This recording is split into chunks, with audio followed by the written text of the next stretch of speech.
The federal government has declared Monday, June 12, a public holiday. This was contained in a statement from the Office of the Permanent Secretary at the Ministry of Interior. According to the release by the Permanent Secretary, Oluwatoyin Akinlade, the holiday is in commemoration of this year's Democracy Day celebration. Akinlade, while making the declaration on behalf of the federal government, congratulated all Nigerians on the occasion. Proceedings at the Presidential Elections Petition Tribunal resumed today with the People's Democratic Party calling its subpoenaed witnesses. When the first witness, Eguma Friday, came forward, there was no objection from the lawyers of the All Progressives Congress and the Independent National Electoral Commission. The witness prayed that the court adopt his submission following this prayer, but the lead counsel of President Bola Tinubu, Wole Olanipekun, objected to the motion for adoption of the PDP's witness submission on the grounds that the party did not list him as part of their witnesses before the tribunal began. Olanipekun urged the tribunal to reject the application of counsel to the PDP, Chris Uche, to admit the submission of the witness. However, the five-man panel of judges led by Justice Haruna had stood down briefly for ruling on the matter, but later allowed the subpoenaed witness to proceed with submissions. The Nasarawa State Governor Abdullahi Sule says he has met with the factional speakers of the State Assembly in a bid to resolve the leadership crisis rocking the lawmakers. There was drama at the Assembly complex with the emergence of two members, Ibrahim Balarabi and Daniel Ogazi, both from the western zone of the state as speakers. As a result, the governor has come under criticisms, with some accusing him of siding with the Balarabi faction. However, speaking during a television program, Governor Sule explained he has called for a truce between both camps.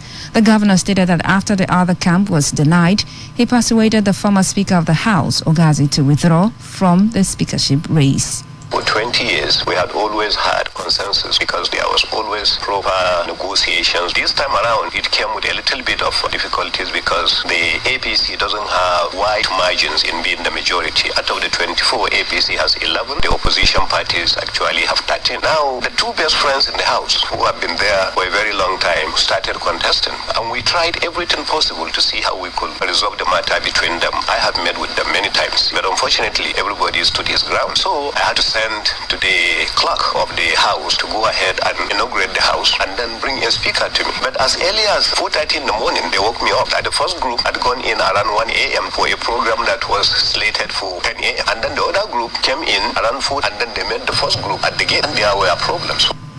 The National Working Committee of the People's Democratic Party has dissolved the party's executives in Ebonyi and Ekiti states. This was contained in a third statement signed by the National Publicity Secretary of the party, Debo Ologunagba. It said after extensive deliberations and consultations, the National Working Committee decided to approve the dissolution of the executive committees of the Ebonyi and Ekiti states chapters with immediate effect. The president of the Academic Staff Union of Universities, Professor Emmanuel Osodeke, says the country's apex academic body does not believe there is fuel subsidy in the country. President Bola Tinubu had at his inauguration announced that subsidy is gone, sparking a hike in price and shortage of the product across the country. While the government had before then repeatedly said it can no longer fund the payment of subsidy, the ASU chief, who spoke at the Alex Ekweme Federal University in Ebonyi State, wondered how Nigeria can be exporting crude oil but cannot refine the same. Osodeke, who also said ASU will toe the line of organized labor, lamented the inability of the country to have a functioning refinery, decrying the humongous amounts spent on the existing ones. We are an affiliate of NS. Whatever decision they take on this nationwide issue, we support them. We don't believe that there's first. You can't be exporting crude oil for the past more than 70 years and you still cannot refine the crude oil and sell to your people at the Nigerian rate, not at dollar. Then something is wrong. There is no subsidy. It's not a rocket science to build a refinery. When the country deliberately to maintain the one they have, where the people are being paid, they just spent trillions of naira the past 3 years or so. The renovation of the oil, and now when it's working, we have been in Nigeria here. Labour, small country, have a functional refinery. It might interest you to know that since the federal government confirmed the removal of subsidy, the Nigeria Labour Congress and Trade Union Congress have been in negotiation.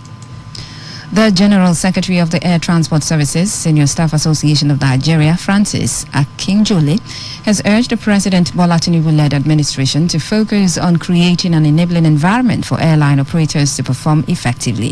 Akinjole, during a television program, stressed the need for the federal government to resolve all the litigations in the sector and provide enabling environment for players which will protect citizens from activities of fraudsters.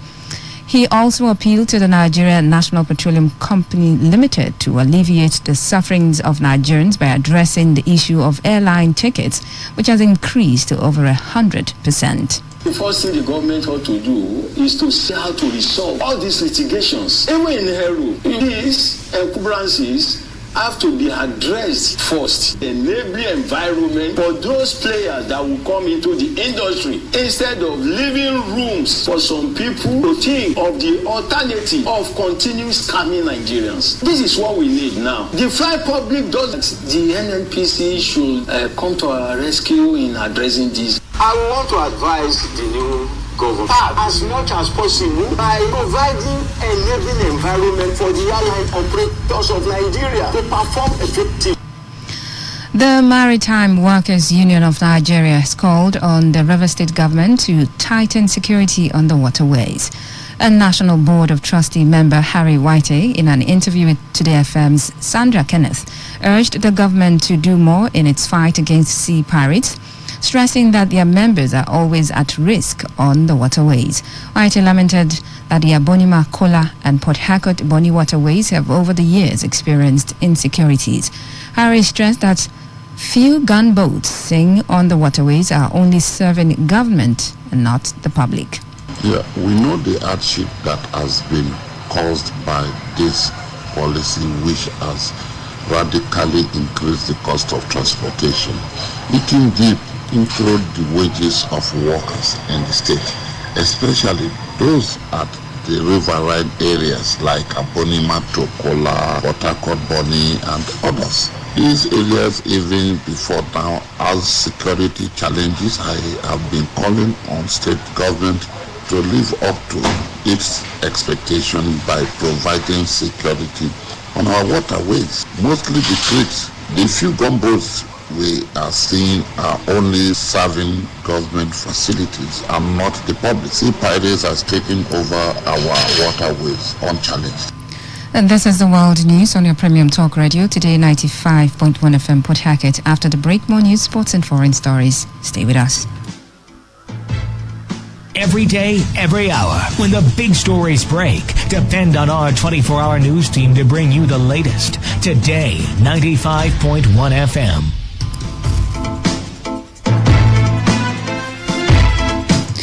Welcome back. You're still listening to the World News on your Premium Talk Radio, Today 95.1 FM Port Harcourt, 13 minutes past 6.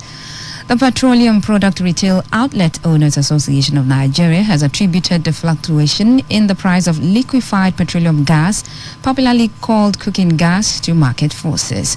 Although the price of LPG had in the month of May declined, the state chairman of Petron, Francis Dingba, stated that it is uncertain if the price reduction can be sustained.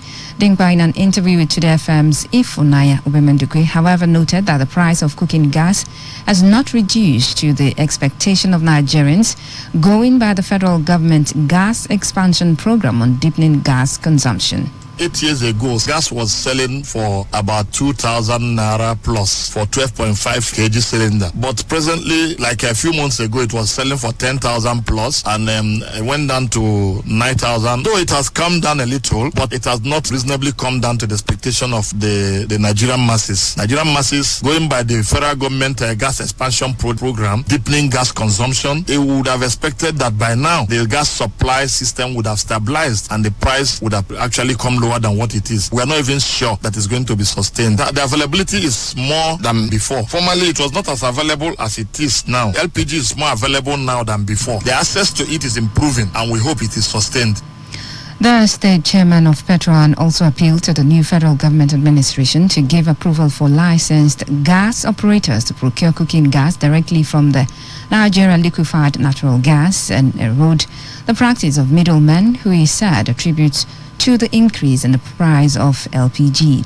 Francis noted that if marketers buy LPG directly from NLNG as of off-takers, the price will be reduced for the masses. Present administration should also look at the way the gas is being procured. People that have licenses to retail these products should be given direct product from LNG to reduce middlemen that are causing the landing price of LPG to be high. If we get this LPG direct from LNG as off-takers, we will definitely sell it cheaper. Unfortunately, those that have been licensed as off-takers in these 8 years, most of them did not have gas plants to give these products to the masses. And those of us that have these gas plants, we are not shortlisted for the off-taker assignment, and we have been applying. And when you are not giving product directly for LNG, it affects the price of product to the masses. So we are saying that licensed gas plant owners should be given access to LNG to get this product directly.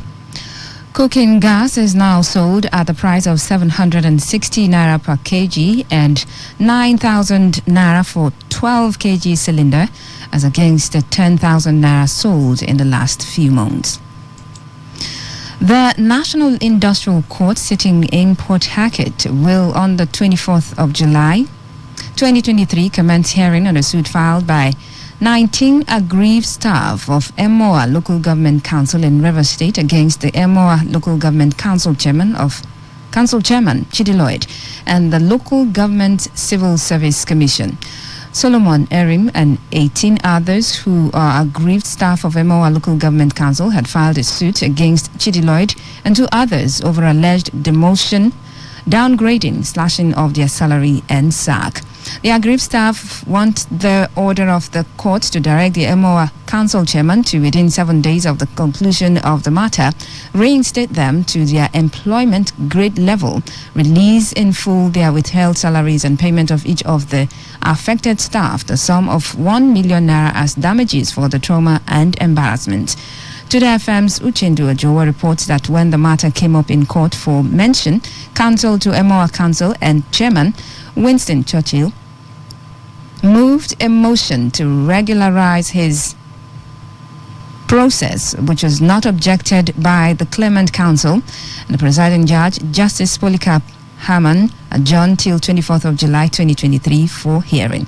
Speaking to newsmen outside the courtroom, the claimant counsel, Kingdom Chukwueze, explained that his clients are in court to seek interpretation of the law concerning the action of the defendants against them. The staff of Emoha local governments who were demoted or downgraded, as it were, by the local government chairman, had their salary and wages withheld for now about 2 years and who has come to court to seek interpretation from court whether he has the powers in law to downgrade, to demote them as public servants, and to withhold their salary, even without recourse to the Local Government Service Commission, who ought to undertake an investigation of any claim he has against them. Court has adjourned for us to take our motion. We are applied to amend a few parts of our processes. The council chairman said they are ghost workers. In other words, that they are not even workers at all. But the court will determine, because their employment letters, the promotion letters, and their details for account and payments from the council is all before the court. So it's for the court to determine whether they are ghost. On his part, Winston Churchill, who is the counsel to Emoa Council and the chairman, Chidi Lloyd, narrated what transpired in court. Like you know, is a matter concerning some aggrieved workers of Emoa local government who are alleging that their salaries were slashed and some of their promotions also reduced. So we've been here before. Today the matter came for mention, so we have taken it today and it's been adjourned for hearing on the 24th day of next month. That is practically what happened today.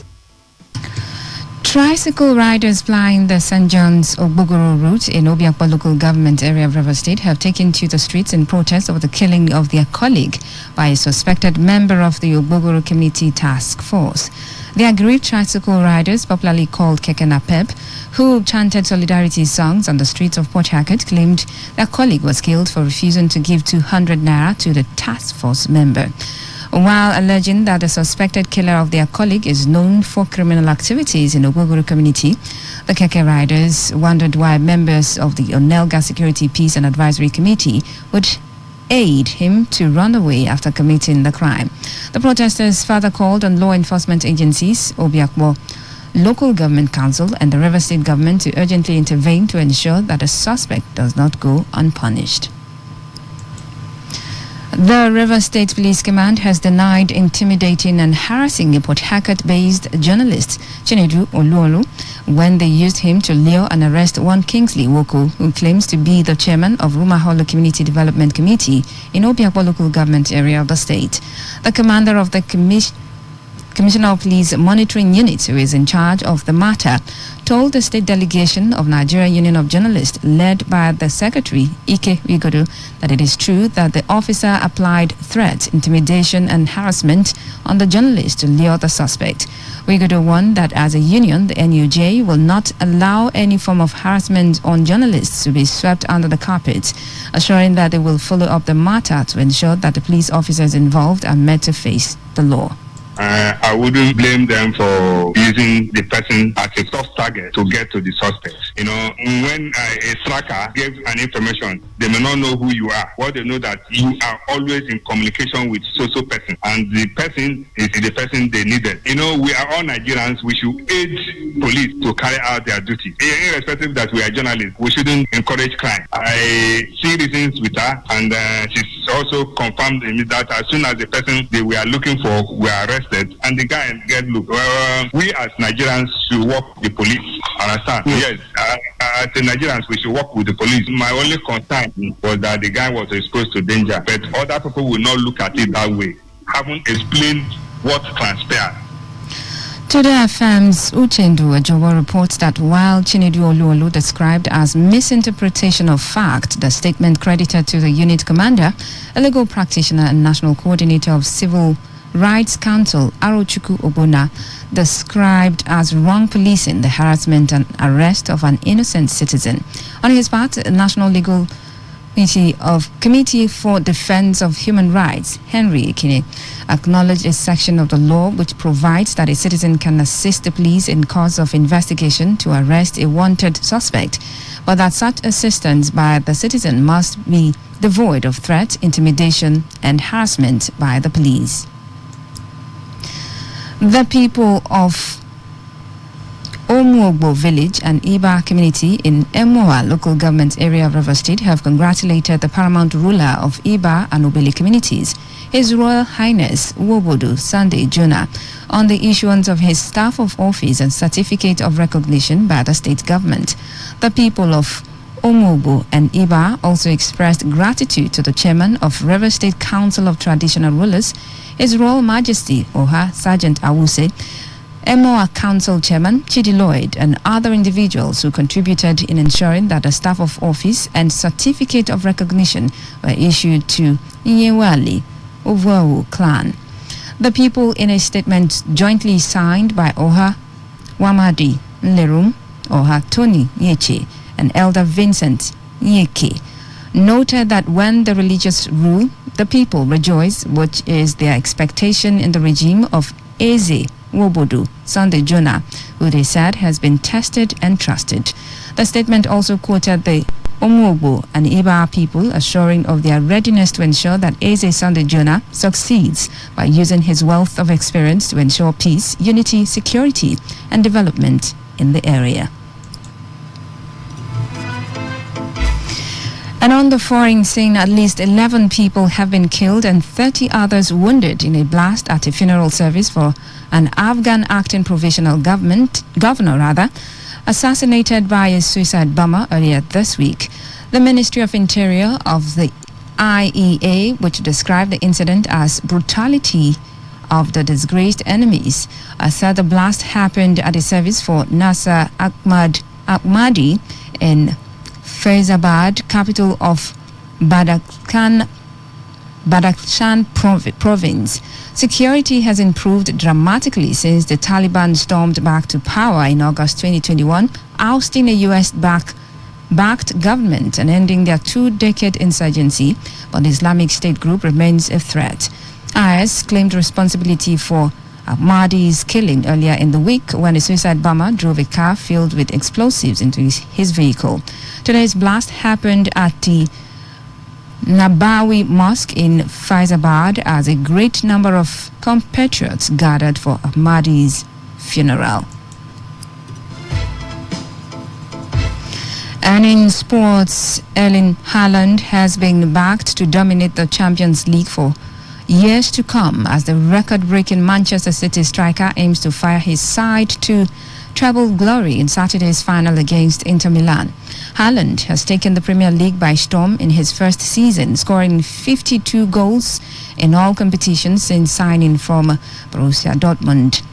The 22-year-old fueled City's successful bid to overhaul Arsenal in the title race before Pep Guardiola's side completed the second leg of the treble with their FA Cup final victory against Manchester United last Saturday.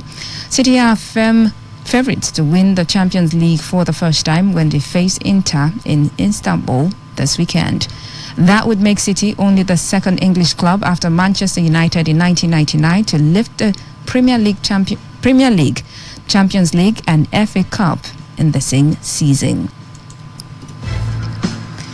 To end the news, here's a summary of the major stories. The federal government has declared Monday next week public holiday to commemorate Democracy Day celebration.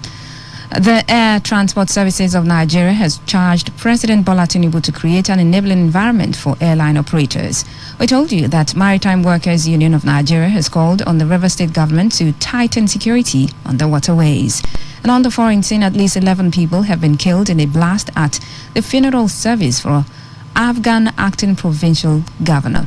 And that was the news. Is edited by Stella Sasongu. For comments and inquiries, please call 0818-389-2850 or send your emails to news@todayfmlive.com. You can also read our stories on www.todayfmlive.com. I'm Faustina Oputu. Good evening. Thanks for listening.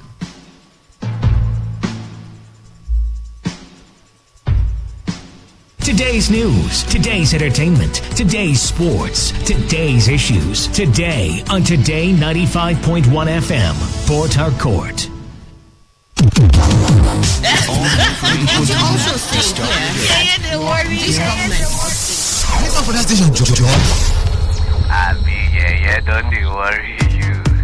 We're passionate about it. We love talking. We are your number one talk radio station, 95.1 FM.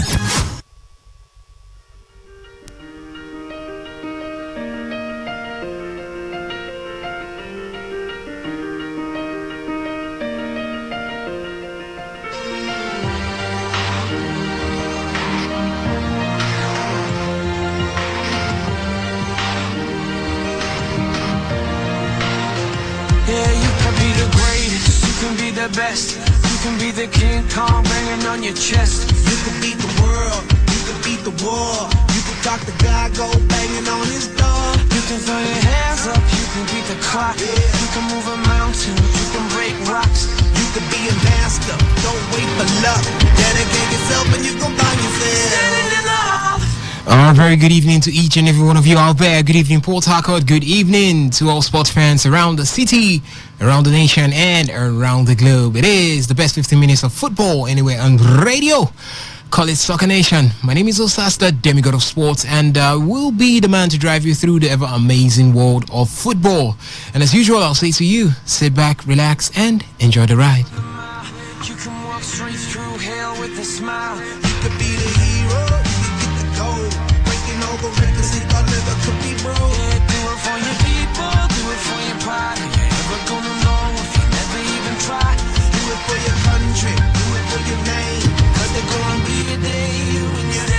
Okay, as usual, we'll start from the home front, and this time the NNL as the final matches in all the 8 groups of the Northern and Southern Conference of the Nigerian National League will now be played on Saturday, June 10th and Wednesday, June 14th, 2023. Now, this is to further determine the last set of teams that will compete in the NNL Super 8 playoff. It will also determine the teams that will be relegated to the Nationwide League. Now, the bottom teams will face automatic relegation to the Nationwide League 1, while the next to the bottom teams will go on a relegation playoff to complete the 12 teams designated for relegation. Now, all the matches in each group will be played simultaneously. Castina United, FC1 Rockets, and Heartland have all qualified for the NNL Super 8 playoff.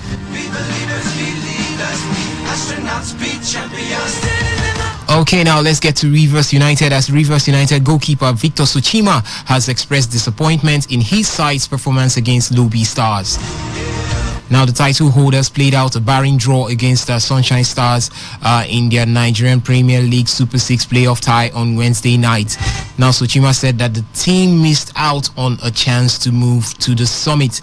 Now, the Super Eagles goalie admitted that Rivers United will need to improve to defend their title.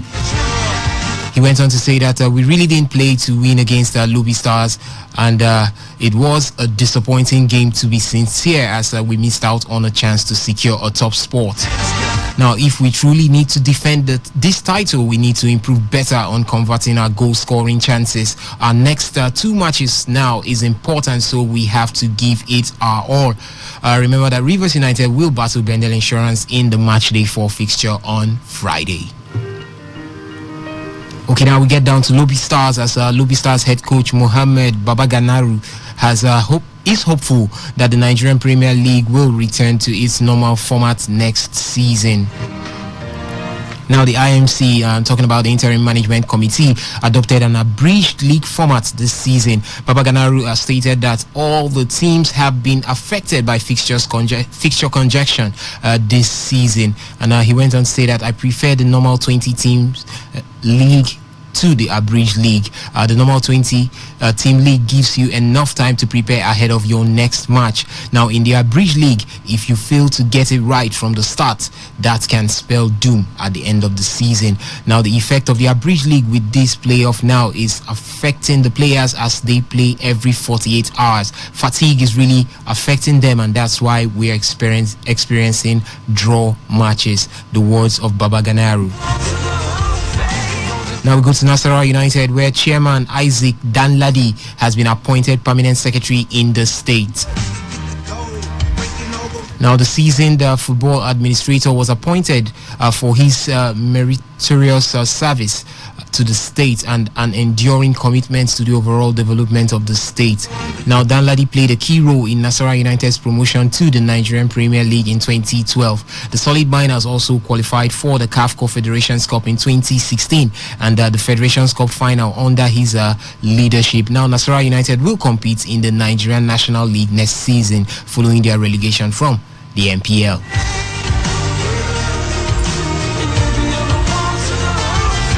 Okay, now we go to Eyimba's. Eyimba head coach Finidi George has taken a swipe at the officiating in his side's Nigeria Premier League Super 6 playoff tie against Bendel Insurance.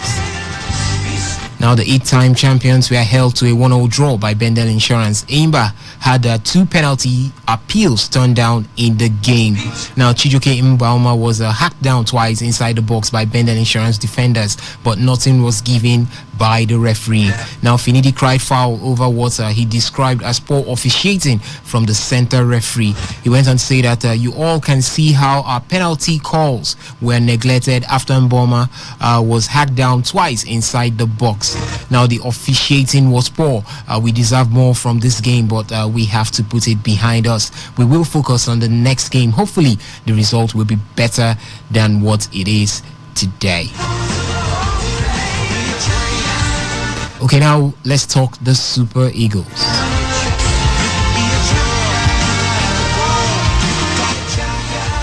Alright, the Lone Stars of Sierra Leone have started preparation for the 2023 African Cup of Nations qualifying fixture against the Super Eagles of Nigeria.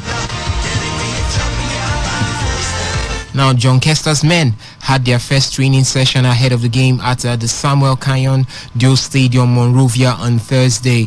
Now, head coach Kester announced a 38-man squad for the crucial clash this week.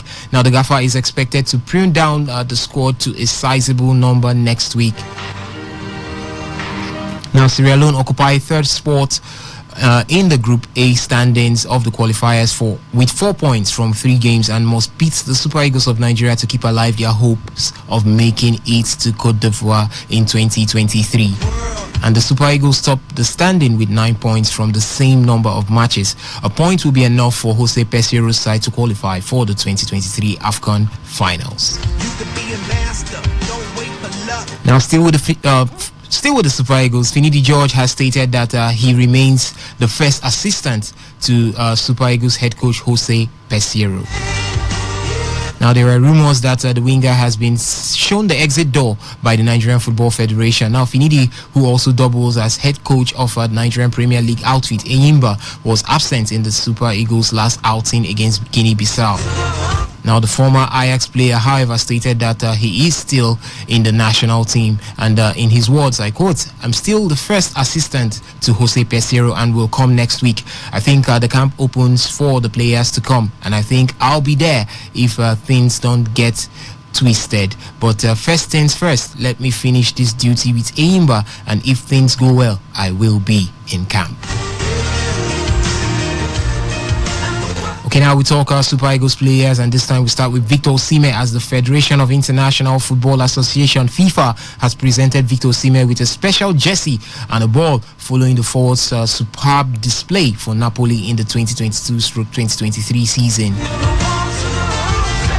Now, Osimhen played a pivotal role for Napoli, winning the Scudetto for the first time in 33 years. The 24-year-old scored 26 goals and registered 4 assists in 32 league appearances for the Partenopians. Now, the striker also netted 5 times in 6 appearances for his club in the UEFA Champions League. Osimhen claimed the top scorer award in Serie A and the first African to achieve this feat. Now, the former Wolfsburg player was also named best forward and included in the team of the season. And Victor Osimhen went on. The statement went on to say that Victor Osimhen, you represent at the moment what football can do. From Lagos to Napoli, where people love you, you have suffered, but your love for football and determination have guided you. Keep going. Keep pushing. Africa needs examples and millions are watching and dreaming. The words and statements of FIFA concerning Victor Osimhen. Now we talk Odion Igalo, as Odion Igalo has been included in the Saudi Arabia Professional Football League team of the season. Now, the best 11 for the 2022-2023 season was unveiled by the Saudi league body on Wednesday. Igalo scored 19 goals for Al Hilal, who were dethroned as league champions by Al Ittihad. The 33-year-old was the only Al Hilal player who made the selection. Igalo also made the team last season after helping Al Hilal to win the title. The former Manchester United striker contributed 24 goals during that campaign. The Nigerian has already quit the Blue Waves following the expiration of his contract. Al Nassr star Cristiano Ronaldo was, however, not included in the team's best 11. Now let's talk female football, as players of the Women's World Cup will be guaranteed at least $30,000 each after FIFA decided to disburse some of the prize money to individuals rather than national federations. Now, all 23 members of the winning team will take home $270,000, part of a $110 million total prize pool. That is roughly 300% higher than what FIFA offered in 2019.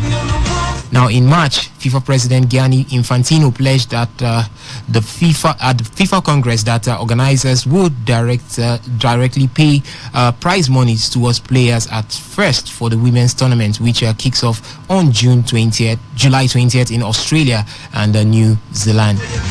Now, for the upcoming Women's World Cup, member associations would also receive increased funding based on performance, with winners taking $4.29 million home and delegations earning $1.56 million for participating in the group stage. Now we go straight to Liverpool, where Liverpool SC has signed Alexis McAllister from Brighton and Hove Albion on a long-term deal for an undisclosed fee. Now, McAllister successfully completed a medical and agreed personal terms to become Liverpool's first signing of the summer window. The Argentine arrived at Anfield about 6 months after helping his country win the World Cup hosted in Qatar last year. He also had a highly impressive season with Brighton. The midfielder told LiverpoolFC.com that I feel amazing. It's a dream come through. It's amazing to be here and I can't wait to get started. Okay, now we go to West Ham, and this time we discuss Declan Rice, as West Ham owner David Sullivan has admitted that Declan Rice has played his last game for the club after winning the Europa Conference League.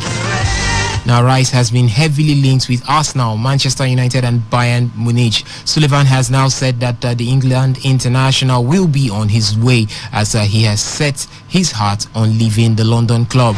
He went on to say that I think it has to be. We promised him he could go. He set his heart on going. You can't ask a man who has committed more to us this season.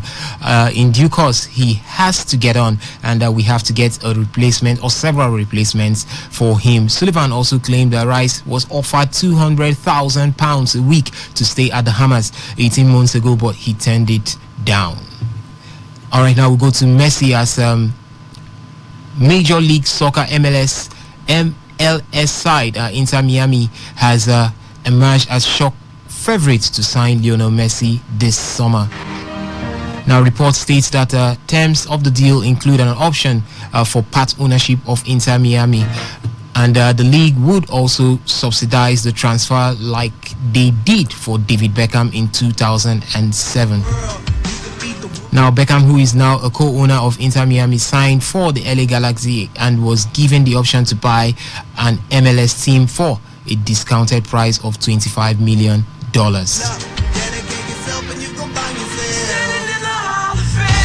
All right, now we go to Jude Bellingham, as England midfielder Jude Bellingham is now the most expensive British footballer ever, after Real Madrid agreed a £115 million deal with Borussia Dortmund for him. Now, the two clubs have struck an agreement for an initial fee for the 19-year-old, but add-ons could take it well above £115 million mark, as Dortmund have revealed that Bellingham will sign a 6-year deal at the Bernabeu in their statement.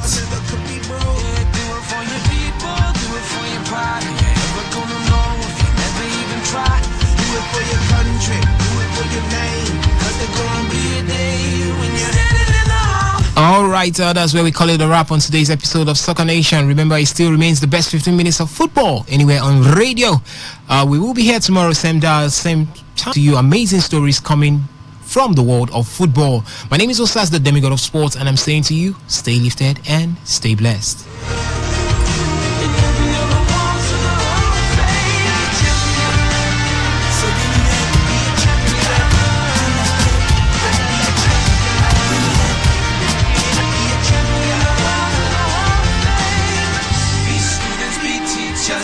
Politicians be preachers, be believers, be leaders, be astronauts, be champions, be truth seekers, be students, be teachers, be politicians, be preachers, be believers, be leaders, be astronauts, be champions, standing in the Hall of Fame.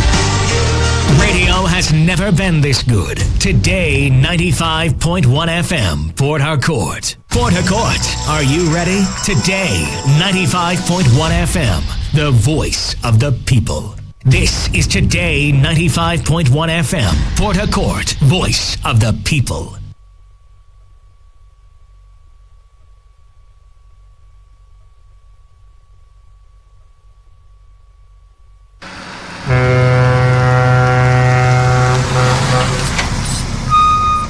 Officer, take. Officer, give me number. No time. Ma, they match am. They go. What? You driving the officer of the law? You're under arrest.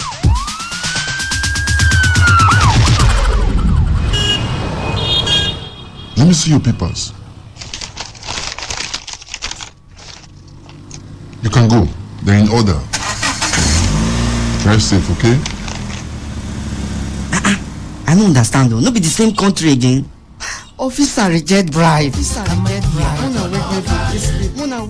arrested me yesterday. That yesterday, I go do my papers. See as I pass now. I pass without fear. You too, make you do wetin dey right. For we country to better, it dey for we hand. If you like, do like say you no hear am. To give or to take bribe, na offense. Well, I don't hear am, abi. You hear am too, abi. You hear am. You hear am well. They themselves, they hear am. They hear am. Now the voice of the people. Now him bring this message give me. Today 95.1 FM. Now we be the voice of the people.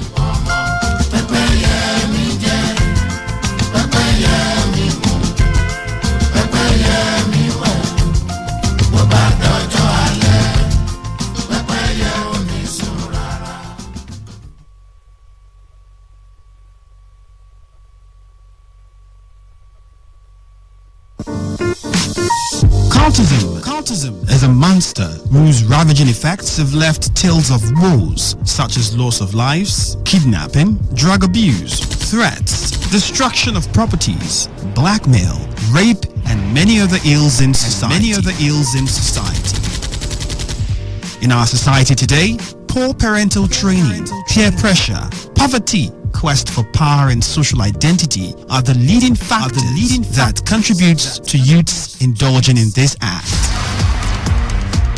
Again, peace can be restored to our society only and only if we attach value to human lives. And this would bring about rapid development to our community. Say no to cultism. This message is brought to you by Today 95.1 FM, Voice of the People. Corruption is a dishonest action that destroys people's trust. Corruption takes many forms and can be interpreted by many people in many ways. It is hard to enter into any sector in Nigeria without observing one corrupt practice or the other. The faces of corruption ranges from political, universities and college, bank sector, the civil service, even the religious bodies. In Nigeria, factors like greed, poor youth empowerment, poverty, unemployment, etc. are said to be responsible for corruption. However, no reason is good enough to be corrupt, because corruption is capable of crippling our economy, raise poverty level, bring about national crisis, as well as poor national development. Stop the embezzlement and misappropriation of public or government funds, bribery, malpractice, man no man, and treat all citizens equally today. A corrupt-free nation is possible. This message is powered by your premium talk radio Today 95.1 FM, the voice of the people.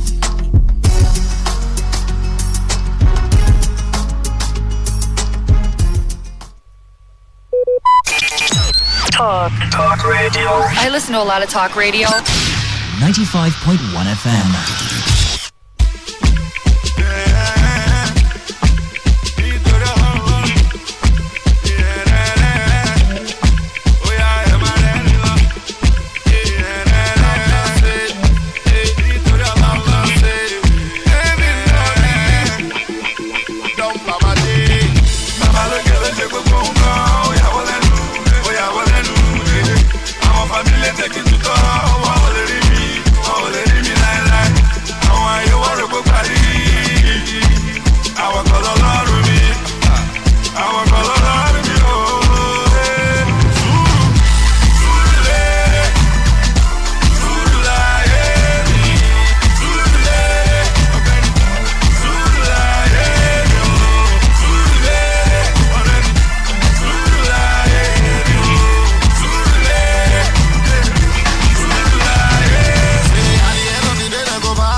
Now my destiny to stand out. I'm all alone, no shit, when I go find out. Them things say I go die out. Whether you like it or not, I go to cash out. These things, I'm a jelly. One baby, Talu jelly. Mama, feel what jelly. Oh, Shaman, Dr. City, be today. Oh, yeah, take a jelly. Don't get that wallet. I want back up for kekere. Any day, oh, yeah, make me they let them know. Say,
gbọ́dọ̀ wọlé orin tàn mí wá àwọn jósì wọn gbọ́dọ̀ wọlé orin tàn mí wá àwọn jósì wọn gbọ́dọ̀ wọlé sí mo ní kó dọ̀bálẹ̀ tó bá wà àwọn tọ́pọ̀ máa sọ kálẹ̀ mo ní kó dọ̀bálẹ̀ tó bá wà àwọn tọ́pọ̀ máa sọ kálẹ̀ you know say bẹ̀bẹ̀ ń lọ so you can call me bẹ̀bẹ̀ scar you know say bẹ̀bẹ̀ ń lọ so you can call me certain night will be a night you gotta be doing something right.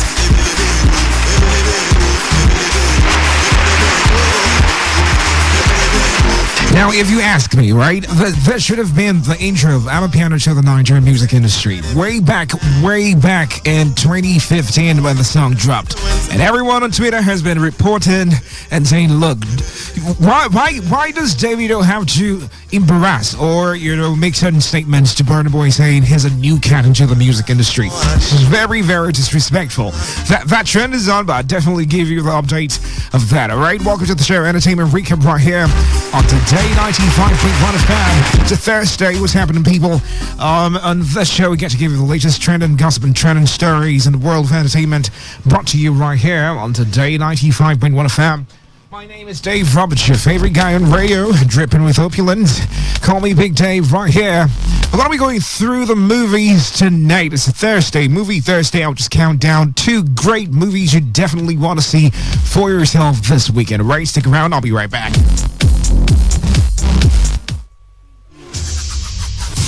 You're about to listen to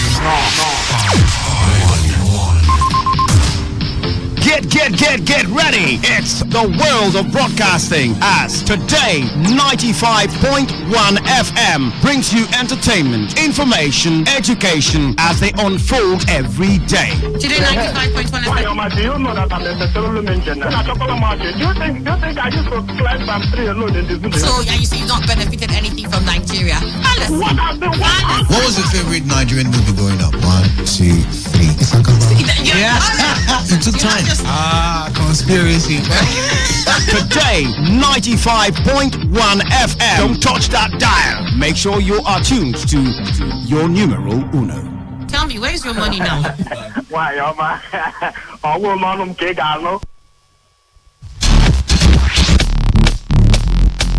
All right, welcome back. It's still Entertainment Recap right here. Happy birthday. Shout out to you if you're celebrating your birthday today. Congratulations. It's always the ritual to say, hey, congratulations, a happy birthday. But let's head straight to the movies you definitely want to check out this weekend. Every Thursday, I bring you great movies, which is pre-marathon here. You check out the trailers, and then you get to enjoy it, okay? So here, this is, I got a lot of them, but I just go through just few because we really do not have time on our hands, okay? Which do I start with? Okay, let's go with this particular one because I am definitely wanting to see this. The return of Jackie Chan to the movie space. It's been a while. He hasn't been there for a very long time, but this one, it's called Ride On, okay? It's a comedy adventure drama, and it stars Jackie Chan, Liu Haikon, Kevin Guo, the very funny guy Wu Jing, and you definitely want to see this, okay? It's safe to see for your friends, family, kids, everyone, okay? So I'll play the premiere right now, and then I would move to the next movie for the week. Stick around.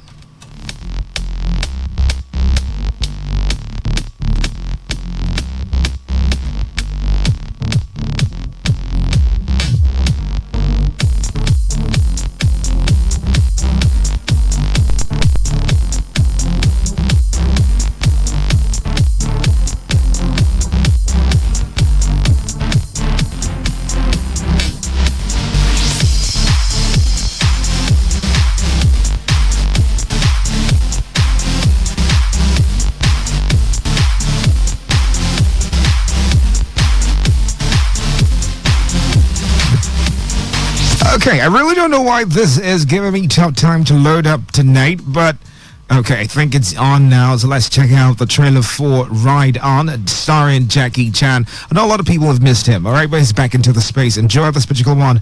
I'll be right back.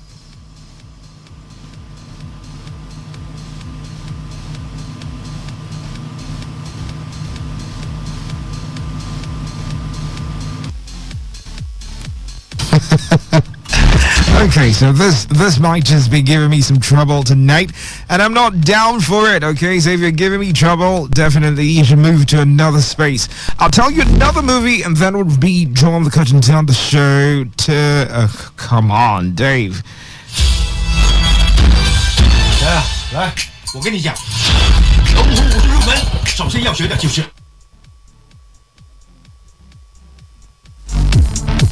All right, okay, so that's it. That's it. It wouldn't stress me tonight. So it stars Jackie Chan, like I said. So if you're a very big fan of Jackie, go check out the movie Ride On. And I'm still waiting for the one he has with the guy, yes, John Cena, yeah? I'm expecting to see that one coming out very, very soon, okay? So keep your fingers crossed for Jackie Chan, John Cena together in a particular movie. I mean, it's going to be crazy, but yes, those guys are good actors, okay? So you'd want to see that particular one. Let's move to another movie, and that's going to be my last for tonight. Before I go, the name of the movie is Master Gardener. Okay, now it's about a man called Marvel Roth, who is meticulous and he's a horticulturist who is devoted to tending to the ground. He has a beautiful estate, and you know, things get crazy when he unlocks some dark secrets buried within that particular place. All right, so you might want to check this one out if you're into mystery or horror or stuff like that. All right, so the name of the movie is Master Gardener, and it stars Joe Eddington, Sindra Weaver, and Quintessa. All right, enjoy it. Asia. The smell at certain times of the year gives you a real buzz. Like the buzz you get just before pulling the trigger.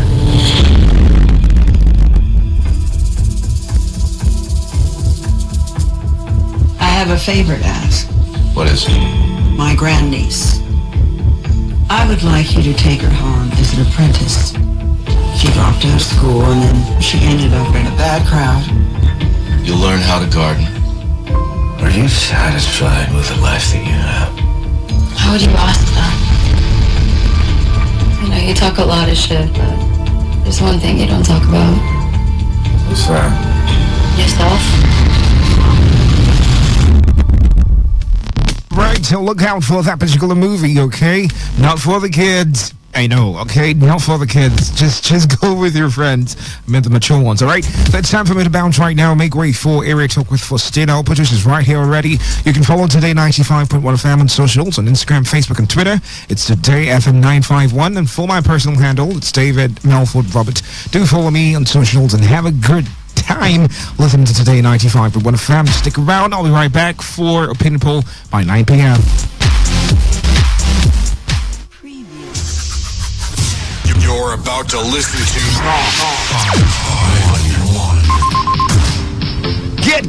Get ready! It's the world of broadcasting as Today 95.1 FM brings you entertainment, information, education as they unfold every day.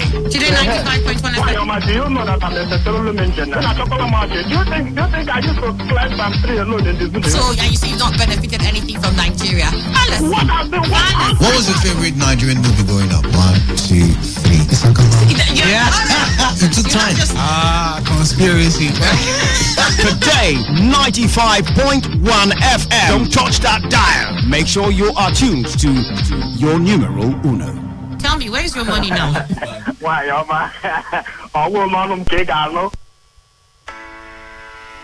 Fire incidents have become a regular occurrence, with thousands of lives and millions of properties lost every year in this country.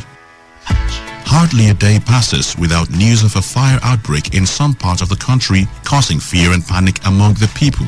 Needless to say, we need to remind ourselves of the possibility of an outbreak at any time. This is what is likely to prevent us from being taken by surprise.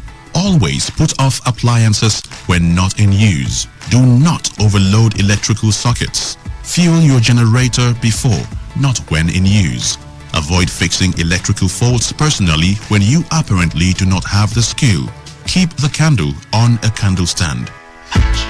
It takes only a minute for a fire to get out of hand. In case of a fire outbreak, please call the fire service hotline 070 315-221-99. This message is brought to you by your premium talk radio station, Today 95.1 FM, Port Harcourt, voice of the people.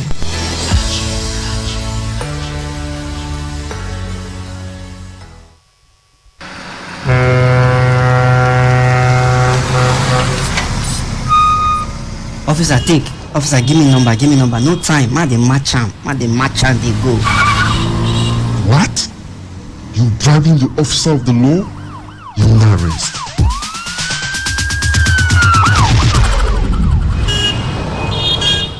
Let me see your papers. You can go. They're in order. Drive safe, okay?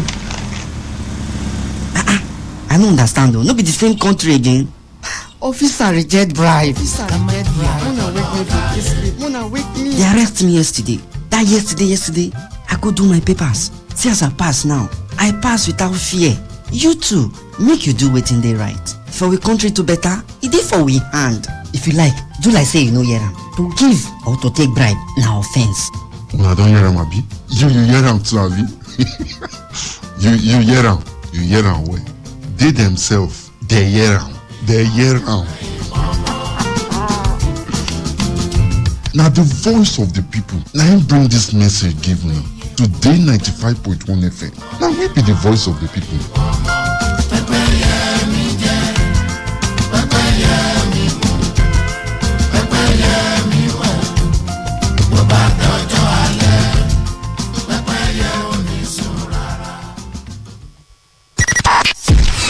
.1 FM, voice of the people.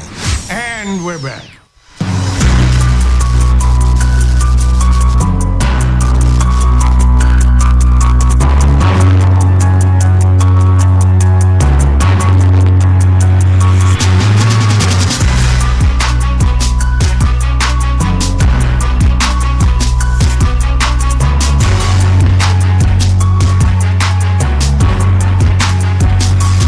Six minutes past 7 p.m. Welcome to Area Talk, the very last edition for the week. It's a Thursday, beautiful Thursday evening. How are you doing? And it's June 8th. June 8th already. And I know, yes, June. When I mentioned June 8th, I know someone is going to June 12 already. For people who love public holidays, you're probably going to say, well, it's another time to relax. But for me, it makes no difference because I'm still going to be here working. It's a Monday, that's why I'm going to be here next week, Monday, so it doesn't affect me. And that's the reason I don't like public holidays. Okay, my name is Faustina Oputu, and I'm going to be with you from now up until 8:55. Yes, I've got a commercial by 8:55, and by 9 o'clock, Dave will be back here again for Opinion Poll, all right? So welcome once again to Area Talk on Today 95.1 FM, your eyewitness report show. What did you witness? Did you go out? What happened? I mean, I remember starting the show yesterday by just ranting about how much I spent from where I boarded the vehicle to the office. And I know that a lot of you are going through all that. Hike in transport fare. I mean, if you're going out, you're probably going through that. Even if you have your personal vehicle, I mean, you're going to be spending higher on fuel. So it's affecting everybody. So what's the transport situation like? I mean, coincidentally, that's going to form the core of our conversation tonight. Something relating to transport. And something not good. Okay? It's not good. That's like what they will say, adding salt to injury. Okay? It's not palatable. It's not sweet. It's not glad tiding. No, it's not. But hey, we're going to be talking about it. So in due time, I will let you in on our focus for tonight. But here's a preview of how the show goes. If this is the first time you're listening to Area Talk, or the very first time you're listening to Today 95.1 FM, you're welcome. Welcome. And I do hope that this will not be your last time. Don't make it your last time, okay?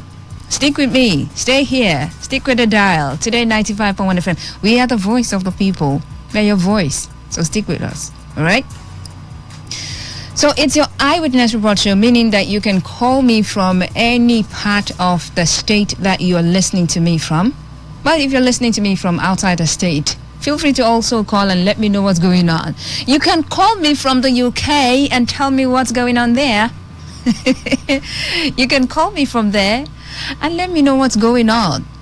You know, if Rishi Sunak is doing something on the streets, you can, just let me know.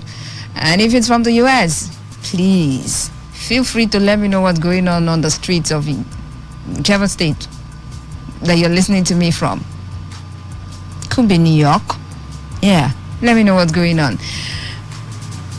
So anywhere you're listening to the sound of my voice from, you can call me and let me know what's going on around you as we speak. What did you notice? What are you noticing at the moment? Now, for people in River State, how is the transport situation, the cost of transportation? How are you coping? How are you coping? What exactly is going on? With the rains here, what's going on? Are there preparations for the flood in your area? Let me know if there are. I want to know if there are preparations going on. If all of the, calls by different groups and different individuals to say, well, this is what the federal government should do, this is what the state government should do, this is what the local government should do as a proactive step, to cushion the effect of the flooding that would come. We need to work towards that. We need to do something about it. I mean, we didn't start earlier. Well, now is the best time, the next best time. So if we keep delaying and delaying, we're putting more lives in jeopardy. Okay? So everyone has to do something. All hands must be on deck, doing their bit to make sure that what people experienced the last time, it's less. I cannot come here and say we will not experience it. We haven't gotten to that level to say, well, we want to make sure that there's no flood again.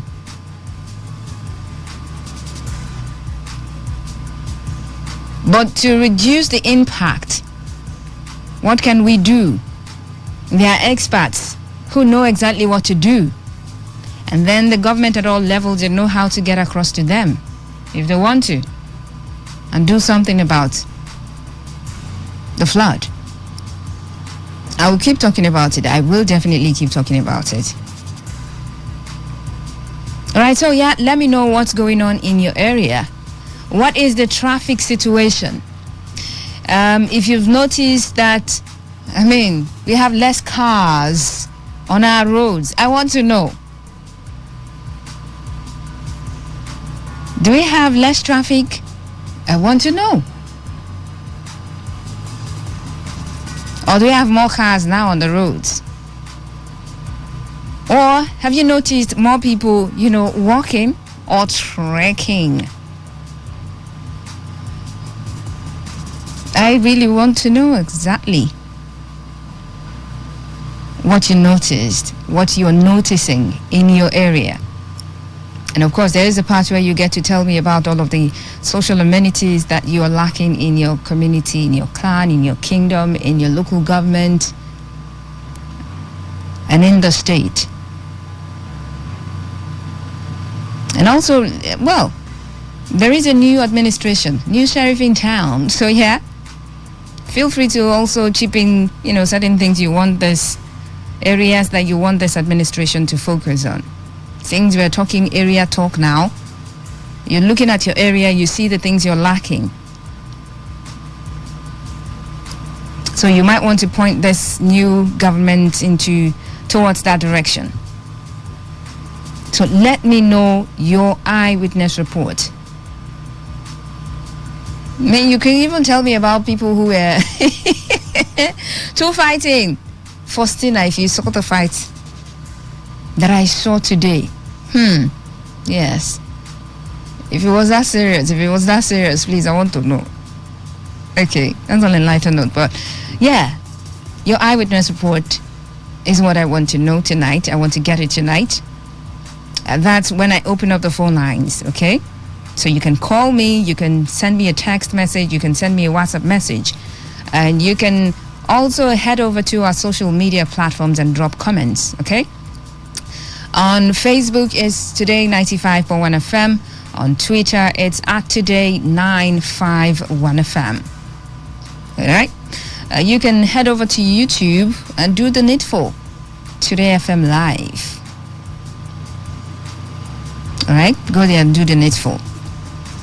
In the meantime, we get to take a look at maybe one or two stories before we get on to our main conversation for tonight. Well, it seems like we're going to be dwelling on the transport sector tonight. So I've got the story right in front of me. Tricycle riders plying the St. John's Ogbogoro route in Obiakpa local government area of Rivers State have taken to the streets in protest over the killing of their colleague by a suspected member of the Ogbogoro Community Task Force. Now, the aggrieved tricycle riders, popularly called Keke Napep, because you know it's Keke Napep, right? Who chanted solidarity songs on the streets of Port Harcourt, claimed their colleague was killed for refusing to give 200 naira to the task force member. Task force, once again, in the mix, in the news. Oh, wow.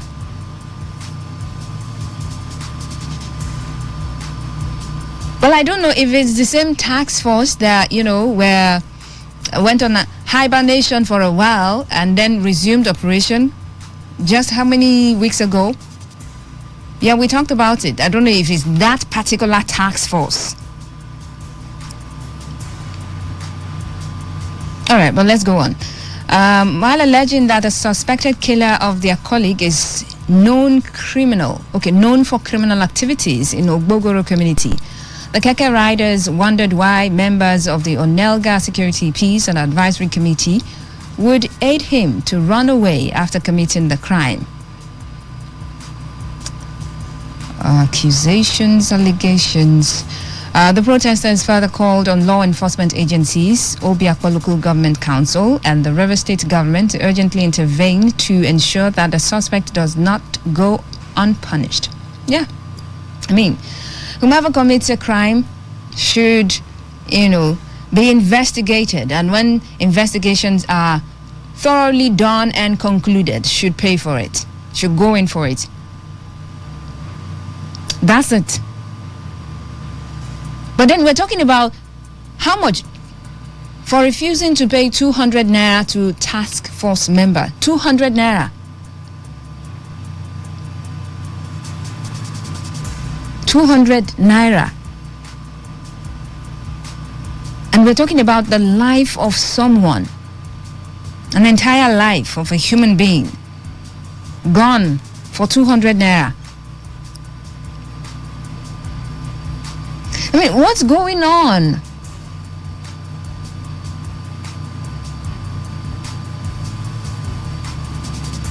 What's going on? Now, if it is this, particular task force members that were suspended and then they returned, I mean, the suspension was as a result of, the killing of another person some time ago around the Rumokoro axis. and other issues. The operations were suspended. And then they came back promising that they were going to do better.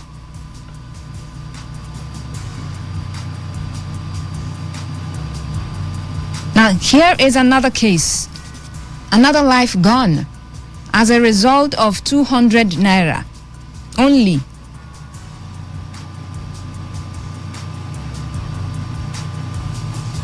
It's terrible. I mean, that other case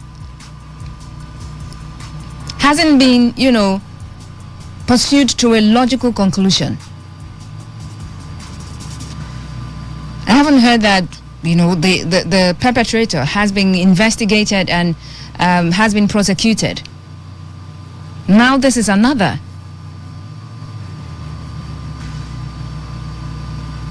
Now they are alleging that the suspected killer of their colleague is known for criminal activities in Ogbogoro community. Oh, wow. He's known for criminal activities. He's been in that place. Probably maybe he hasn't been investigated and, found guilty and prosecuted or sentenced or whatsoever the punishment would be. Hasn't been meted out to him. So he continued until this incident. So according to them, the person, the suspected killer of their colleague is known for criminal activities in that community. And then they said they are wondering why the members of the Onelga Security, Peace and Advisory Committee would aid him to run away after committing the crime. And now why would they do that? It's not like he is their member, so they are trying to protect him. I mean, why would they do that? I'm just wondering. I mean, are they not supposed to aid in apprehending criminals? I mean, if you saw someone kill another person and you are a vigilante member, I mean, it's your duty to get the person to the police. I mean, these days they even arrest the people, so yeah. Why not get the person to the police? So why would they aid him to run away after committing the crime? That's where I don't understand.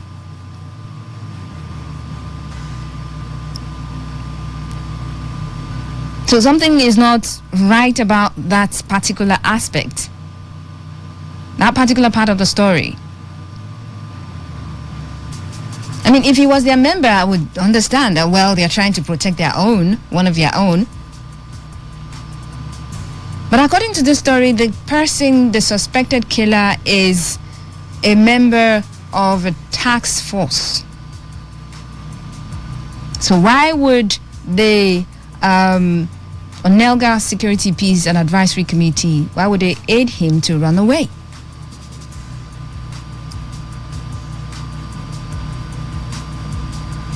Why? Well, I know that things are a bit rowdy almost everywhere. People's tempers are just flaring up in split seconds. People get angry easily these days, I know. But the next person you're, lashing out on is also a Nigerian. So why would you, because of 200 naira,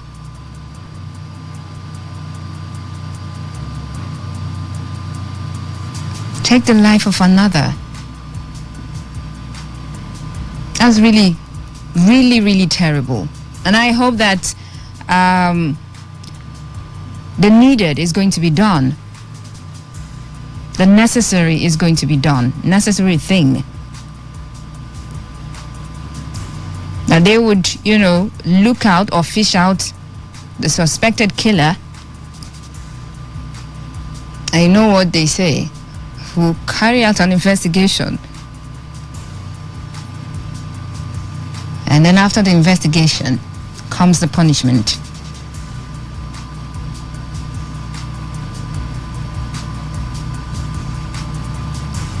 So that it will serve as a deterrent to others who want to just, for flimsy excuses or reasons.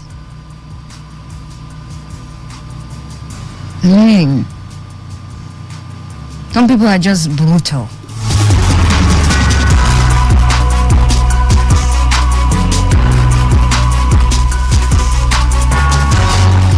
Okay, so let's move on to our main conversation for tonight, right? Transport related, like I mentioned earlier. Okay, yesterday we took a report about e-hailing drivers going on strike. I mean, they're going to shut down. It's not just in River State, but yeah, our focus is here. But it's nationwide. So the ones in Port Harcourt, they joined their members, you know, under the platform of e-hailing companies. I think they have a union. What's the name now? Just a moment. Let me get to it.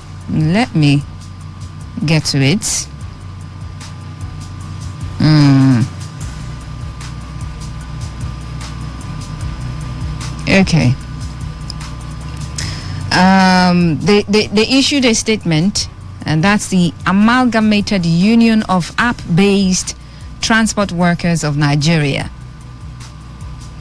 So they decried the low fare increase by the ride-hailing transport companies. Now that's their grouse with their different companies, the ride-hailing companies. Okay. And then of course, complaining of the hike. I mean, everyone is complaining about the hike in the price of petrol.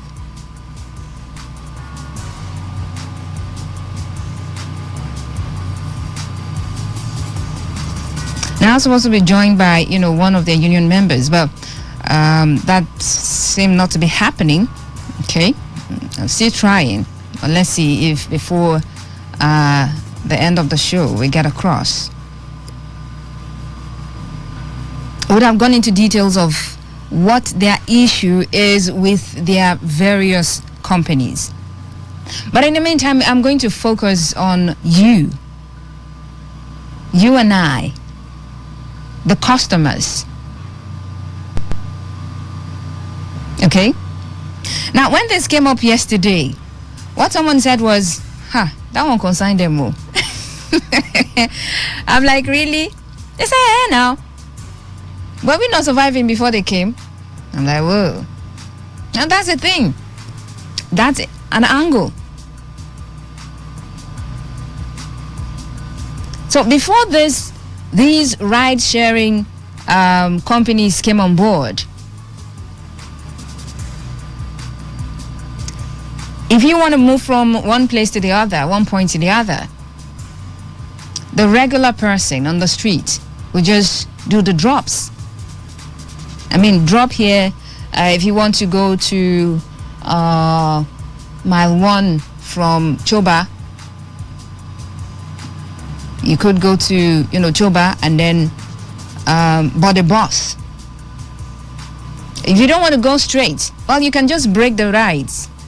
You get to a point, you come down, and then you get to another. If you want to go to Rumola, from, let's say, Rumosi, but some people, they will get a cab from Rumosi to probably Umpolu Junction, get another from there. And then if you're going beyond Rumola, let's say you're going to town, once you get to Rumola, you bought another to, let's say, Lagos bus stop. That's how it was done. And then for the bigger boys and girls, you just come out from your house and just lift a finger, to an empty cab. He knows what you mean. Like a drop. Yes, a drop. So if you want to go to Rumola from Choba, all you need to just is just to take a drop to Rumola straight, just you. So that meant you're going to pay more. Yeah, but because you are, you had the money, or you have the money, you would do that. For you, because you were comfortable with that, it's just you. You don't need to get on a bus with like, how many people per seat? Like 4. And then the front seat, you're sitting 2. Some people say like sardine in buses. So yeah, the closest thing to the ride sharing experience was the drop.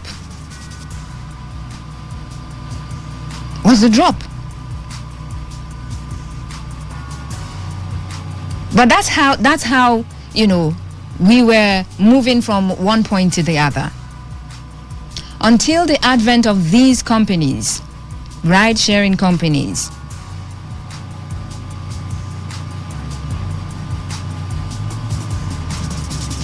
And then it made life easier for some people. For others, well, they never cared about them. They were still going about with their drops. But these ride-sharing, app-based, they came on board. And all you need to do is download your app. And then if you want to move from Choba to Rumola, you just book a ride. You go online and you book a ride. You're seeing the amount there. You're seeing the car coming to pick you, the name of the driver. You book the ride. So you just be in the comfort of wherever you are. Could be in your office. You don't need to just walk down to the junction to do that. Ride in the comfort of where you are, office or house. They'll locate you and then they come pick you up. So for some, that was very comfortable. Meaning you can go about under the rain without getting drenched, as opposed to the other style, even when you want to take the drop, you need to move from your house to look for the drop. You're going to look for it, but this time they're coming to look for you.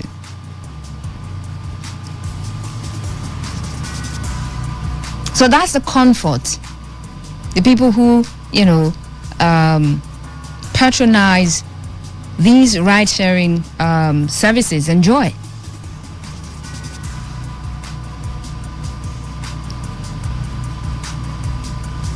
Even though, well, some people, because they felt like, okay, there are some risks attached. But let's not get into that. As someone would say, almost everything, in fact, life is risky in itself. But the comfort people enjoy. I mean, I know some people who, since all of these ride-hailing services came on board, and they move with them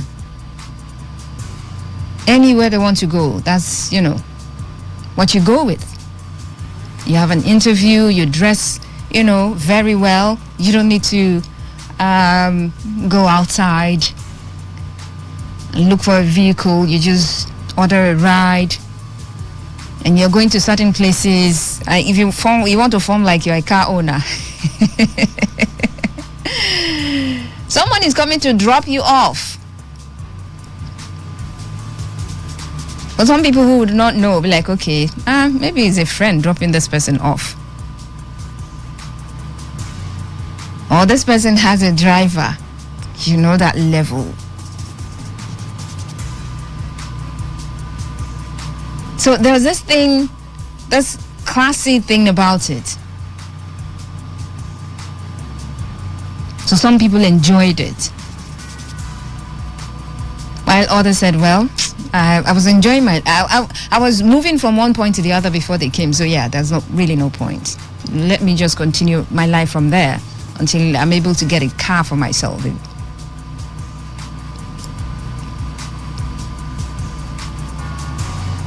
So now, for whatever reason that they're going to go on strike, that they've gone on this particular strike now,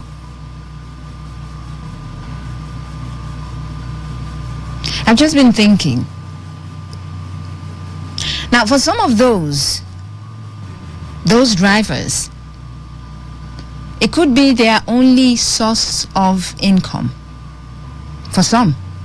Because I know for others, it's just, what they call it, side hustle. Yeah. So for some, it's their only source of income. And so for whatever reason you embark on the strike, you're putting a stop to your source of income.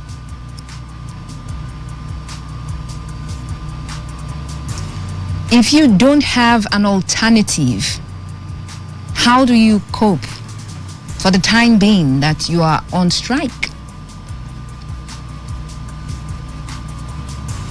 Then for those people who have alternative means of survival, of income, they're like, okay, let me just put a hold on this one and get back to my regular job or my business or whatever and make money out of it.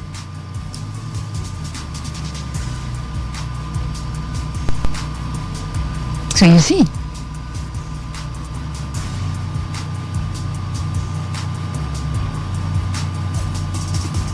now it's going to affect your source of income, but it doesn't stop the commuter or the customer from moving, from one point to the other, because they have alternatives. They've got alternatives. So how do they go on, cabs, buses, tricycle? Yes, they have alternatives. So they will go about their normal business.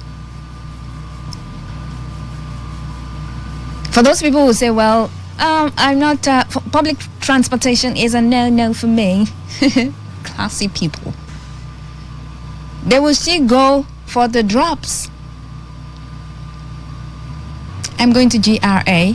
How much is it? Let's go. Some don't even, negotiate. Just, please, driver, take me to GRA. You get on board and they will go. So with or without the ride-sharing platforms or drivers, people will still move from one point to the other.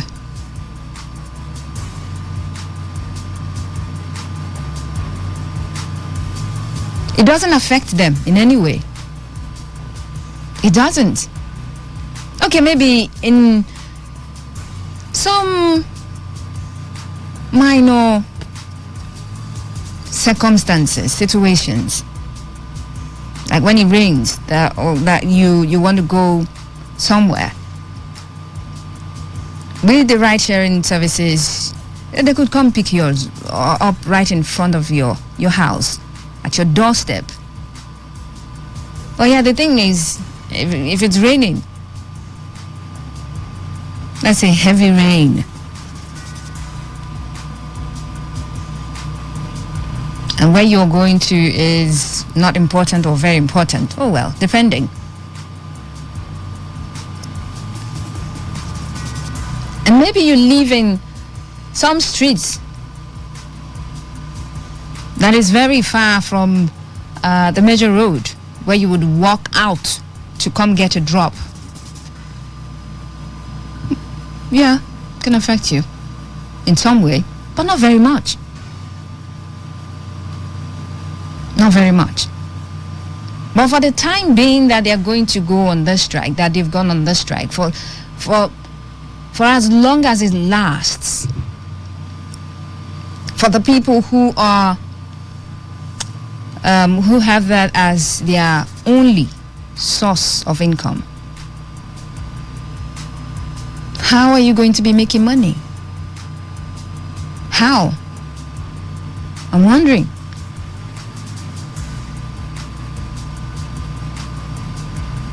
So, who would this affect more? I mean, who do you think this strike by the drivers on ride-sharing, e-hailing platforms, who will it affect the more? Is it the customers or the drivers? Is it really necessary? How is it affecting you? Yes, you personally. How is this affecting you? How is this affecting your movement? How exactly is this affecting your movement?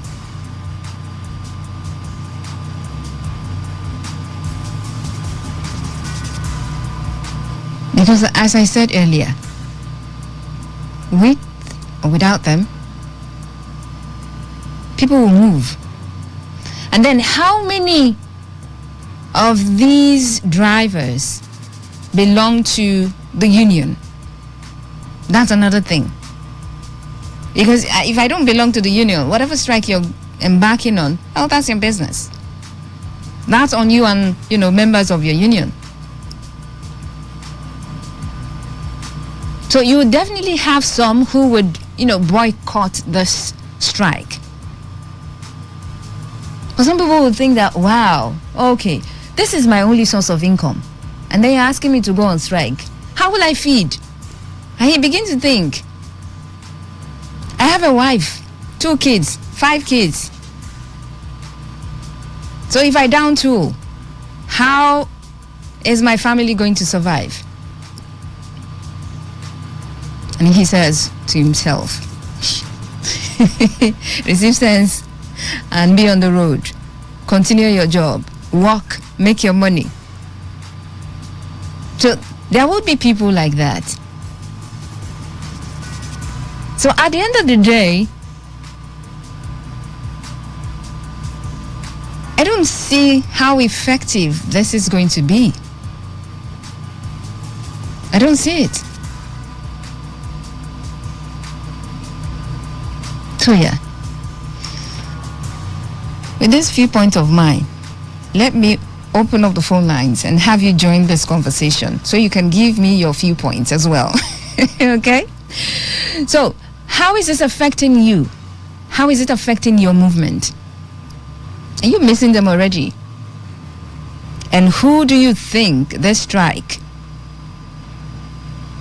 by these, ride-sharing platforms, who will it affect them more? Is it the customers or the drivers? Yes, I see the phone lines buzzing already. I know you want to join the conversation. Officially, let me open up the phone lines. 0817 000951 and 0810 951 0817 000951 and 0810 9510951. Those are the numbers you should call to be a part of the show. And you can also send me a message, WhatsApp message or a regular text message. Forward it to the number 0701 933 9962. Head over to our social media platforms and do the needful as well. Today 95.1 FM, welcome to Area Talk. Hello, good evening. Yes, good evening. What's your name? It's Mike. Calling in Port Harcourt.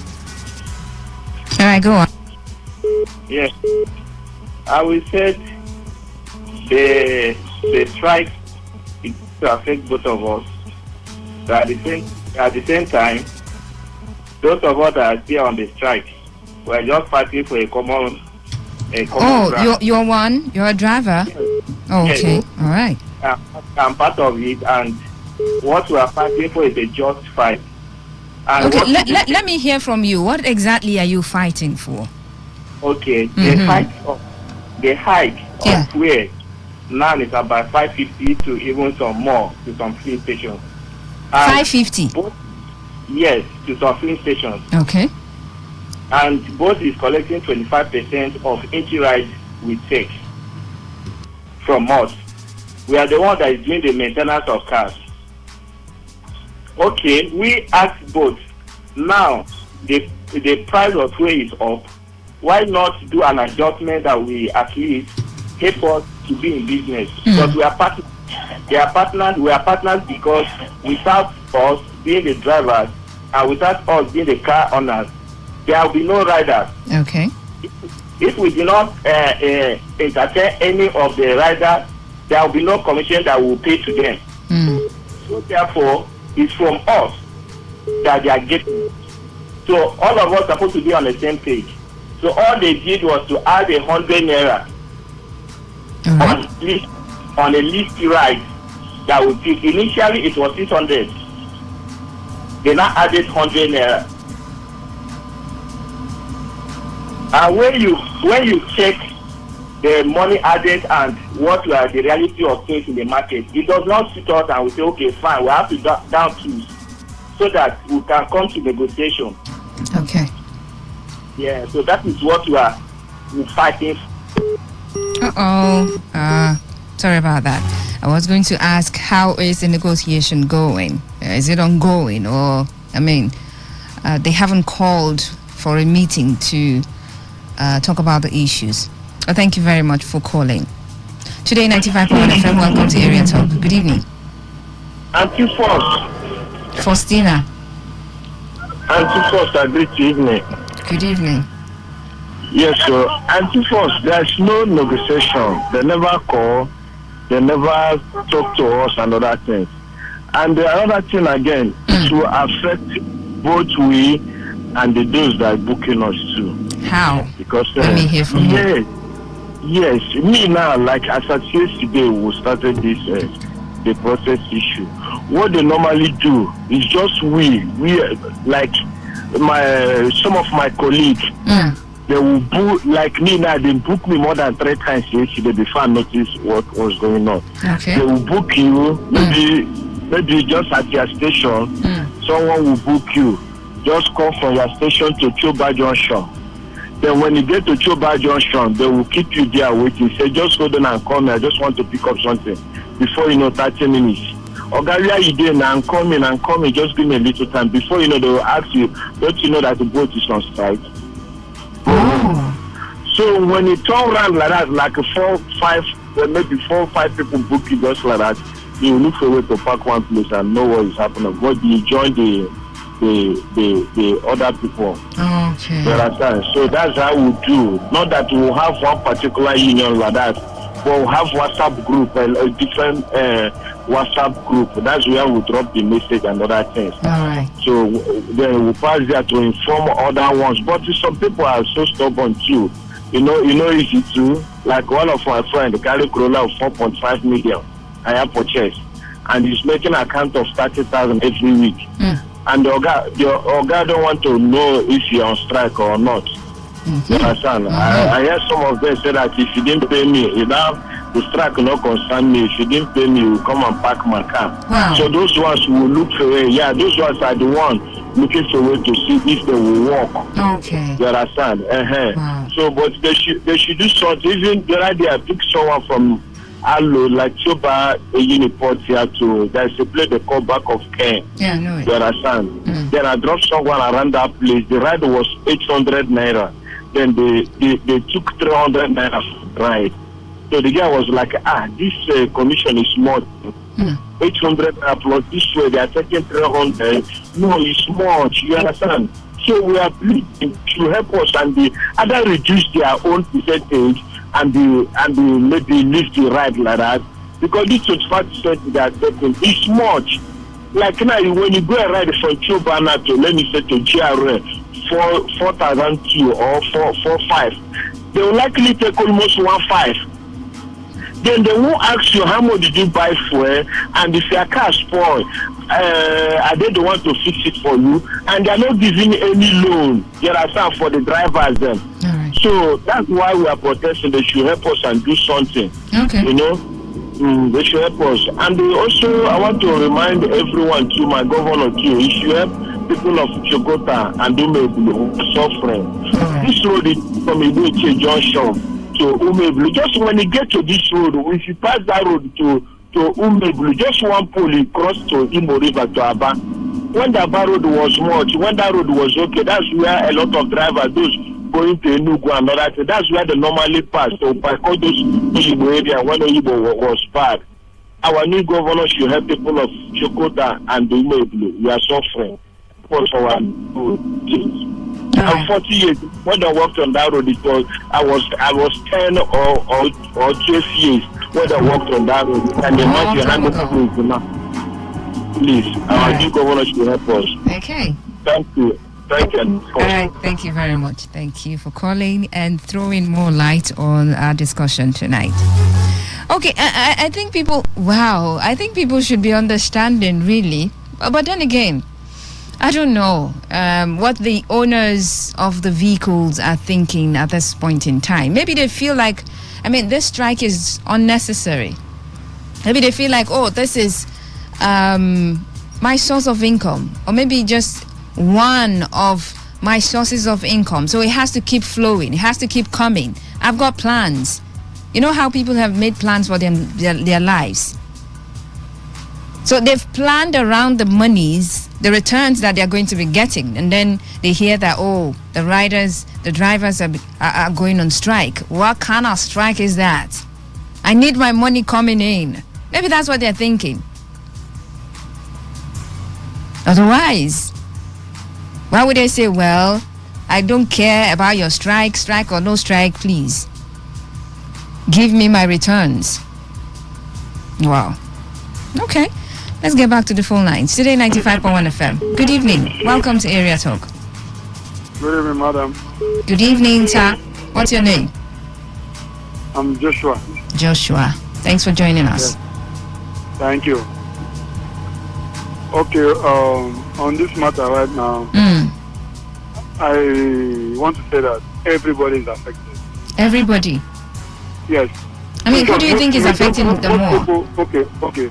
Most people using the e-hailing app. Yes. You know, this e-hailing app has made movement more secure than before. Than boarding a car. That can be argued, you know. No, that's my own opinion, though. That's my own opinion. It's arguable. All right, go on. Yeah. Because you're moving from point A to point B now in this current... Oh, no. So sorry about that. Network did its thing. But when you say it has made moving from point A to point B more safe or more secure, we've had stories of,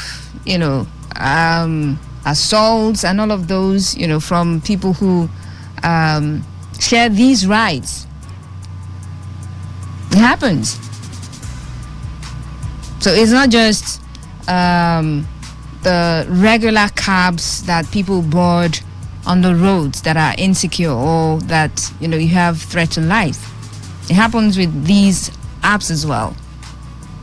All right. Today 95.1 FM. Good evening. Faustina, good evening. Yeah, you're welcome. Longest time. What's your name? This is Comrade God Puchibike. Where have you been? Did you jackpot and leave us? I choose not to call again, but I've been listening most times. I remain anonymous sending my SMS. All right, thank you. For not being anonymous and not being silent today. Yeah, because this is a new era, this is a new administration. Oh, that's nice. That's nice. A lot of expectation, because we have been crying a lot during our governor, former governor, Minister is a good years a week. So I'm calling from Emoha, who do have precisely. All right. Now the governor elect new governor. The new governor. Yes, we the people of Odoha Emoha, we voted for him, and through our brother Barrister Sonny Ewude, we voted for him massively, and we are expecting a lot from him. We don't want what happened during Yesuwike administration to happen in his own administration, because we came out in mass, both old women, youths, fathers, to vote for him, to make sure that our vote counted for him. And we have some abandoned projects. Now, Rumokane community road, link road, that road, I have been sending pictures right from when Eno and Miriam was working with the Today FM. Up to today, that road has been dilapidated. You can't even walk on that road. And the funny thing is, some part of the road, grass has taken over. We are tired of weeding, cutting every time. So we are pleading on him to help us, if he can be able to take up this challenge, to take up this particular problem, this particular burden in entire Rumokane community and Odoha community, to make this road to be acceptable. At least our women to be able to carry their farm produce, to be able to access, to sell. Not during this rainy season now, women will start falling. It is very, very bad. We voted for him, so we are expecting him to come to our cry. My governor, I'm pleading through Barrister Sonny Ewude, please come to our aid. For the past 2 years plus now, we don't have light in Emoha, in the entire Emoha local government. I choose not to call again because we have been calling, and we know that our local government chairman, Dr. Chidi Lord, he has tried, and last year I know he paid over 24 million to PHCD, but the work, they started the work, but along the line they stopped. We don't know what is happening. I'm still pleading on my able local government chairman to please, if you look for a way, even if we have Greenville in Emoha local government, if he can be able to partner with them, they can supply the entire Emoha with their light. Even if we will pay, you should just try. Okay. I'm also pleading with the governor to look into it. Then lastly, we're also pleading with the local government chairman, we the students, you should try and pay bursary for the students in Emoha local government. Because most of us, we look at what happened in the USA. No school fees, no payment, no school fees, no exam. A lot of Emoha children, I know he intervened, but most children was deprived exam. So we should please try. Other local government have been paying. I have friends which recently now, this last month, they paid them their bursary. You should try and pay Emoga students bursary. All right, thank you. Even if it's 1,000, we will appreciate it. It's all right. Thank you very much. Thank you very much, and welcome back. Thank you. I mean, valid concerns. A bad road that needs to be fixed. Electricity, power supply, very, very important. Now, the importance of power supply cannot be overemphasized. It is really very important. If you need an area to be developed, just supply power. Maybe not 24/7, but make it above average. Even if it's average, you would see that the area is going to develop. So it's very important. And of course, the bursary, very important, like you said. Even if it's 1,000 naira, they will appreciate it. At least you receive at the end of the month. You receive money that this is payment, bursary payment. I mean, it's something. All right? So those are valid concerns. Hello, good evening. Welcome to Area Talk. Yeah, Mr. Zion, good evening to you. Mr. Zion, you're welcome. Concerning these EALers or these riders, I think these guys are in a haste, and it's not good for us, and I don't like it. Why couldn't they wait give patience Hmm. for the Their companies.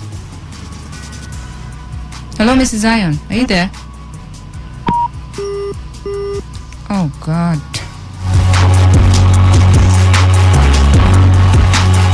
I'm sorry about that. Do also call back if you can, Mr. Zion. 0817 0000951 and 0810 9510 951. We're talking about the strike action by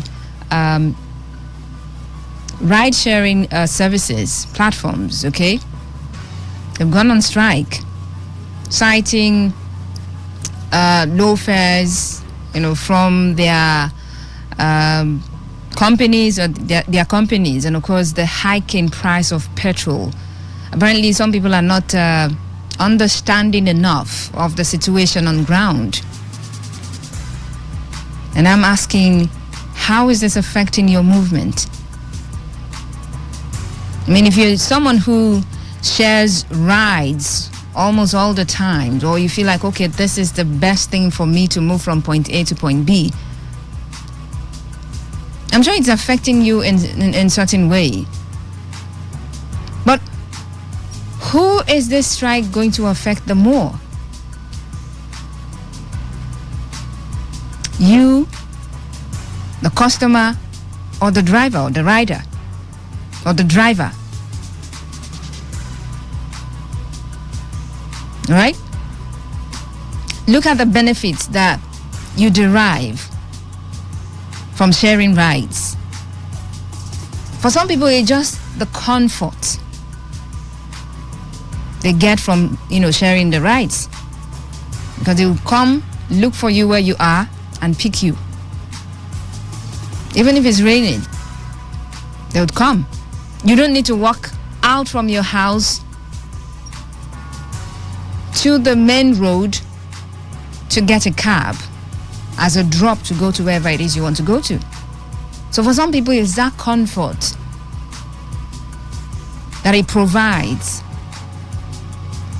That's the benefit that they're getting from it. But on the part of the drivers, some, it's just their source of income. Single, that's their only source of income. So if this is happening, it means, well, money is not coming in. And for some, the cars are not theirs. I mean, if it's your car, you can afford to say, oh, well. Even at that, even if it's, oh, well, if it's your car, you can afford to say, oh, well, this period, I can just be a normal cab driver.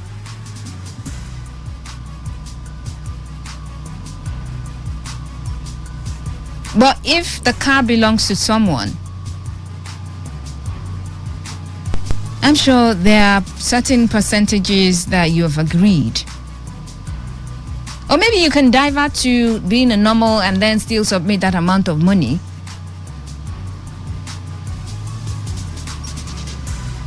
But considering all of the predicaments at the moment, and you want to join the strike, how do you cope as someone who has that as your only source of income? So who is this affecting the more? 0817 0000951 and 0810 9510 951. Now, if you're on the road, I'd like to know.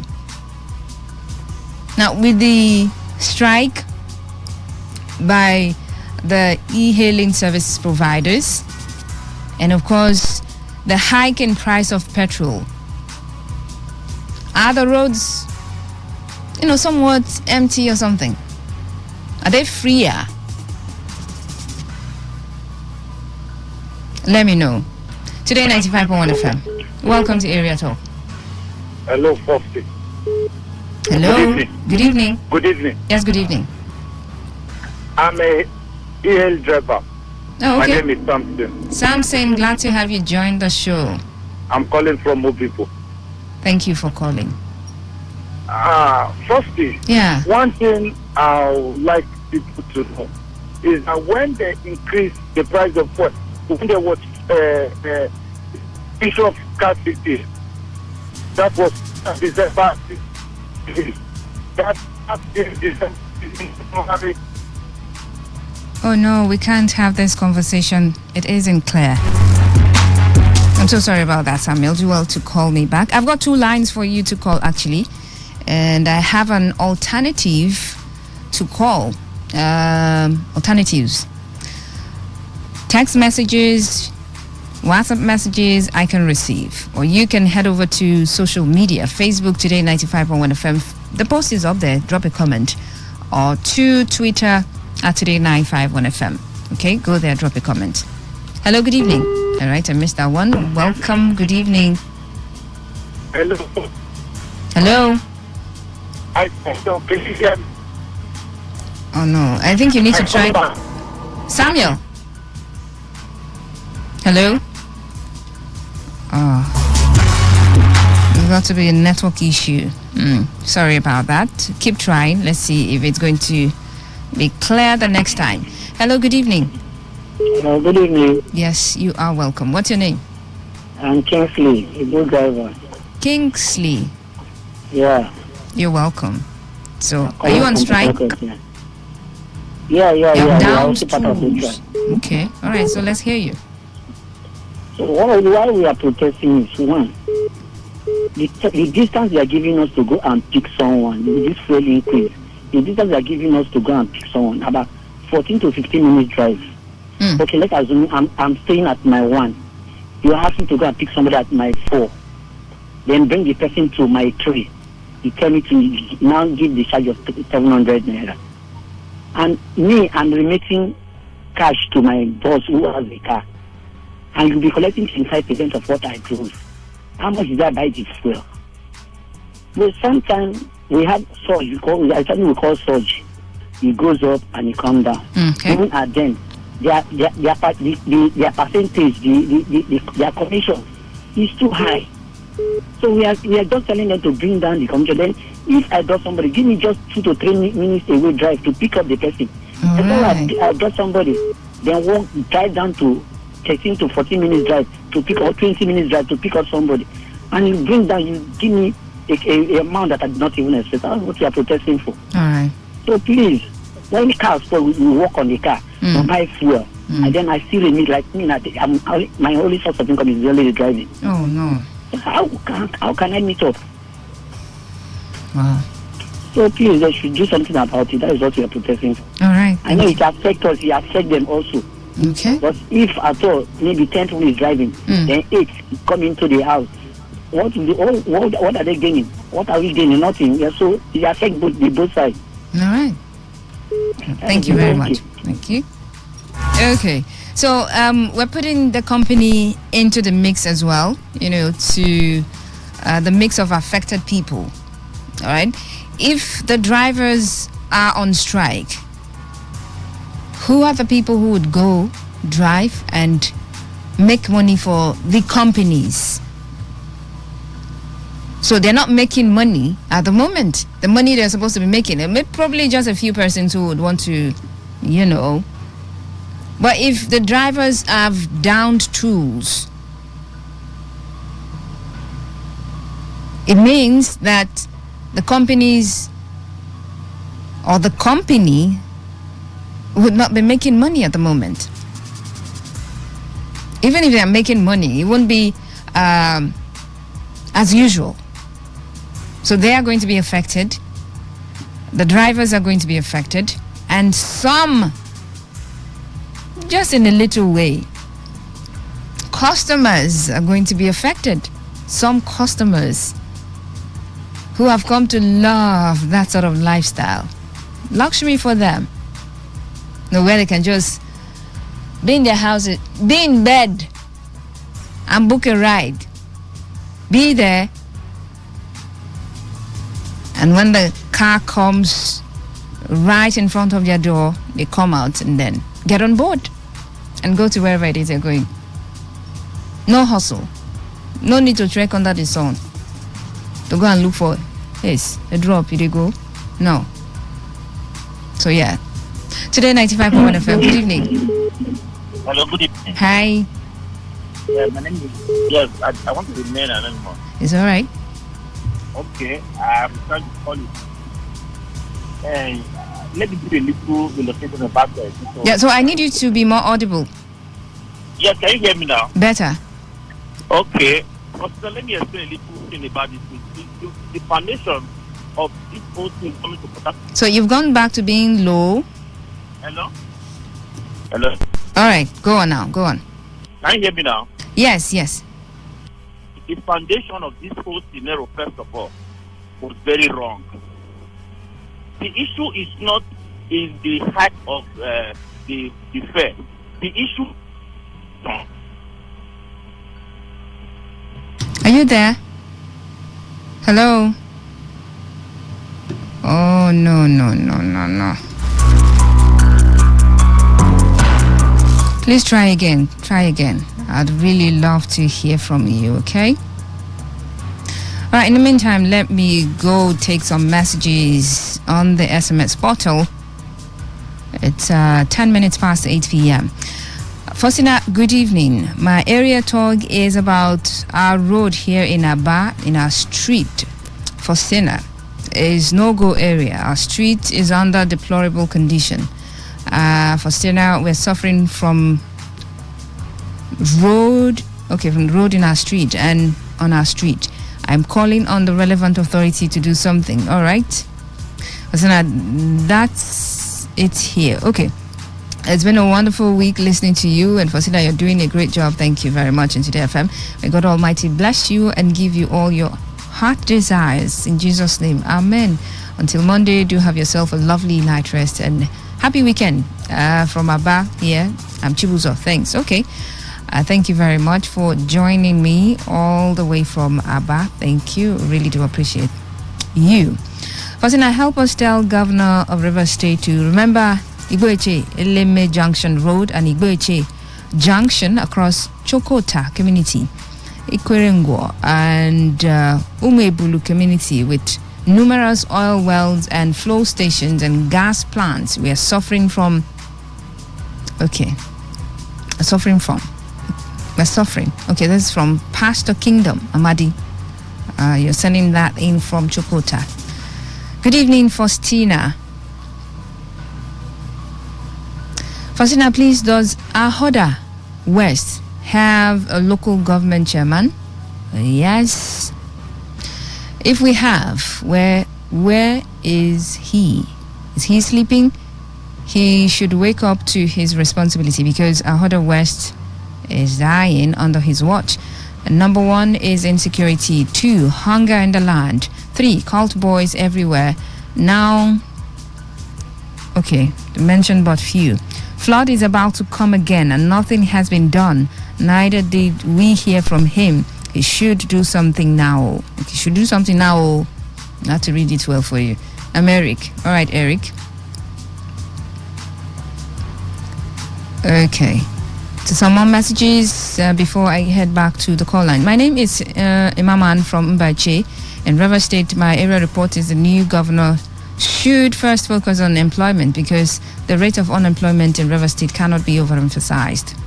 Please, my good governor, take unemployment as a challenge of 100 days in your office to upgrade your CGP. Oh my goodness. This is from Imaman. Thank you very much. I really do appreciate you. Thank you. Let's get back to the phone lines. Today 95.1 FM. Good evening. Hello, I called back again. Okay, all right. Okay, as I was explaining, they came in as a system. They came in the commission of 15% commission initially. Okay, everybody was patronizing them. Suddenly they went to.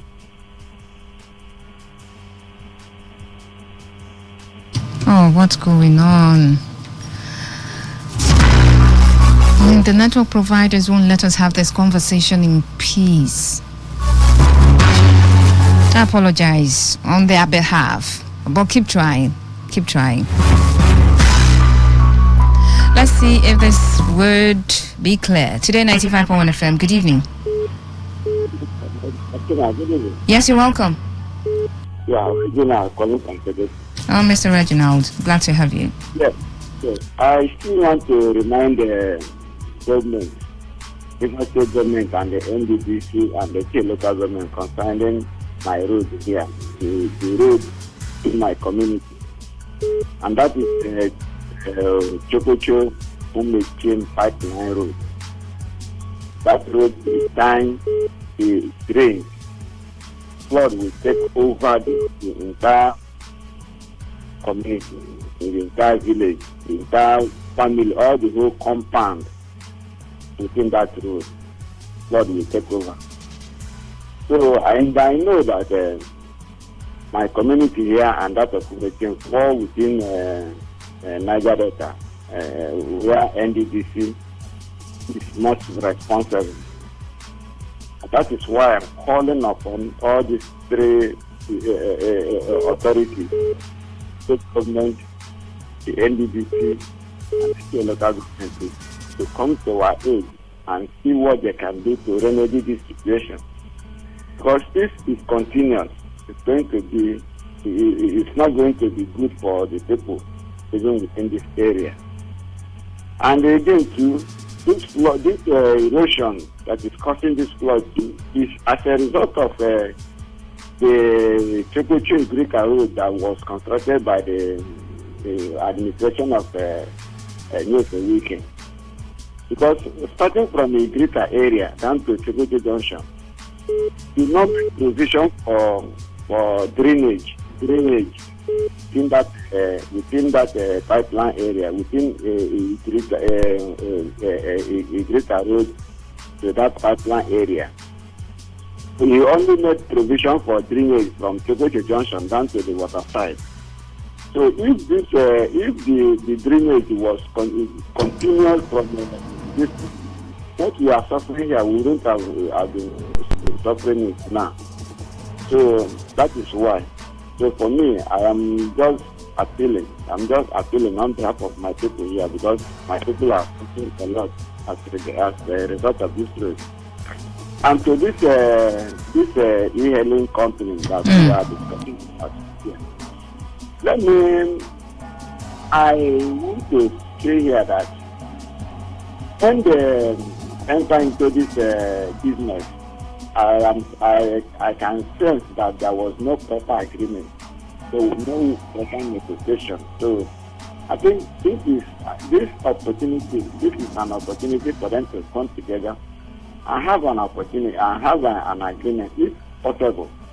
Let them come as a union, on the union, have a legal practitioners that can represent them, and then not in agreement in case of when the issue of this issue of fuel rise, because what they were not having this issue before now.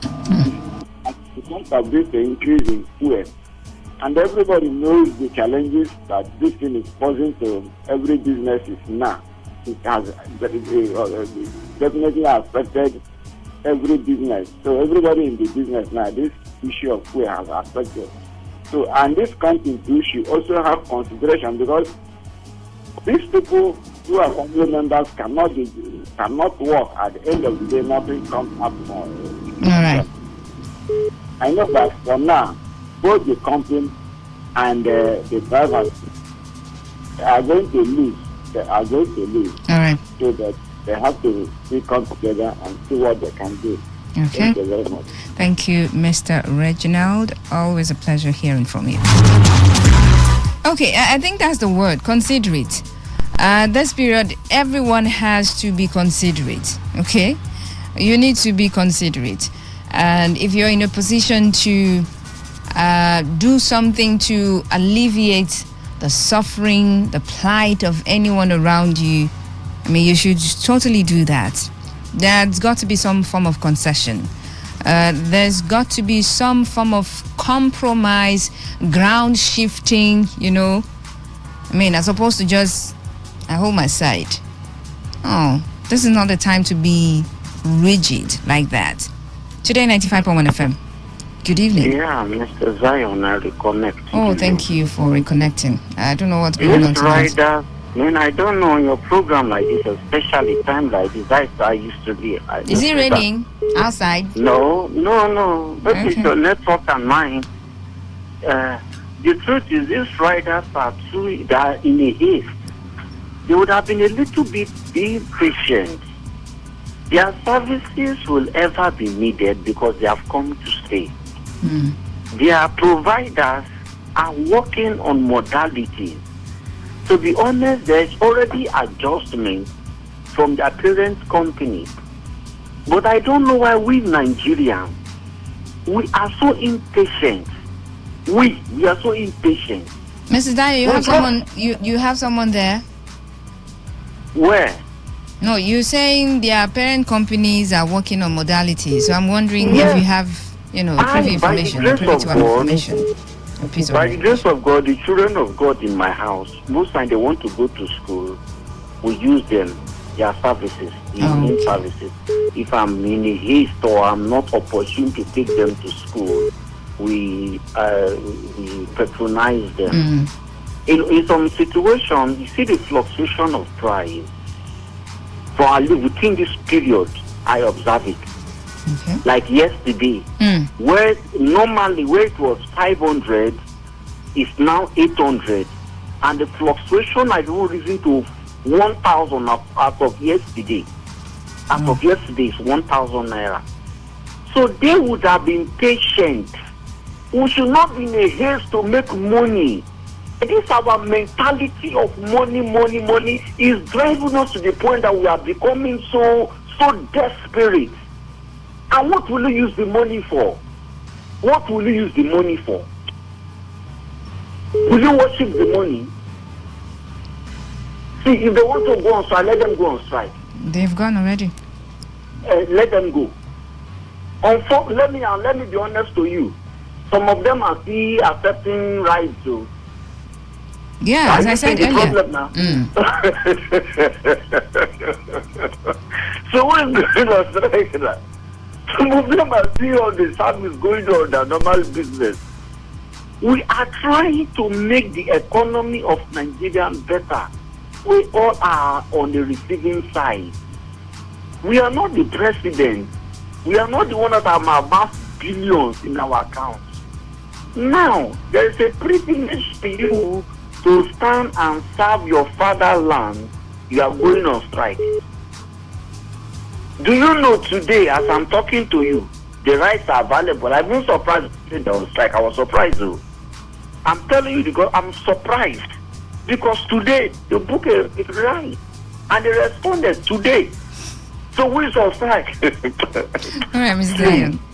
I want to beg us as Nigerians. We should not destroy this country.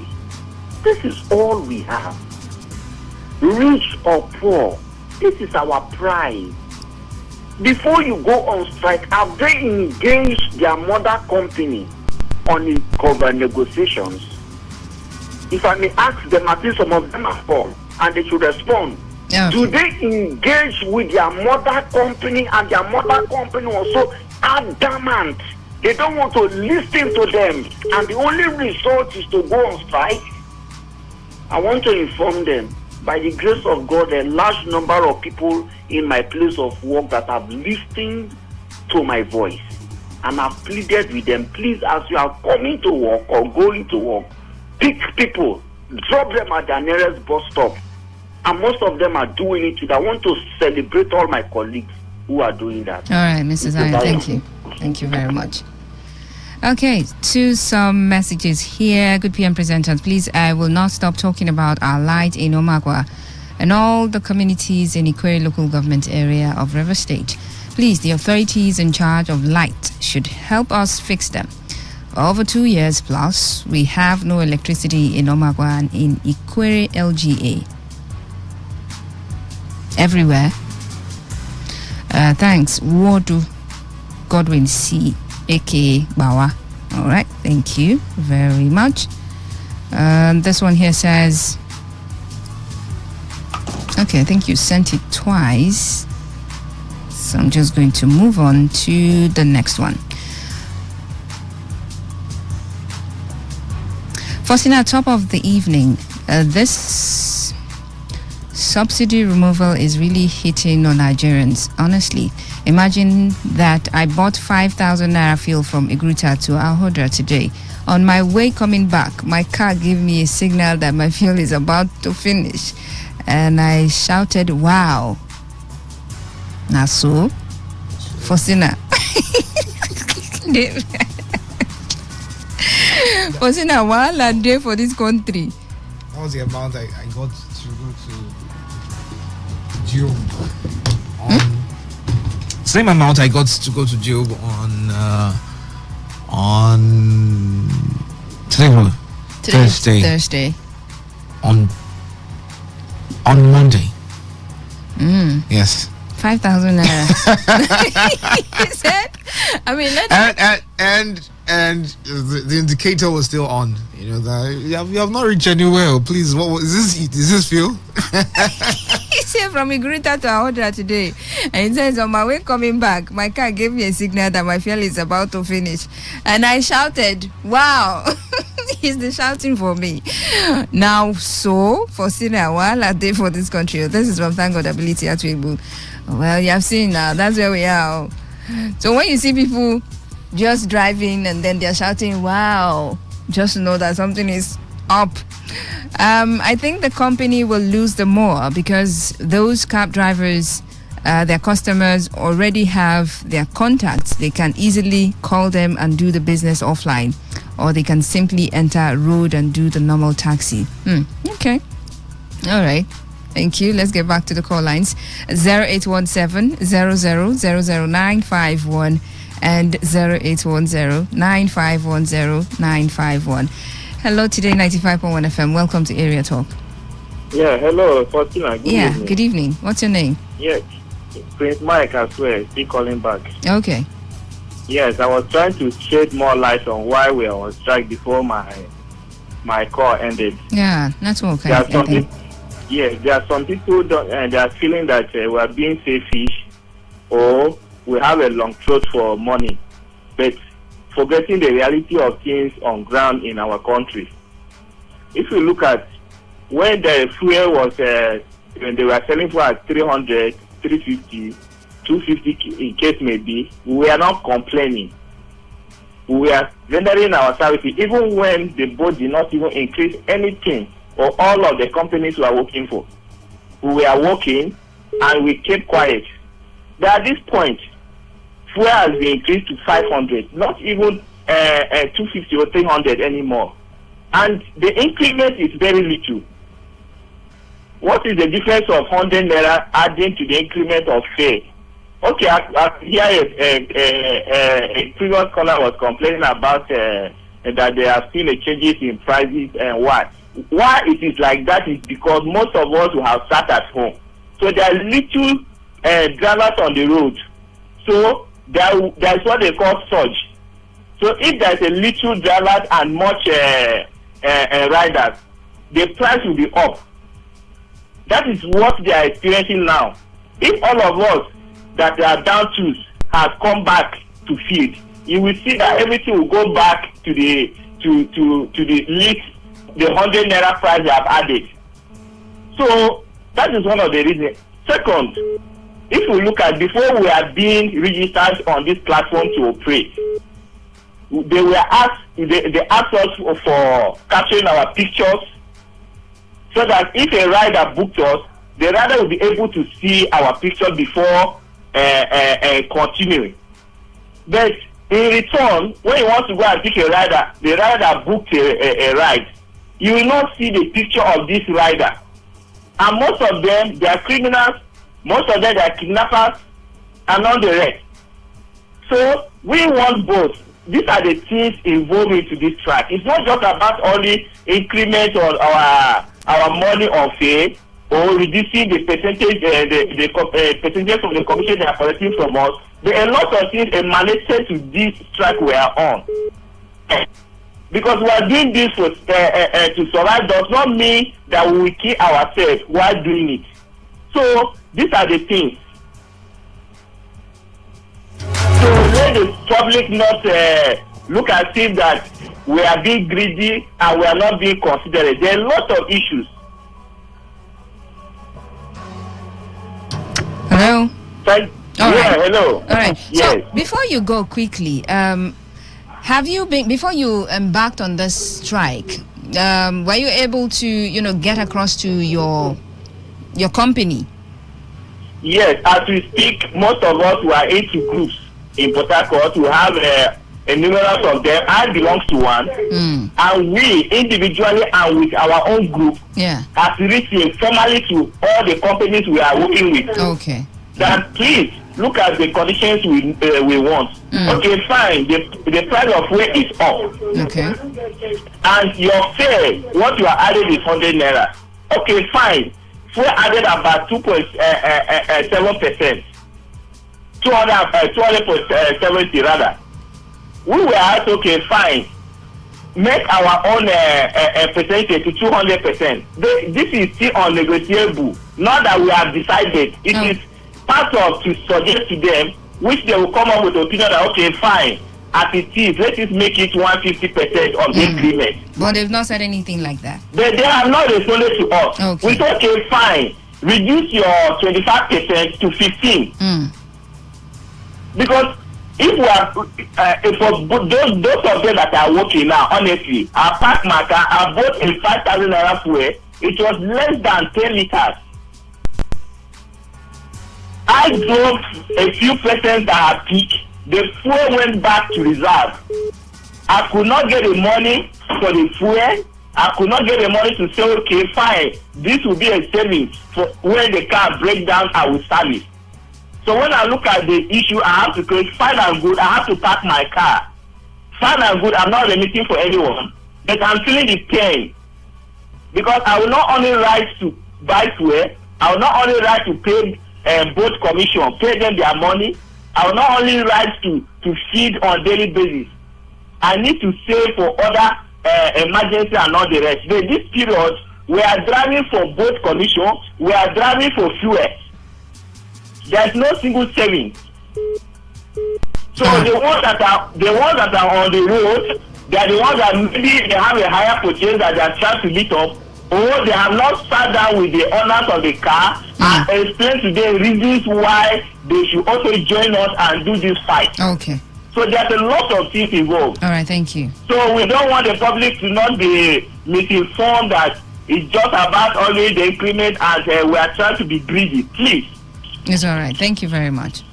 You are welcome. All right.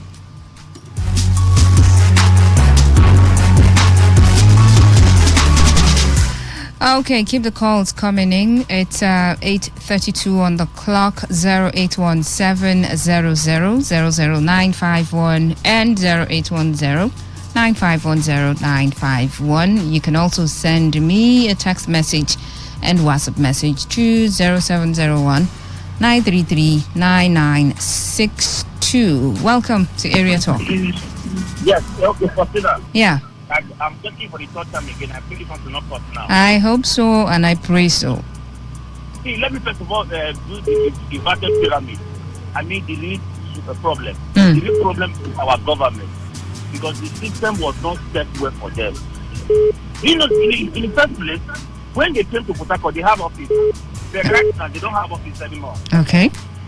You talk to them online, and that's what they do. So they are faithless to us now. All right. So they don't see the impact. So that's one. Secondly, people are not interested in that race because we have families who are also cooking this right. So it's not increase the rate that matters. The commission you are charging us. Even that these people, they are do the maintenance. Our cars, the data we are using is for us. We also send traffic to them for Google. Google are paying somebody to traffic. And your parents are doing for them. Like a follower, you get my point. That is on. So they're not losing anything. They are the one that is even losing. That's on that thing. Okay, now, anything you want to talk to them, they will say it will send email. They have an office before in Port Harcourt. You know, it's during the COVID, they left. So they only have one correspondent or whatever. You see once in a while. You cannot go access the office. Okay. That is security people. All right. So these people who and what is what is the feeling about this strike? That the people who are striking now, what are they striking for? Who are they complaining to? They are supposed to go to Ministry of Transport and tell the Commissioner of Transport that, hey, these people are really not nothing. Because they are paid PRO to all these people. Somebody signed them to Port Harcourt, yes or no? Somebody gave them right, just like MTN. When MTN gave to Nigeria, somebody who gave you the right. There's a license. Somebody gave you a license to work in Port Harcourt. Then can they also ensure that the people who gave the license also talk to them that, hey, this commission you are taking from this people is so fucking too much. But nobody is talking. That is why I say let me tell you, in Nigeria, in Africa, they are operating from Austria. I don't think they even know if anything is happening in Port Harcourt now. Because how much? As you are on strike, Lagos is working. Yeah. So it's a general thing that if the government can tell them, if we did not give this full 10% commission, which will came into Nigeria with, leave our country, other people will come in. The best carrier before was CCTV. Why the highest in Port Harcourt before was a fan track. But because out of greed and local content, they don't know how to beg. Standard and CCTV, if you have made today, who is both? Okay. No, let me tell you, I have a little issue about it. It's so painful that I'm seeing people say they are striking. All the people who are striking, they are all in groups. Some of them are still working. So I understand they are flying because most of them hire this. That's the thing. But the issue is the government. If they are serious, if all these leaders of this group, they collect money, they collect view. I left this group. I was once in this group 4 years ago. I left them because they are never united. It's time to go and do parts they know. Have to get traffic there, traffic not there. That's the thing. Okay. No, they are never serious. All right. Not the Minister of Transport. Take Minister of Transport and say, Commissioner of Transport, say what you are facing. The commission is are taking from us too much. We are the one running our car, doing maintenance. How can you come into it? Nobody is talking. They just want to strike. It's all right. Nobody. Both is not even aware they are so strike. I don't think so. It's all right. Thank you. But it's a painful thing. The system is already rotting. Okay. So they cannot fight it not consider. Okay. Thank you very much. Okay.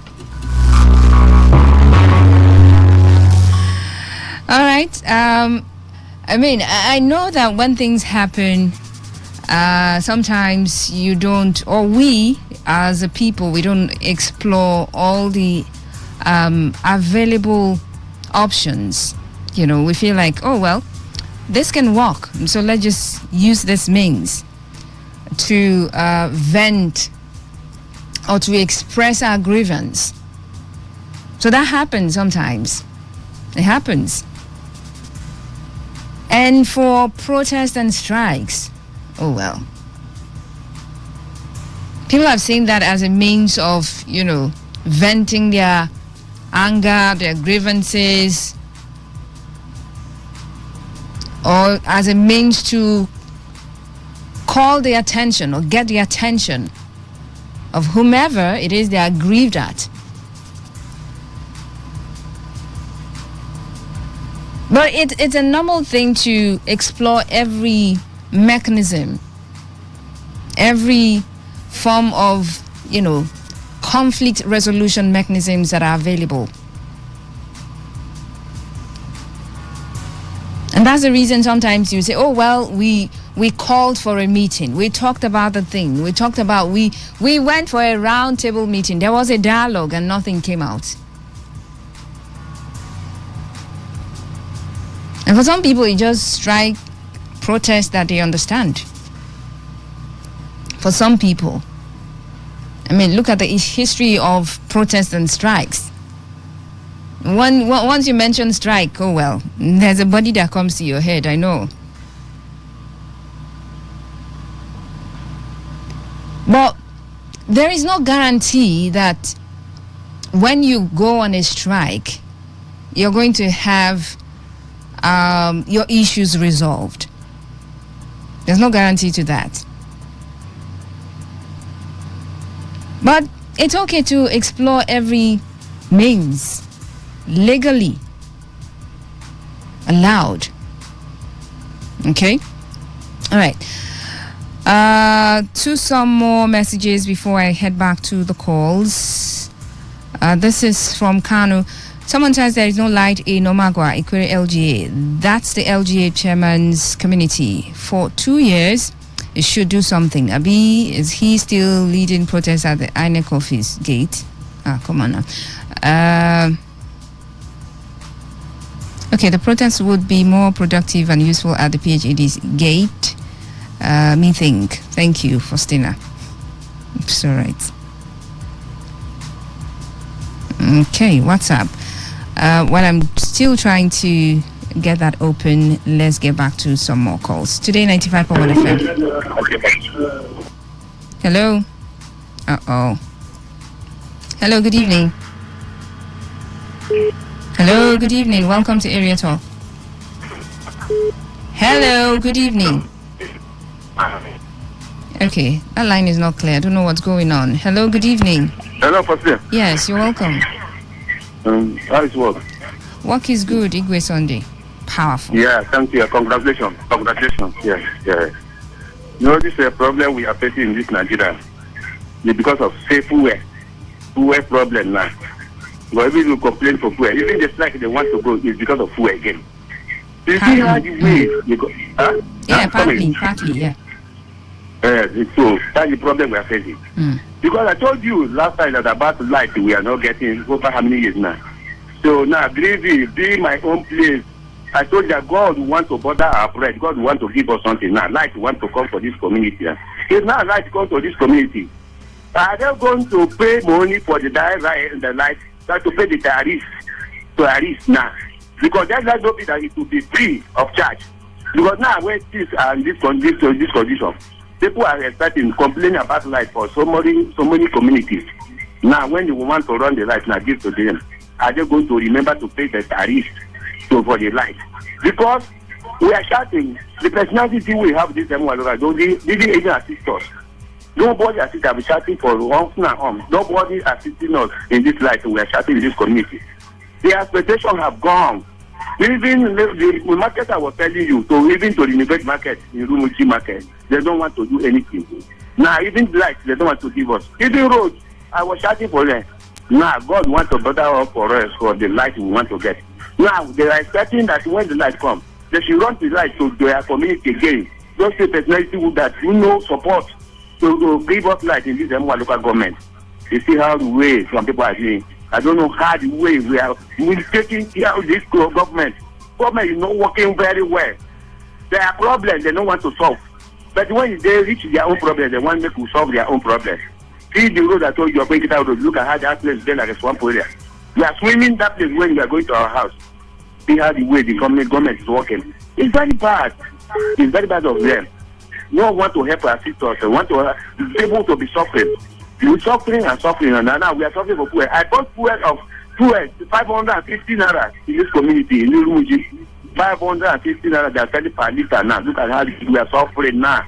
I don't know how that will go down now. Okay, even some people that want to start business for selling of maybe pure water or maybe barbering hair, are they going to meet up to bad my Faustina? Yeah. Are you hearing me? Yes. Are you hearing me? This thing I complain for you. Yes. I'm listening. I'm listening. So you are serious for what I tell you. You see, we feel it's a 550 we are buying now. How many liters can make it to fix the gas or to fix the gas or to fix the tank? See how the way passing through. Even some people that are managing for running Okada or doing other things, they are doing daily payment for the owner of the bike or owner of the motor. Look at how the way they are finding everything difficult. How are they going to meet? So people that have an issue, have children to feed, to see how what we are passing. What we are passing, other countries are not passing this kind of work we are passing.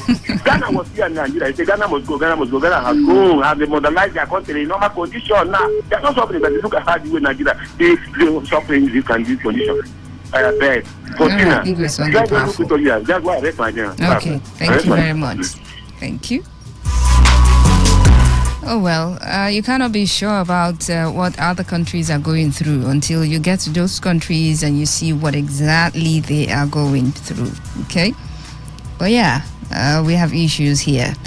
To some comments on Facebook, Thank God Ability Attribu says, the removal of fuel subsidy is really hitting on Nigerians. Honestly, in fact, transporters should go on strike. She wants us to trek. Iki Kesi says we are hoping for a better e-hailing company that will stand as a major competitor. Okay, all right. You think that would, solve the problem? All right, thank you very much. Today 95.1 FM. Good evening. Okay, I don't know what's going on tonight, but bear with us, okay? Hello, good evening. Hello. Oh, this one is not clear.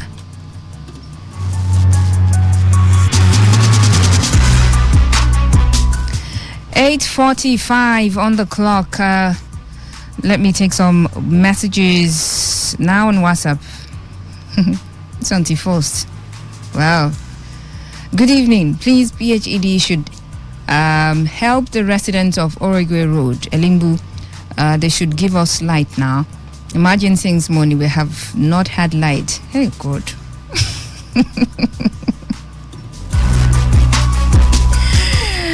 I mean, if someone were to be standing close to you and you're saying this, I'm sure a slap would have landed on your face.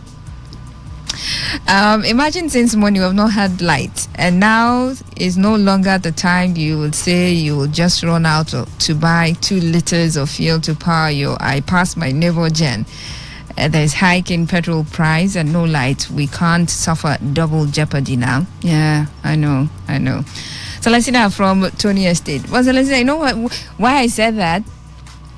You're talking about, imagine since morning we have had no light. We have not had light since morning. No. Now you have some people who complain 2 years. Okay, but that doesn't mean that you shouldn't, because apparently it's not normal for you. So yeah, it's okay. Celestina from Tony Estates. Tony Estates. And this one says, my sister Volt company not trying. Fuel price is very high, and they're expecting people to carry that low price. I can't do that. You buy fuel of 10,000 naira, then you walk 7,000 naira. Ben from PH. Buy 10,000 and then you walk out 7,000 as 3k deficit. A whole 3,000 naira minus. Okay. All right, let's try some more calls and see if it's going to be clear this time. Today 95.1 FM. Good evening. Good evening, my sister. Yes, you're welcome. Okay is my name. Okay, welcome. My sister, you see, anything concerning transport this time around there. In the finish man. Okay, if you are doing business at maybe from Igruta to my tray, you know what it costs for you to from this Igruta to my tray, going and coming back, and what profit are you making? Even if you have motor, take out where you are buying every day from Igruta to my tray or beyond my tray, and that is only place developed to do small business. That's why we say let government extend development in some other area for people not to suffer like this anymore again. Okay, in case like this now, many people, their business is this my tray or other my one or this is from far place, from Obigo, from here. This one not be small thing again. If he hit every man, no be say if you go market it then go for finish, you don't get 1 naira, and he must go back. Not be small thing. Not be small thing. Let them help us. All right. For the evening at 300, we buy fuel. It's okay. It's all right. Thank you. Thank you.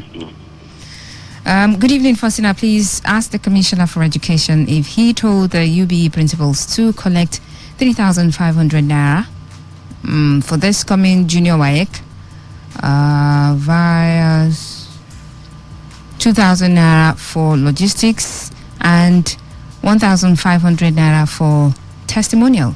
an exam slip.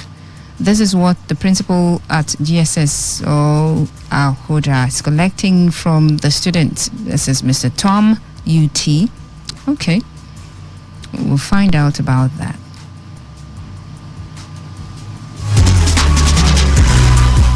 All right, let's try some more calls. Today 95.1 FM.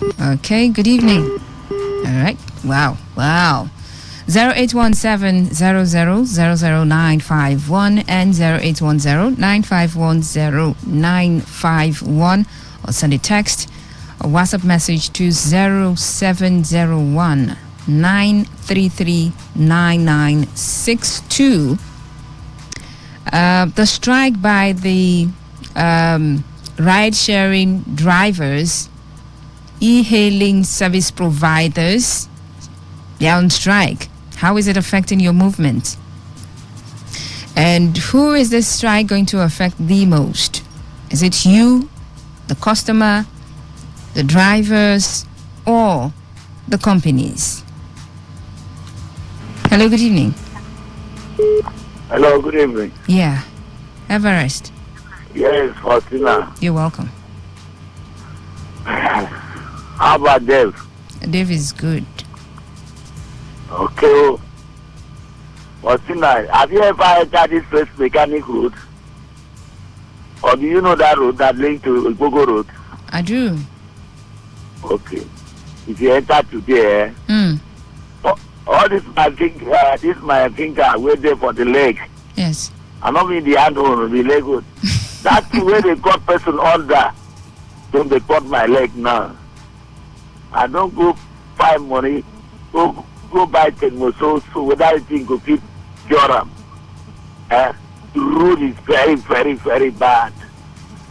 And with this transport where they highlight this, man not be buy fuel. So this fuel, since this new model fuel come out, I never buy fuel. I not go ever try buy ammo because my money not reach, my level not reach to buy that kind of fuel. So I dey trade for leg now, and my shop is at that first mechanic, and the same way my house is the same that place too. So I dey trade every morning, every trade. You see, don't begin to wound my leg. I beg this thing, this new governor, his name is very hard to pronounce. Beg, sir. I beg, God help us work this. Just call him governor. The new governor. The new governor. Fobara, yes, something like that. It's like that. It's not something like that. Yes, okay. Choba as a whole. That whole say the whole Federal University in the whole River State. Choba have no road that they are tired apart from the Google road. It's only that a whole village that bring that university supposed to tie every corner of the street in When you say Choba has no road, what exactly do you mean? They have road, but no one where they tag. No road. The road has not been tagged at all. If they can tag this first mechanic, then that means that they have two roads now that's being tagged. I beg.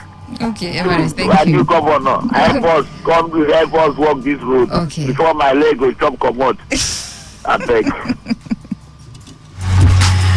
Sorry about that. Sorry.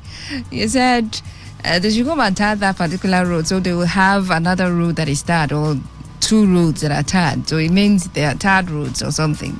All right. Well, thank you very much. Let me take a few messages before I leave now. I will terminate 8:55. 2 minutes more. Says Honorable Chidi should remember Rumekwe for his projects too. We are his good people ever before now. No good road, no electricity, no good market structure, no health center, no good desk, and no teacher in our primary schools to teach the pupils. This is from Aze White. Okay, Aze White, thank you very much. Good evening, Faustina. Where I'm pointing is on Keke people. The way they react to the public negatively because of substances most of them take. Some of them forget that they have internal health issues. According to information, the keke rider was fighting with the suspect. Oh, really? And Bogoro security don't joke with such crucial issues. They know how to handle matters. Dixon from Ogbakere. Okay. Dixon, were you there? Was that the true position? Was that the true situation? Oh, apologies, okay. But you could have just sent a text. I'm so sorry.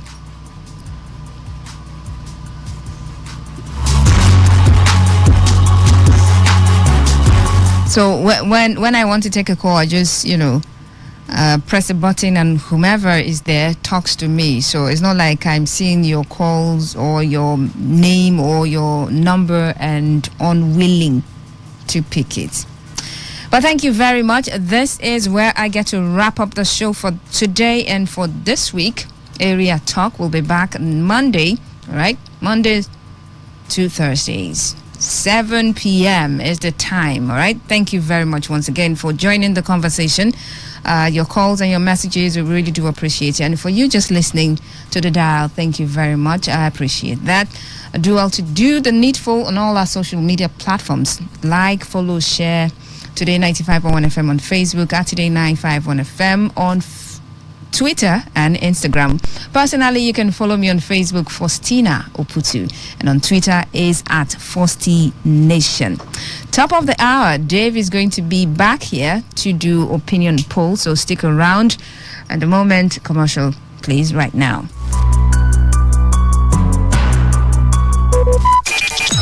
Talk radio. I listen to a lot of talk radio. 95.1 FM.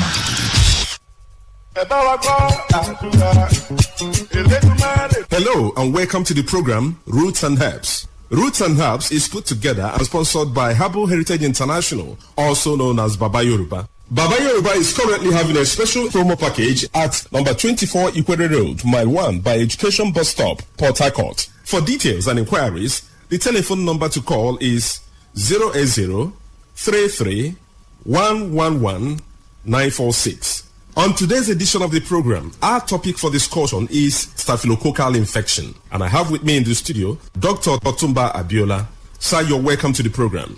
Thank you, Mr. Moderator. Staphylococcal infections do occur in the body system when Staphylococcus bacteria enters into the body system and spread within the body system, destroying body cells. Staphylococcus bacteria are majorly of three types that can afflict men. But of these three, the most pathogenic in nature, that is the one that is capable of causing diseases easily in men, is the Staphylococcus aureus, because it is capable of invading body cells, destroying them, causing different pathological changes in the body. When Staphylococcus bacteria spread in the body system, there are a number of changes that one can experience. This can result to burning sensation within the individual, and this can be seen as fever from time to time or a situation where there is certain hotness coming from within. There can be skin manifestations in staphylococcal infection that can be given one periodic boils or rashes all over the body. In some people, such rashes can come around the pubic region or even leading to boils that can lead to blisters or even ulcers on the skin. It is possible for one to experience persistent headache in staphylococcal infection because the body fluid is already contaminated. It is possible if any bacteria is able to dwell so long in the body system to contaminate the whole body fluid and even damage nerves. When nerves are damaged, there can be tiredness. Not only this, it is possible for men to suffer a lot because this can degenerate to a situation where a man is unable to stand like a real man. When a man is unable to stand like a real man, it is seen as a serious challenge because the whole family can be affected. Part of the joy of the relationship can be stolen, and this can cause different rancors in the family. A man that is unable to stand as he should can find it difficult to get arousal. The libido, that is the desire for opposite sex, can disappear. And once that arousal is not there, that is the ignition point. It means such a man will not be able to stand like a real man. In some people, the arousal can be there repair, but you discover that because nerves have been damaged, the transmission from the upper center down to the power point of man, that is in between his two thighs, can be weakened. When such occurs, you discover that such a man can even get arousal or is able to stand, but the type of standing that he has is not strong enough to help him to even get into the act. In some people, they make efforts to get into the act, but you discover that they are unable to spend more than a minute or more before they are exhausted. Mind you, before a man can be called a real man, such a man must be able to have the arousal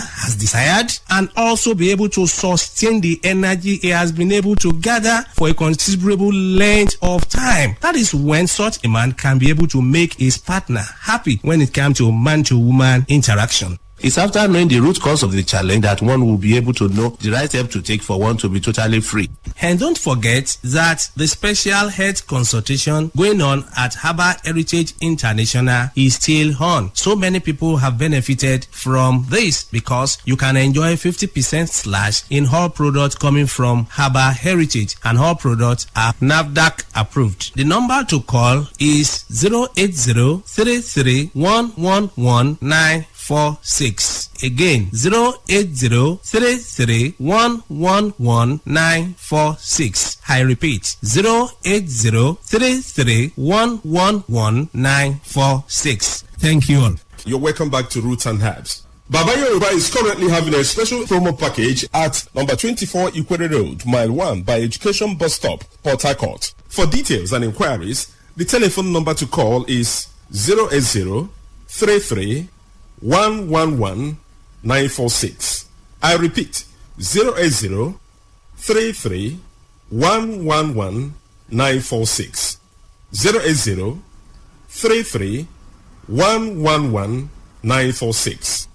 080-33-111-946. Herbal Heritage International, the Kokoroko for herbal medicine where they produce strong, correct medicine. They take it, they support with country health care system. Liman, correct bekelistic ogbonge herbal medicine. They we know they come out for public anyhow like a big basket. Full ground as every Christmas have been boundary. Seeking a self sabi medicine will pass them. After all, monkey smart now because tree near tree is a forest. Heritage International go use the technology of computer testing machine to see and know before attacking that your health condition. We don't become Obarugba for your life with the correct treatment. Therefore, whether definition or without definition, make you visit Herbal Heritage International. Offices way near you. Herbal Heritage International. Now you. Don't forget that Roots and Herbs is a program that discusses health-related challenges and suggests possible ways out from the herbal medicine perspective. Until we come your way again, remain blessed. Herbal Heritage International, the Kokoroko for herbal medicine where they produce strong, correct medicine. They take it, they support with country health care system. Liman, correct bekelistic ogbonge herbal medicine. They we know they come out for public anyhow like a big basket. Full ground as every Christmas have been boundary. Seeking a self sabi medicine will pass them. After all, monkey smart now because tree near tree is a forest. Heritage International go use the technology of computer testing machine to see and know before attacking that your health condition. We don't become Obarugba for your life with the correct treatment. Therefore, whether definition or without definition, make you visit Herbal Heritage International. Offices way near you. Herbal Heritage International. Now you.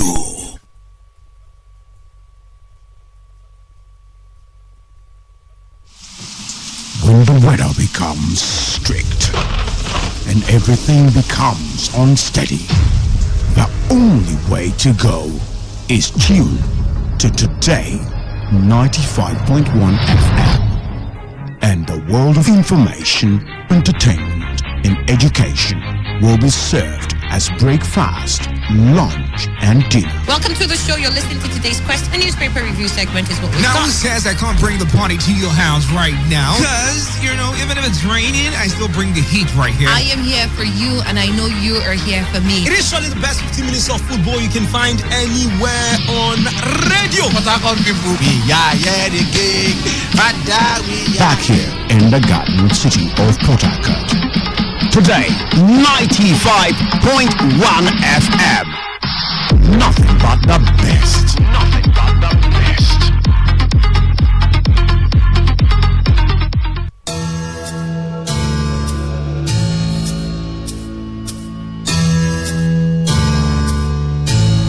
Every day, we hear reports about counterfeit products, stories of fake drugs, foods, expired goods and other consumables being manufactured, imported and sold to unsuspecting members of the public.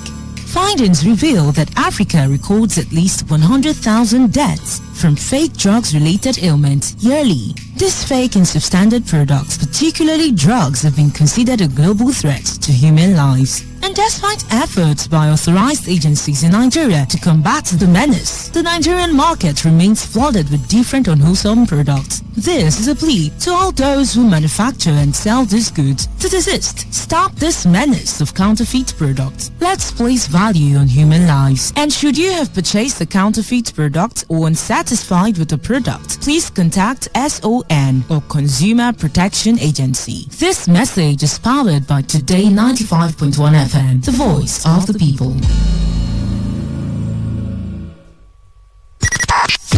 95.1 FM, voice of the people. And we're back.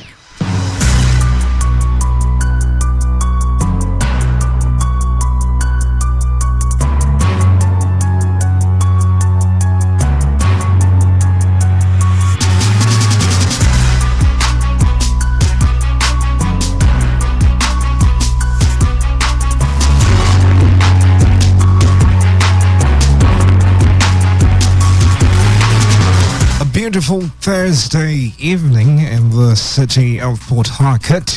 This is your premium talk news and sports station, Today 95.1 FM. And again, it's time for the family talk. It's time to gather round and banter, exchange opinions. Get to serve me your perspective, I serve you mine. We interact together, we share thoughts, we rub minds together, only on Opinion Poll, okay? It's strictly for this.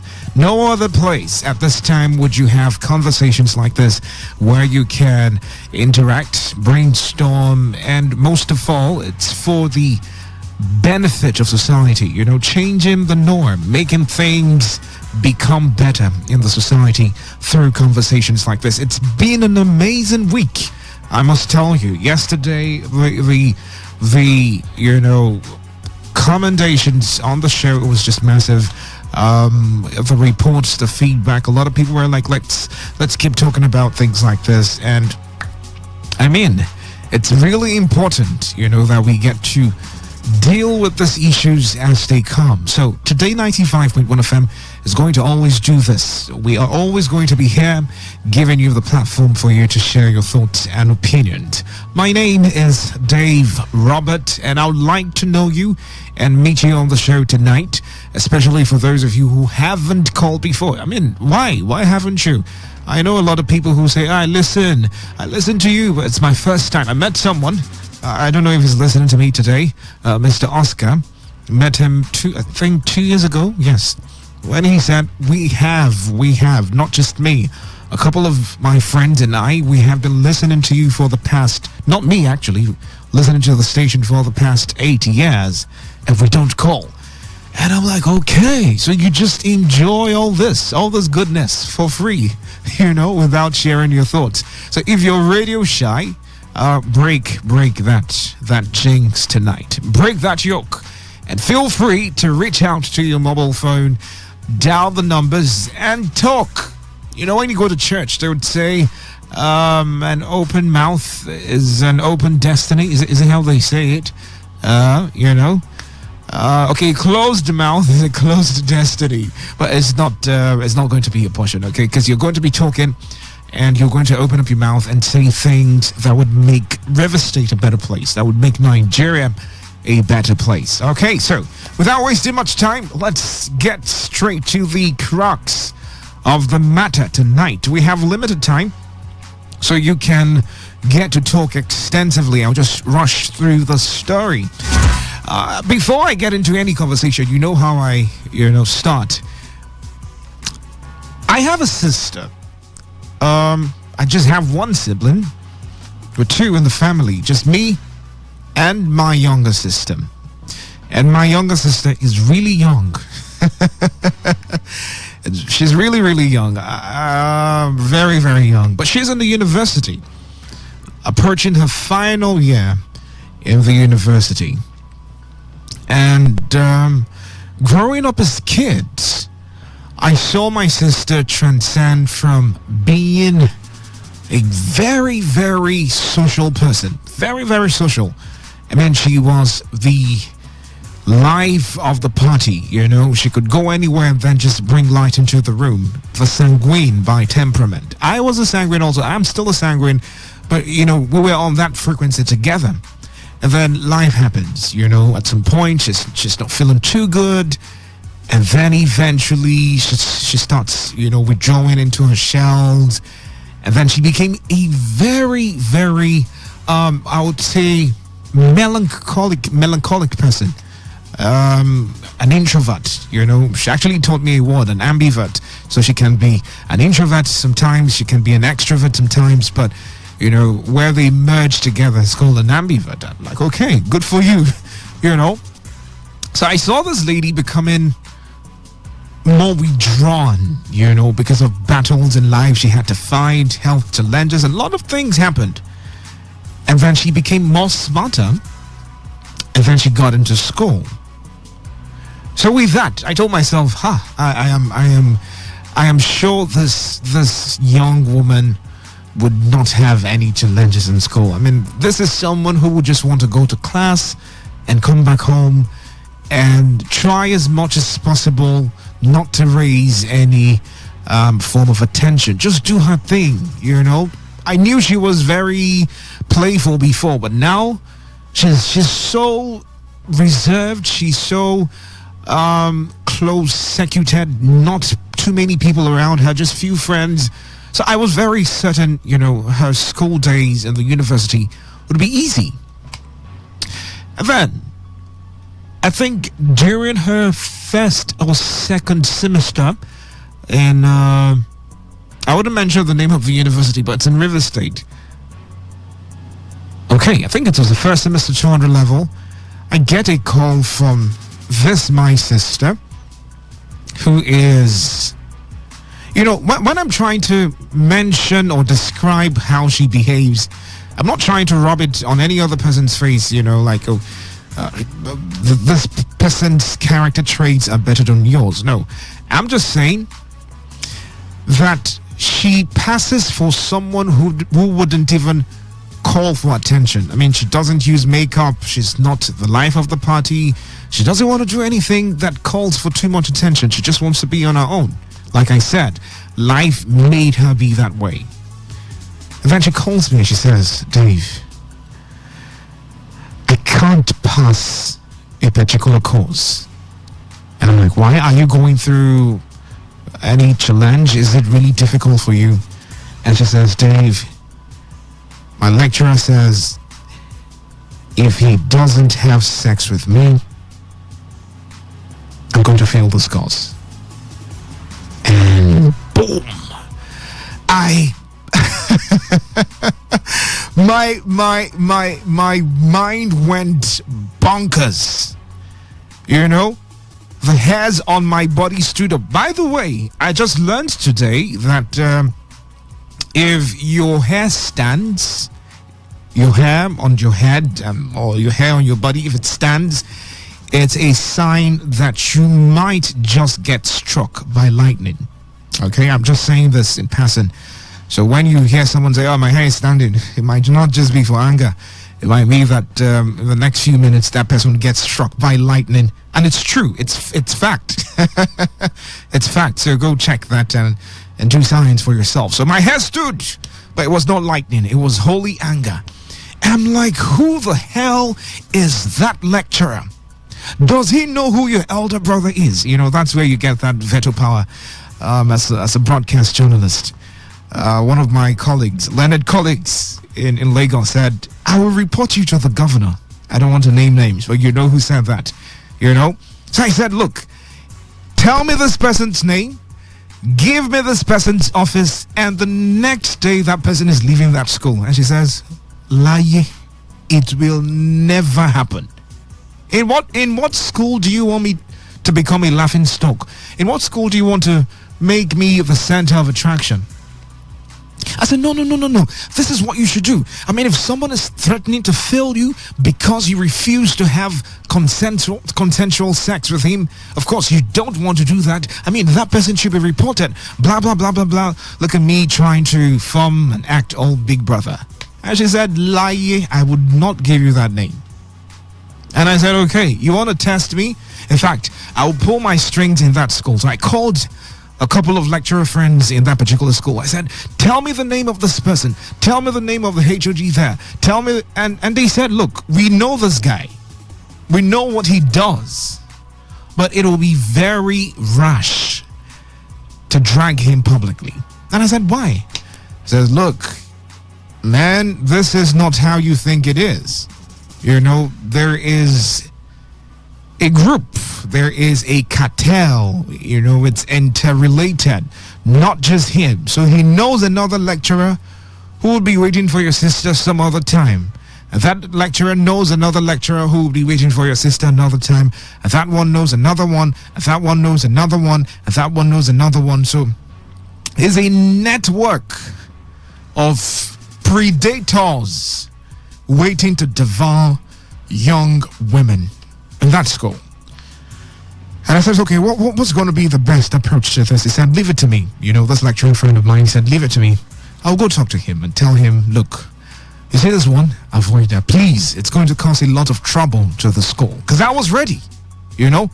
I was ready. I said, if it would take me putting this person's name on all tabloids in the country, I would do it. If it would take me taking him to court, I will do it. I mean, why do you stress a young woman? This is a lady who had been recovering from, you know, a health condition spanning 5 years. And miraculously, she got into school, trying to recover, trying to get back into the society again. You don't know the history of this lady. You don't know the history of this child. All you want to do is get in between her legs. And you don't even want to know. You are threatening the child that you would fail that child and nothing is going to happen. And you'd make sure she repeats the course again. Even if she finds a way to appease, like beg you, you'd make sure she keeps repeating the course. I said, somebody hold me. I called. In fact, I didn't call. My parents called and said, look, you know, tone it down. Don't take it how you want to take it. And the other lecturer friend of mine was able to pacify and plead and plead and plead. And she was able to pass.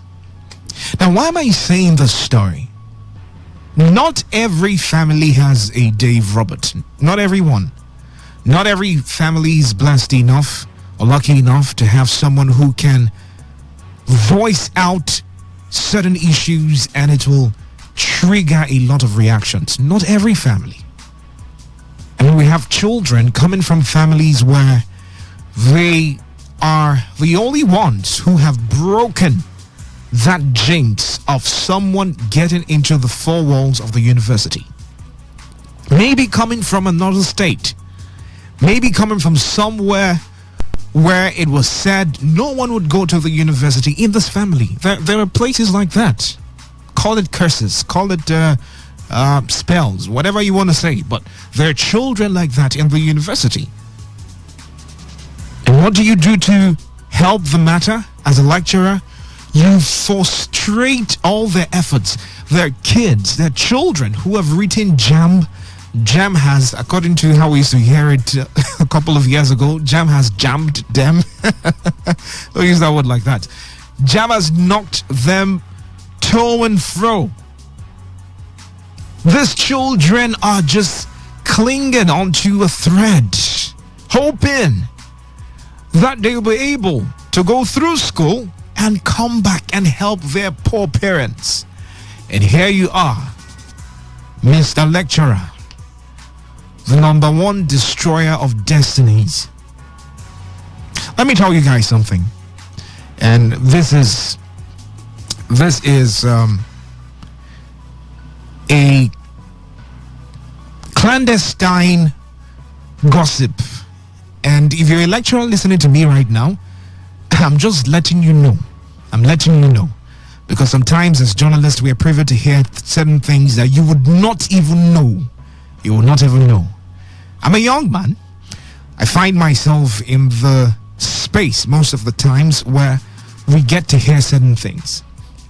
For you lecturer listening to me out there, and you've decided you have a wife, you have children, but it's not enough for you. You don't want to take another wife.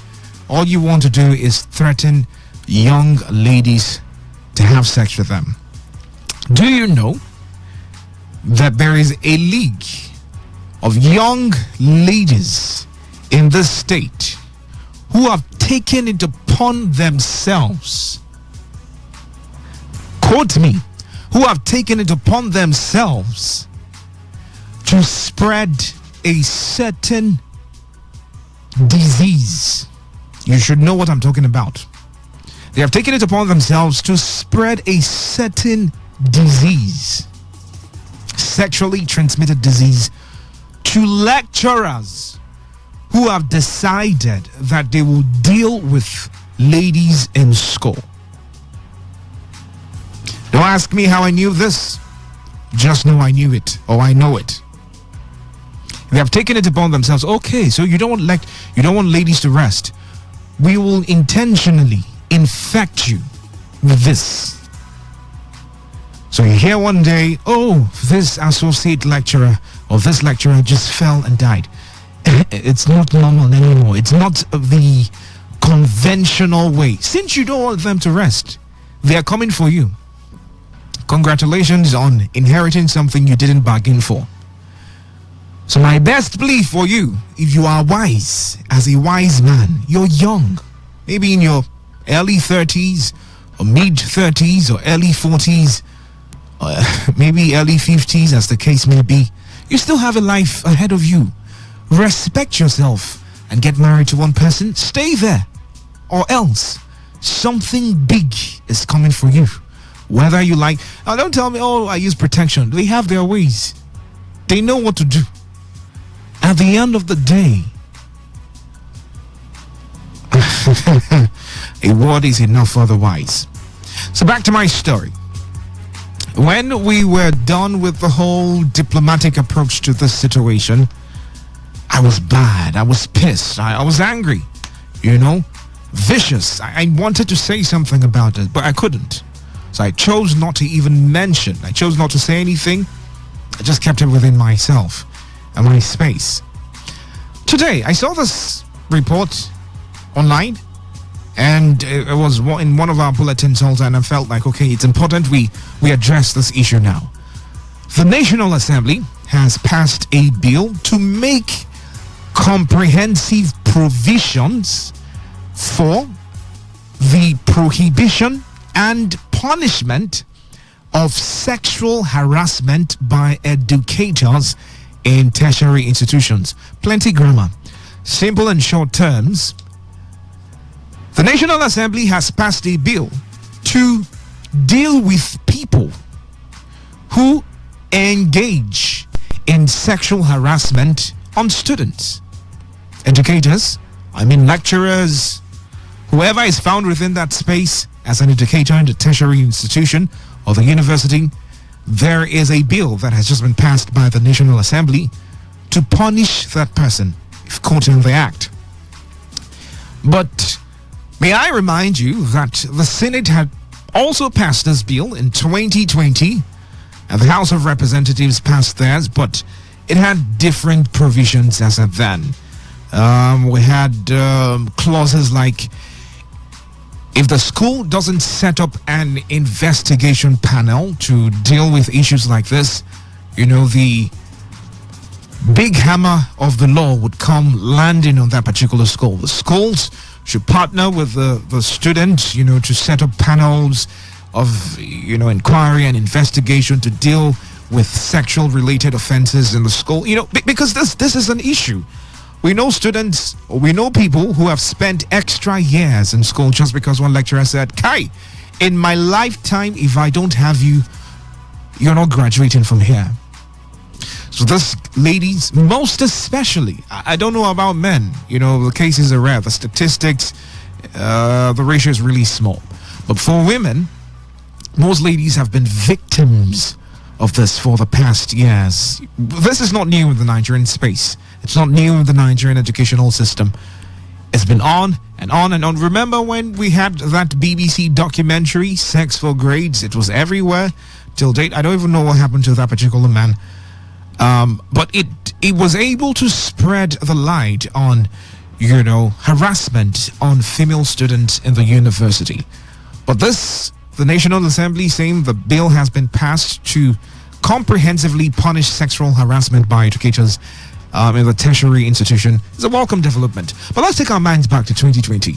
This bill was passed in 2020. Since then, up until now, how many times have we heard that a particular lecturer was indicted for so and so and so sexual offense in the university? I heard of one university lately.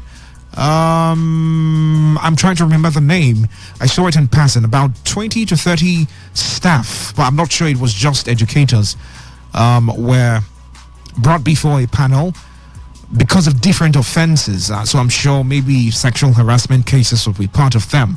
But we haven't seen or heard, oh, this particular lecturer was indicted for certain reasons. And it will serve as a deterrent to others. Maybe in private universities. It's still there. I attended a private university, like I said. We still see these cases happening there. But what I want to know, and what I want us to discuss together is, how do we have a synergy between the government working together with these institutions, the tertiary institutions, to have effective implementation of the provisions in this bill? How do we have that synergy? Because we don't want to hear that the National Assembly passed this bill and yet again schools aren't enforcing this. Why? He is the chairman of the Lecturers Association. He has connections. He's a big lecturer. He's a big professor. He's a big this. He's a big that. There is a bill that stipulates punishment for sexual harassment. But yet again, the universities would become, or the tertiary institutions become lackadaisical towards in enforcing this bill. How do we have the synergy? What do we do? What do we say to them that makes them understand that it is important that we save the lives of our children who have been sent to learn in school? And my second question would be, are there any other additional steps or initiatives you suggest that can complement this new bill to further address the issue of sexual harassment in Nigerian tertiary institutions? Are there any other steps? Any other thing you think, additional steps you think can help mitigate this issue? If a lecturer is caught, what should we do to him? If there are propositions by lecturers, what kind of panels of investigations or inquiries should we report to? Who are the authorities we should call? Where are the hotlines? When I open the phone line, I would need a lot of students to call in this time. This show is for you, okay? If you're a student listening to me right now, the show is for you, because you need to speak up so that this can work for you. You don't want to go to school, and then someone is threatening you that you would spend 10 years if you don't sleep with him. Some ladies have intentionally said, well, if it would take me to just go through this process and graduate, I'll do it. And in that process, they have lost their lives. I've heard of stories where, you know, the ladies get pregnant and then in the bid to abort the pregnancy, they lose their... It's not news anymore.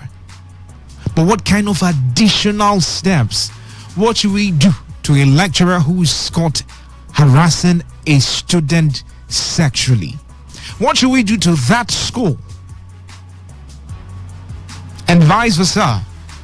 So we don't have female students walking up and down saying, oh, this lecturer molested me, and then immediately everybody jumps into conclusion, oh, let's crucify him, let's kill him, let's do this. How do we balance this? Since we have the backing of the National Assembly for this bill, how do we go about this? I'll open up the phone lines right now, quickly, so we can get your thoughts.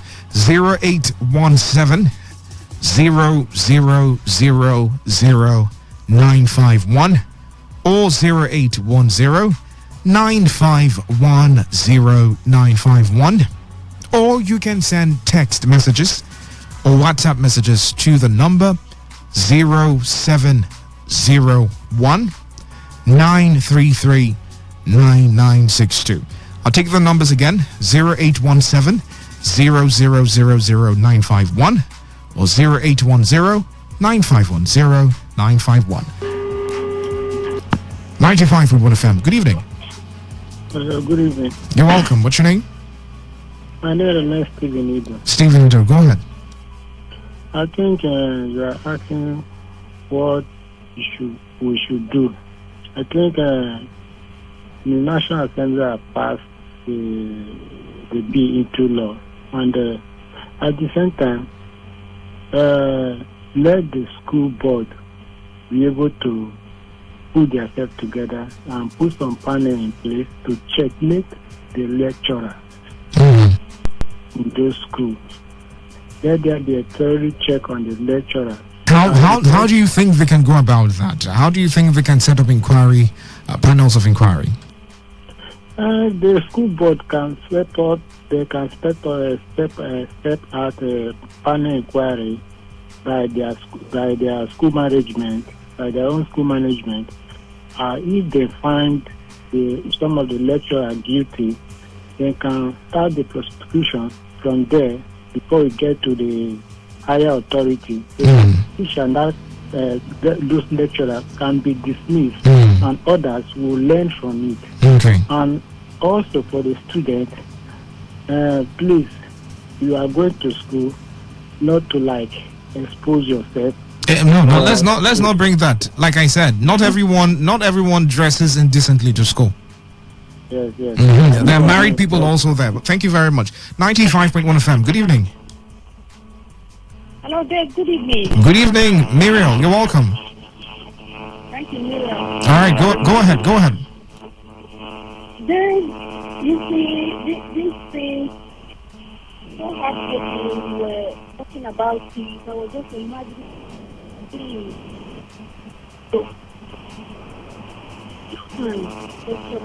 Oh my goodness, the network is quite bad at your end. Muriel, if you're listening to me right now, can you change your location and call me back? The network is quite bad at your end. 0817 0000951 or 0810 951 951. Why am I laughing, thinking about the fact that some lecturers listening to me right now are angry? It's for the good of the society. 95.1 FM. Good evening. Hello there. Yes, I can hear you now, but it's still shaking. Okay, let me move a bit. Right. You see, that when you were talking about it, I was feeling it so bad. Some lecturers who are fathers, who are supposed to be role models, discipline like this. It is so heartbreaking, James. I was just remembering some of my roommates, the kind of friends so far. So some of them, there was a particular one, she had kidney issues. Something and mother is in the village doing loy. She goes and a girl like that going through that kind of torture from a lecturer. It is so happy. Wait, you see, when ASU always comes out to talk about the welfare of their lecturers, but they not be hammering on all these things that the lecturers are doing. They are right on talking and speaking for the welfare of their lecturers, but I'm not seeing them making stringent, giving stringent actions, as in talking about these things, warning lecturers, I'm not seeing serious work they are doing on this part. For me, I think if the students can bring video evidence, full records of these things, they should submit it to ASU or they should take it straight to the police. They should take it straight to the police and the police should take it off from there. Because I think ASU, they are too light on their staff.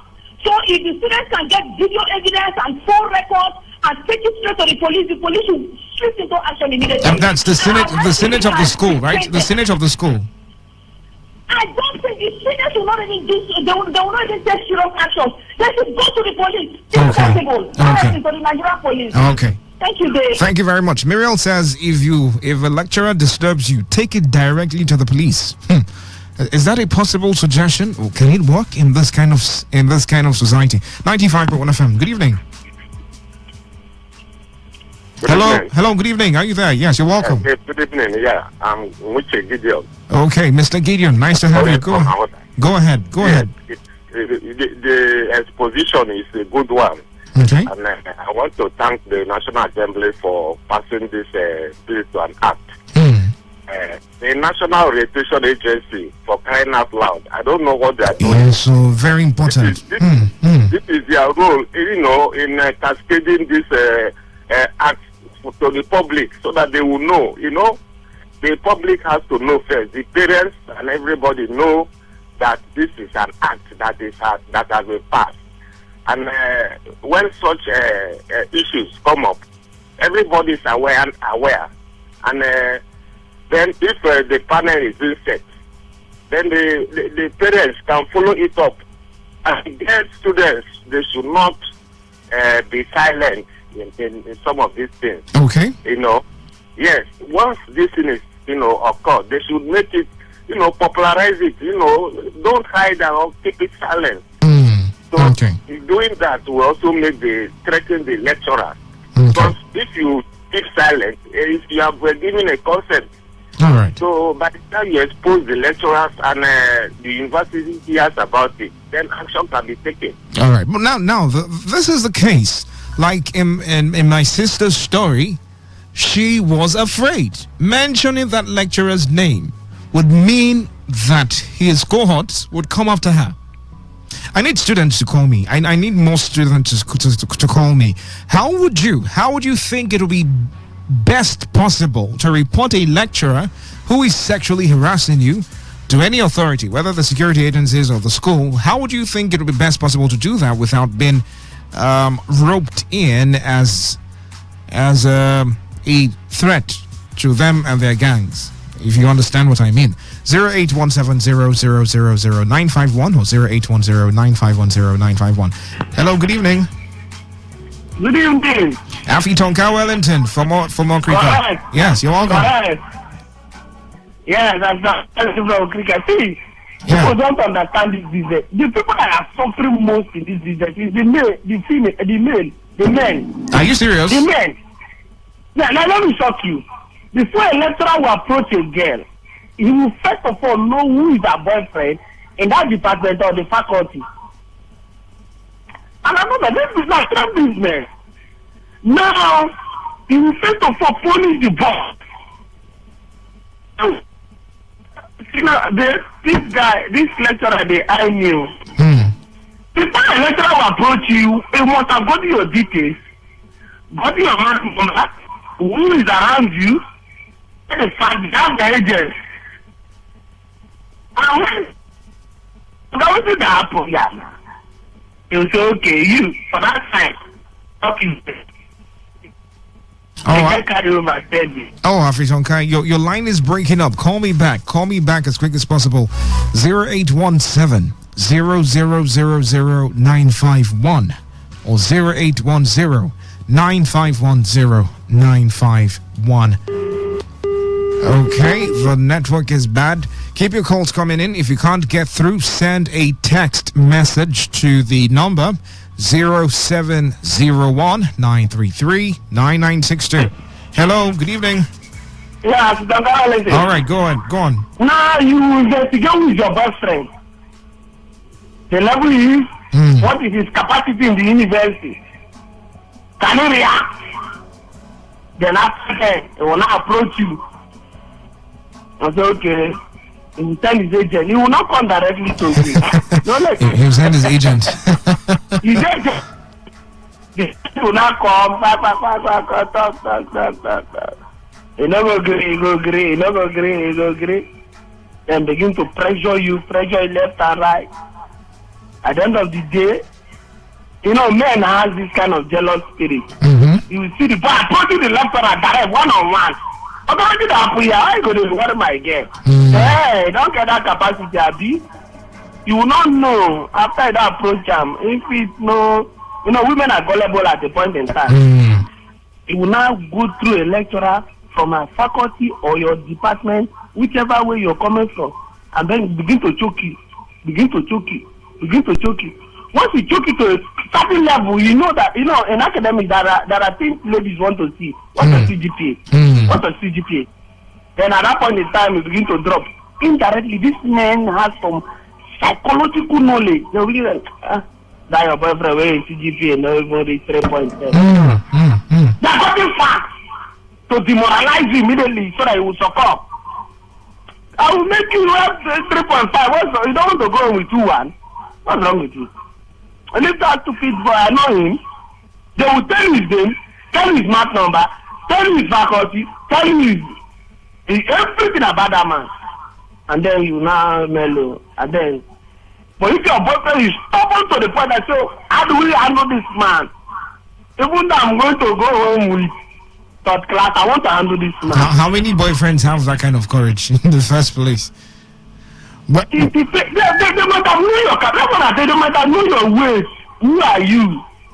If you have any political ambition in the school, they will continue to fight you from their own faculty. If you are in their faculty, they will continue to fight you till at a point in time they want to subdue you. All right. Okay. Hello? Yeah, I can hear you. So how do we now deal with the issue as we see it like this?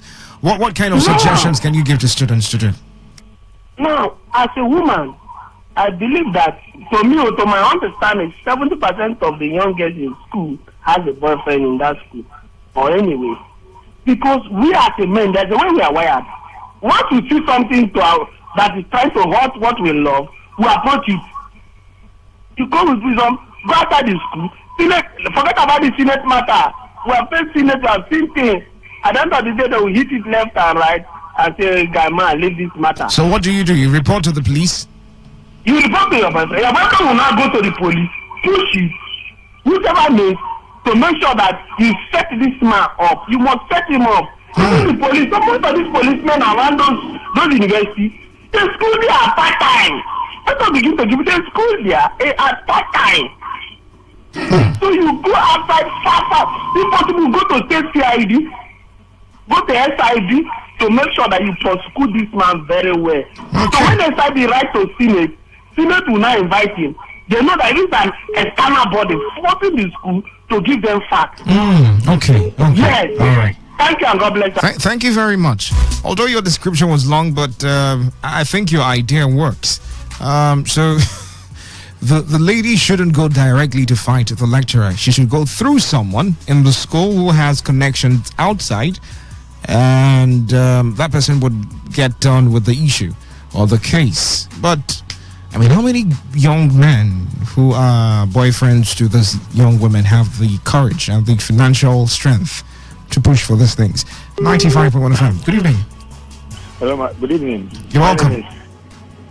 I'm Felix Subaru. I respond to what you're talking about. I'm a criminologist anyway. Okay. And what happened is this.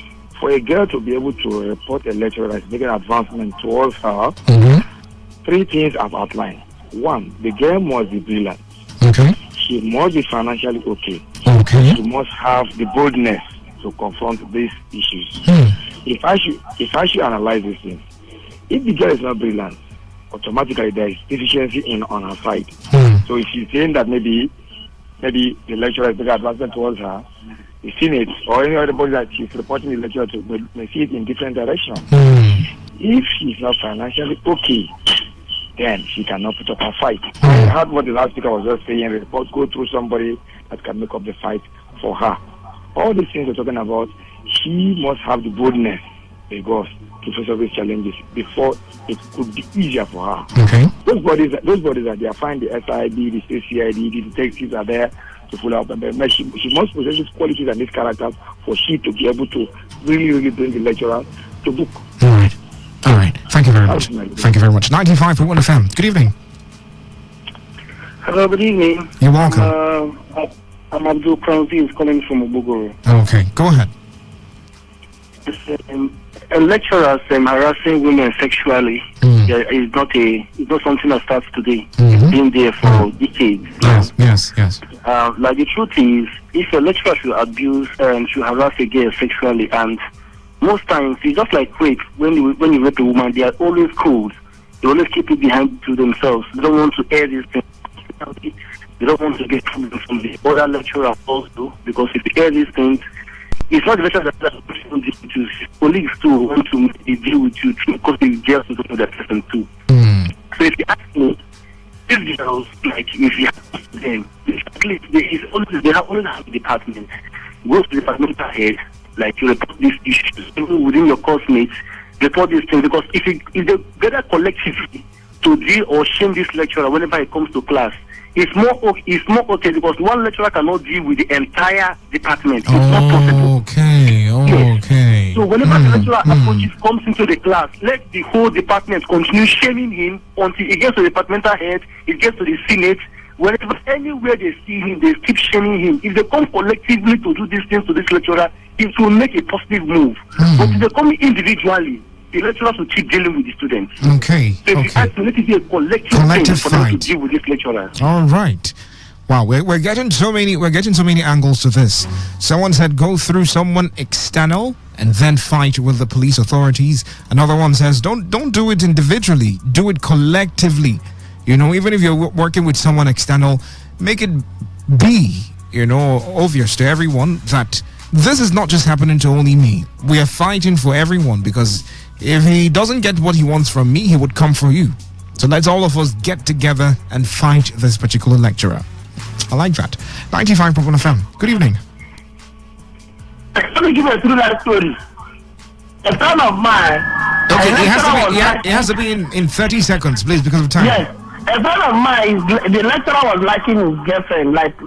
Now he came from another faculty to supervise the boys' exam. 20 minutes to the exam, he decided to make sure that the boy faced it, destabilize the boy, cancel his paper, and then submit the paper to the lecturer. A 4-year credit course, the boy got it carried over, and the CGPA dropped. It's a fact. So the boys are suffering more because they have their agents working for them. Thank you and God bless you. All right, thank you, Afiton Kawabinton. This matter is really giving you pains. Okay, we have an anonymous caller. Good evening to you. You're welcome. Yes, good evening. Go ahead. Thank you. Your discussion has just triggered my memory back then when I was in school. My wife currently, she was my girlfriend back then in school. Okay. And a lecturer did this. I was in the engineering department, University of Port Harcourt. And frankly speaking, the engineering back then didn't have a good name. So when the lecturer knew that the boyfriend was coming from engineering department, I think he mellowed, but I confronted him one-on-one in his office. He tried to use it against my wife, as in my girlfriend back then. And I think something made him to pull back and decided to collect the assignment and pass her. What made him pull back? When he got the information of where I'm coming from. Oh, okay. Dave, this is the more reason, let me tell you, this is the more reason why we have our children today join cults. And just for you to be informed, most of these teachers or most of these lecturers who are involved in this are cultists. I know. So it makes it a little bit difficult. You need to hold the ground for you to be able to tackle them. It's not that easy. It's crazy, my brother. All right, thank you very much.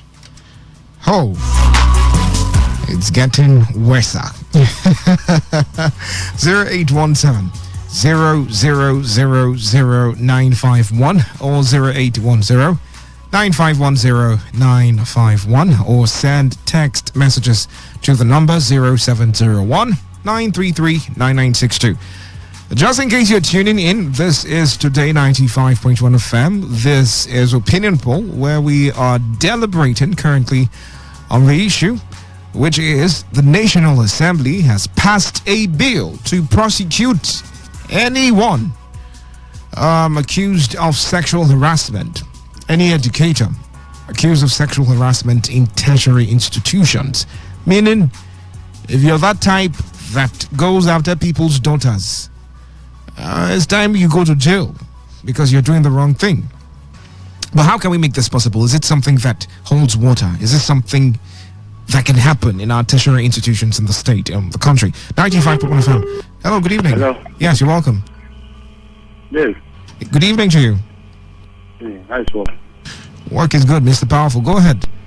Yes, thank you. You know, this tertiary students, some lecturers normally say them if they don't make something with them, cooperate like anything they are telling them. So what the lecturer would like to go to fail them in the exam.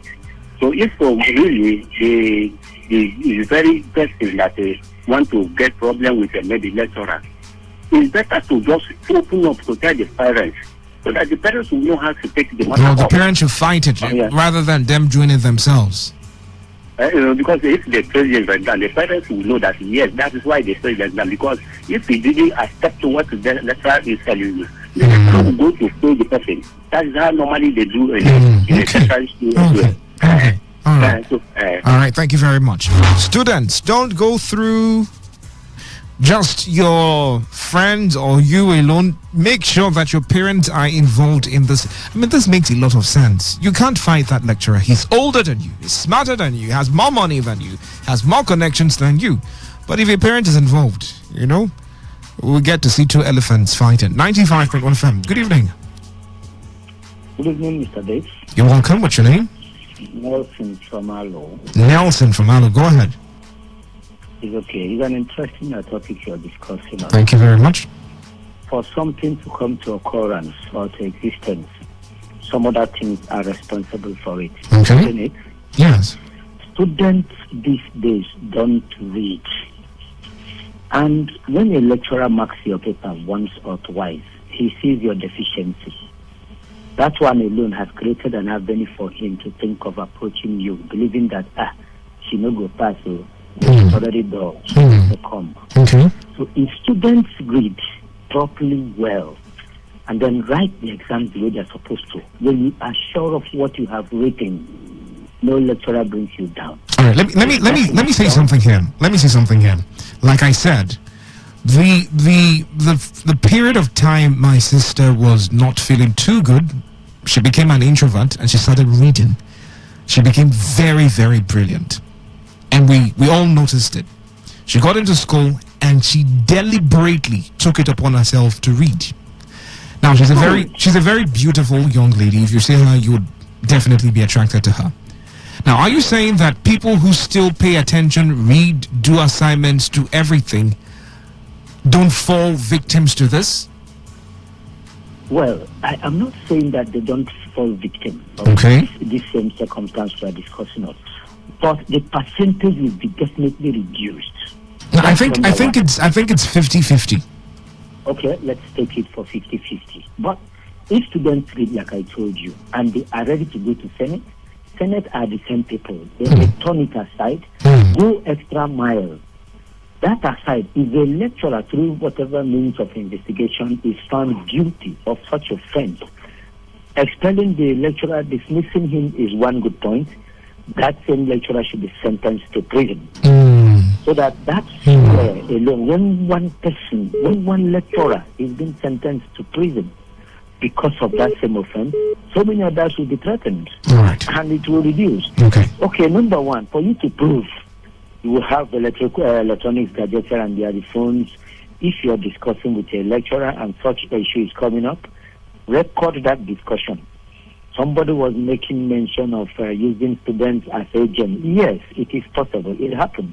When a female student finds out that her discussions with a boy or even her fellow girl, because girls are also involved in the deal. Am I right? Yes, they are. When such such thing is being discovered, when you're interacting with your fellow students, either through phone call, either one-on-one discussion, and he brings up such matter, record that decision. Because he wouldn't tell you, say, I get one lecture away there, treat for you, no. Who be that?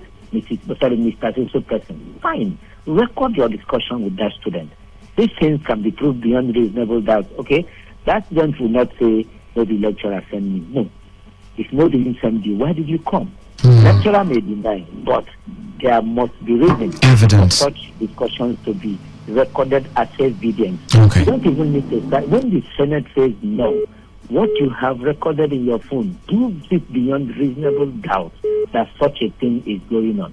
And when it is proven, the lecturer, one, will be dismissed, but there should be an addition to this law that that lecturer should be sentenced to prison for some number of years, which will also serve as a deterrent. Okay. So many of them who All have right. interest in this. All right. Thank you so much, Mr. Nelson. Thank you so much.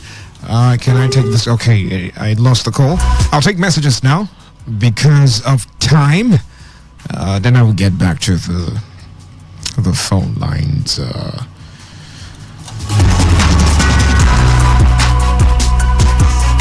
Okay, just one more call. 95.1 FM. Good evening. Good evening. You're welcome. What's your name? Mike from Abloma. Mike from Abloma. Can you turn down the volume of your listening device, please? I do that. All right, go ahead.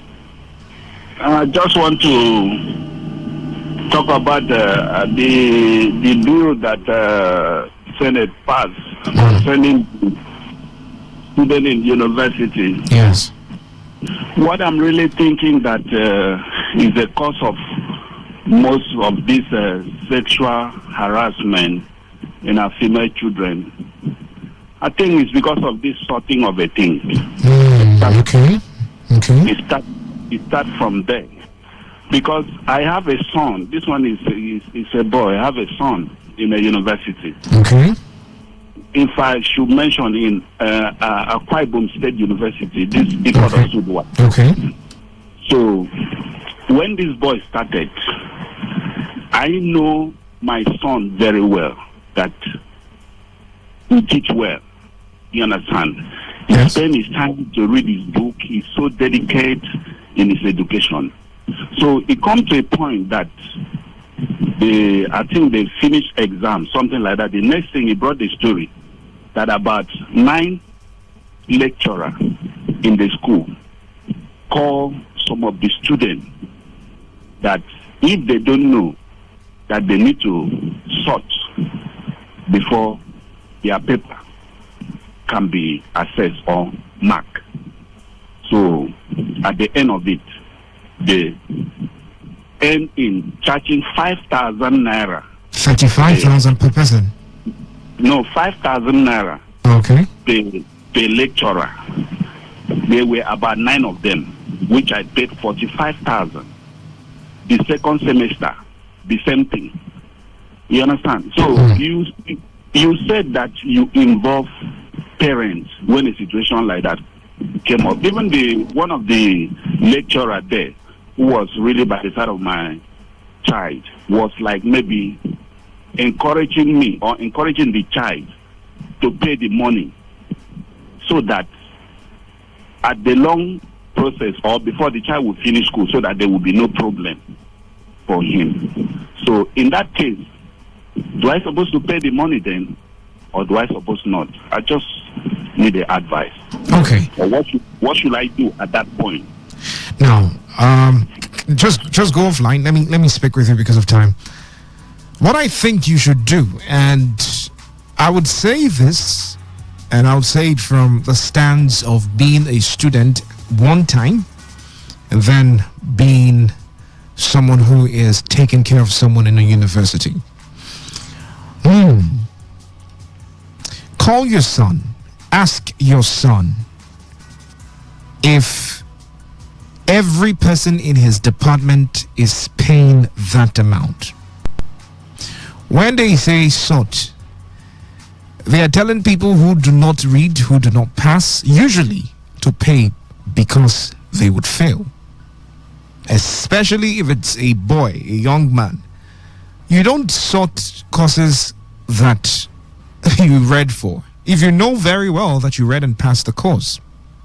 Now, imagine it this way. If you keep giving your son money to pass courses, how often would you do that? How often? What's the guarantee that that sorting would even make him pass? Then secondly, if it is something that would make you go to the university, but don't go there and expose the child. I'm saying it and I'm sounding it as a warning.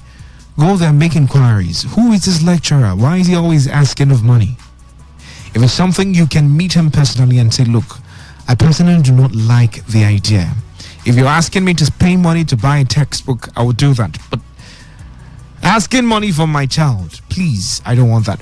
In that way, you would be able to balance things. Like I said, don't shoot it or blow it out of proportion. Okay? Your son graduating from that school is dependent on how you handle that issue. Okay? I may not be able to answer everything because of time, but let me just rush through messages now. Calls I can't take any more because we are out of time. This one says, Dave, good evening. When the person had graduated from the university, he or she should go back to the university and arrest the lecturer, charge him to court, and make the lecturer pay for damages. Hey, this is good. I like this. Emmanuel from Oyibo, you sound like a lawyer. This says, any educator caught with such acts should be apprehended and sacked, so others will learn not to do it again. This is coming from Mentor. All right, this is where we draw the curtains on the show. I can't take all the messages and calls anymore because we have to go. Thank you so much. Monday would be another time where we'll talk about something really, really interesting. Please follow me on social media. Go to Facebook, search for David Melford Robert. Hit the follow button there and follow me. And then for Today 95.1 FM, it's Today FM 951 on Instagram, Facebook, and Twitter. Stay tuned. The world news comes up next. Thank you so much for listening. 95.1 FM, voice of the people. And we're back. Every day, every hour, when the big stories break, depend on our 24-hour news team to bring you the latest. Today, 95.1 FM. Whether it's happening in Port Harcourt, South South, Nigeria, or around the world, we've got you covered. On air, online, delivering balanced news and unbiased analysis. Today, 95.1 FM. This is Today. 95.1 FM, Port Harcourt. News. Hello and good evening. This is the World News on Today 95.1 FM, Port Harcourt. I am Dave Robert. In the headlines, President Bola Tinubu expresses willingness to work with governors for benefit of Nigerians. G5 briefs President Bola Tinubu on stance for fairness, equity and justice. Leadership of Obele community in Emoha dismisses claims of harboring criminals from Ndeli community. And on the foreign scene, California Governor Gavin Newsom proposes constitutional amendment for gun safety. Now the details.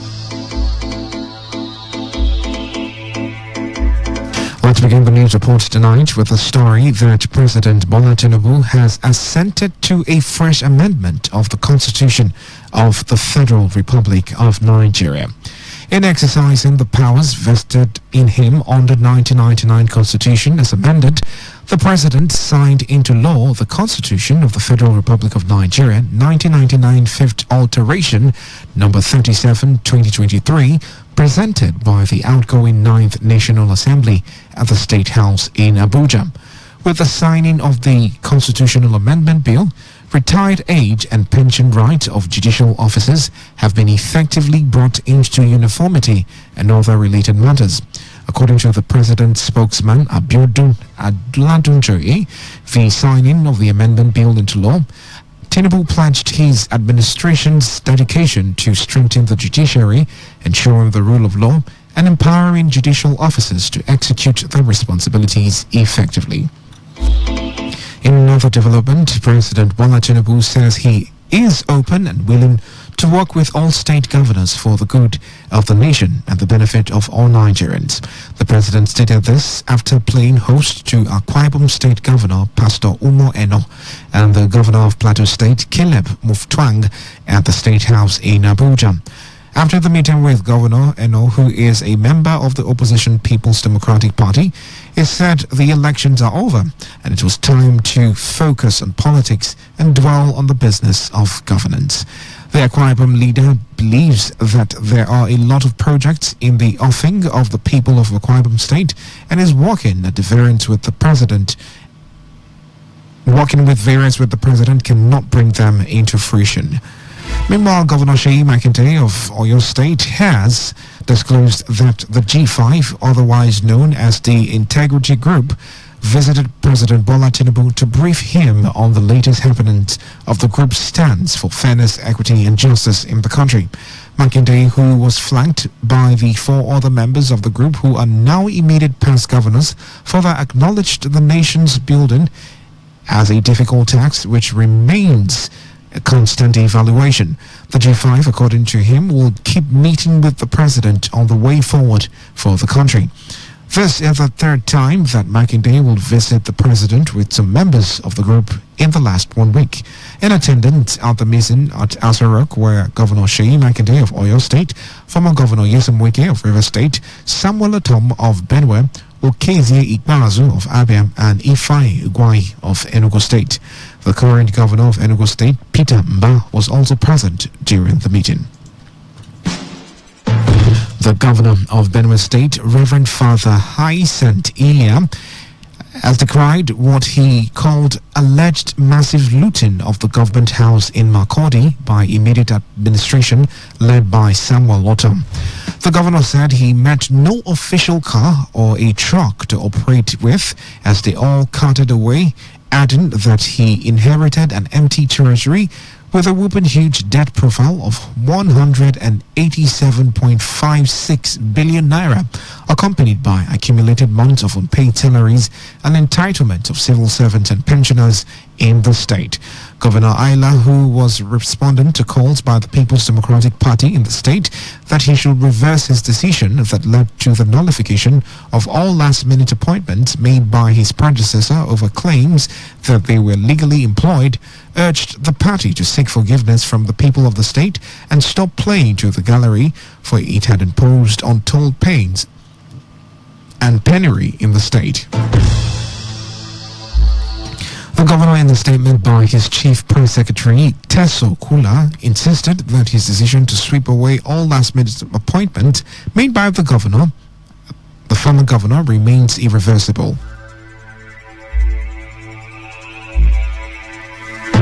The presidential candidate of the Labour Party in the February 25th election, Peter Obi, has sought an order of the Presidential Election Petition Court to interrogate the Independent National Election Commission on the experts of information and communication technology used to conduct the election. In 2 separate motions argued on his behalf by Patrick Ikweto, Obi sought to know the quality of the ICT experts deployed in the use of technology for the conduct of the election. In the 2 motions, Obi and LP posed 12 questions to be forwarded to the electoral body for answers, so as to aid him and the LP establish their allegations of poor conduct, especially malpractices in the conduct of the election. He claimed that the request, if granted, will assist him in the effective presentation of his petition, challenging the declaration of Bola Tinubu as the winner of the election. However, INEC, represented by Kemi Pinenro, objected to Obi's bid to subject his client to interrogation through incompetent applications. After listening to the parties, the presiding judge, Haruna Tasmani, who reserved ruling on the applications, also fixed June 9th for further hearing on the petition. The Lagos State Governorship Election Petition Tribunal has fixed Monday, June 12th, to hear an application filed by the All Progressives Congress seeking to dismiss the petition filed by the People's Democratic Party and its candidate Olajide Adediran, popularly known as Jandor. The 3-member tribunal led by Justice Arum Ashom also adjourned till June 12th the hearing of all pending applications in the petition. The court adjourned to enable parties in the petition regularize their documents in response to the APC's application. When the petition came up for pre-hearing, counsel for the APC, Norrison Quakers, told the court that the lead counsel to the petitioner, Clement Onawewo, had gotten in touch with him to say that they would like to argue the application himself. On his part, the Independent National Electoral Commission, who is the first respondent in the petition, told the tribunal that it had received the APC's application but did not intend to file any response to it.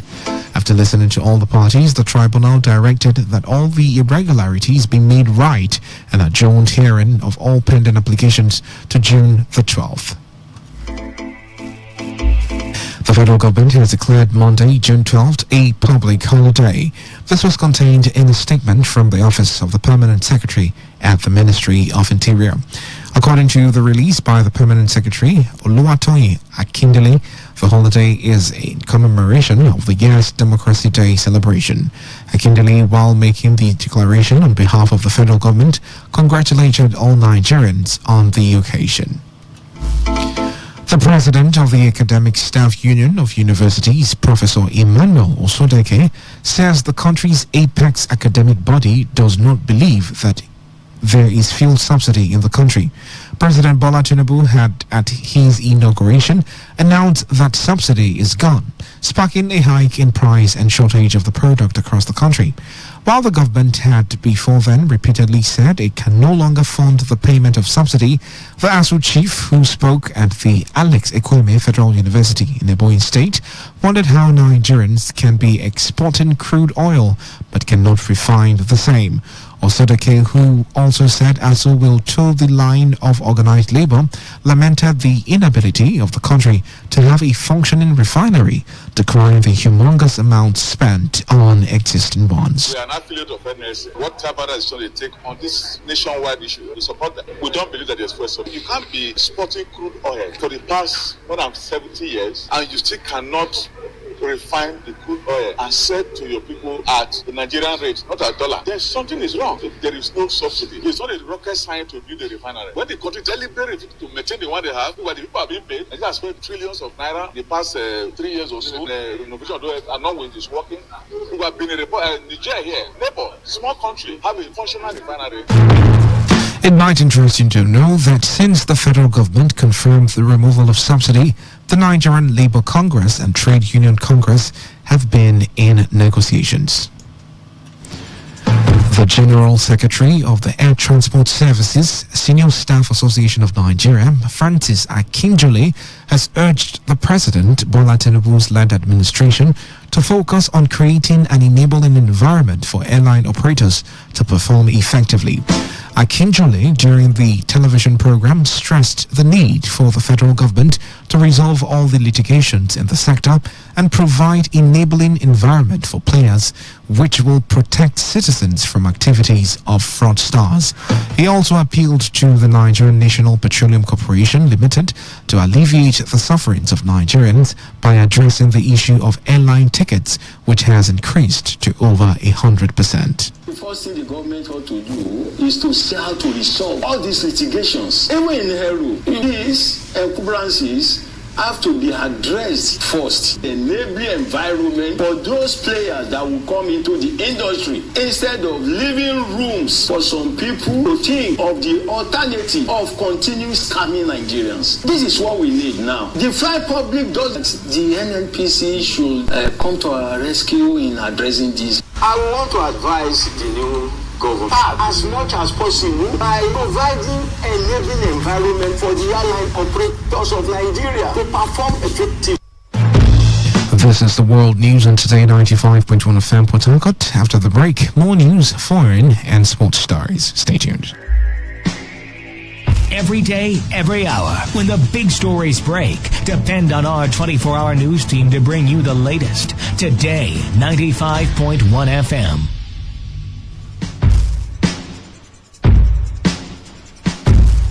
Welcome back. This is the World News on Today 95.1 FM. The time is 13 minutes gone past the hour of 10.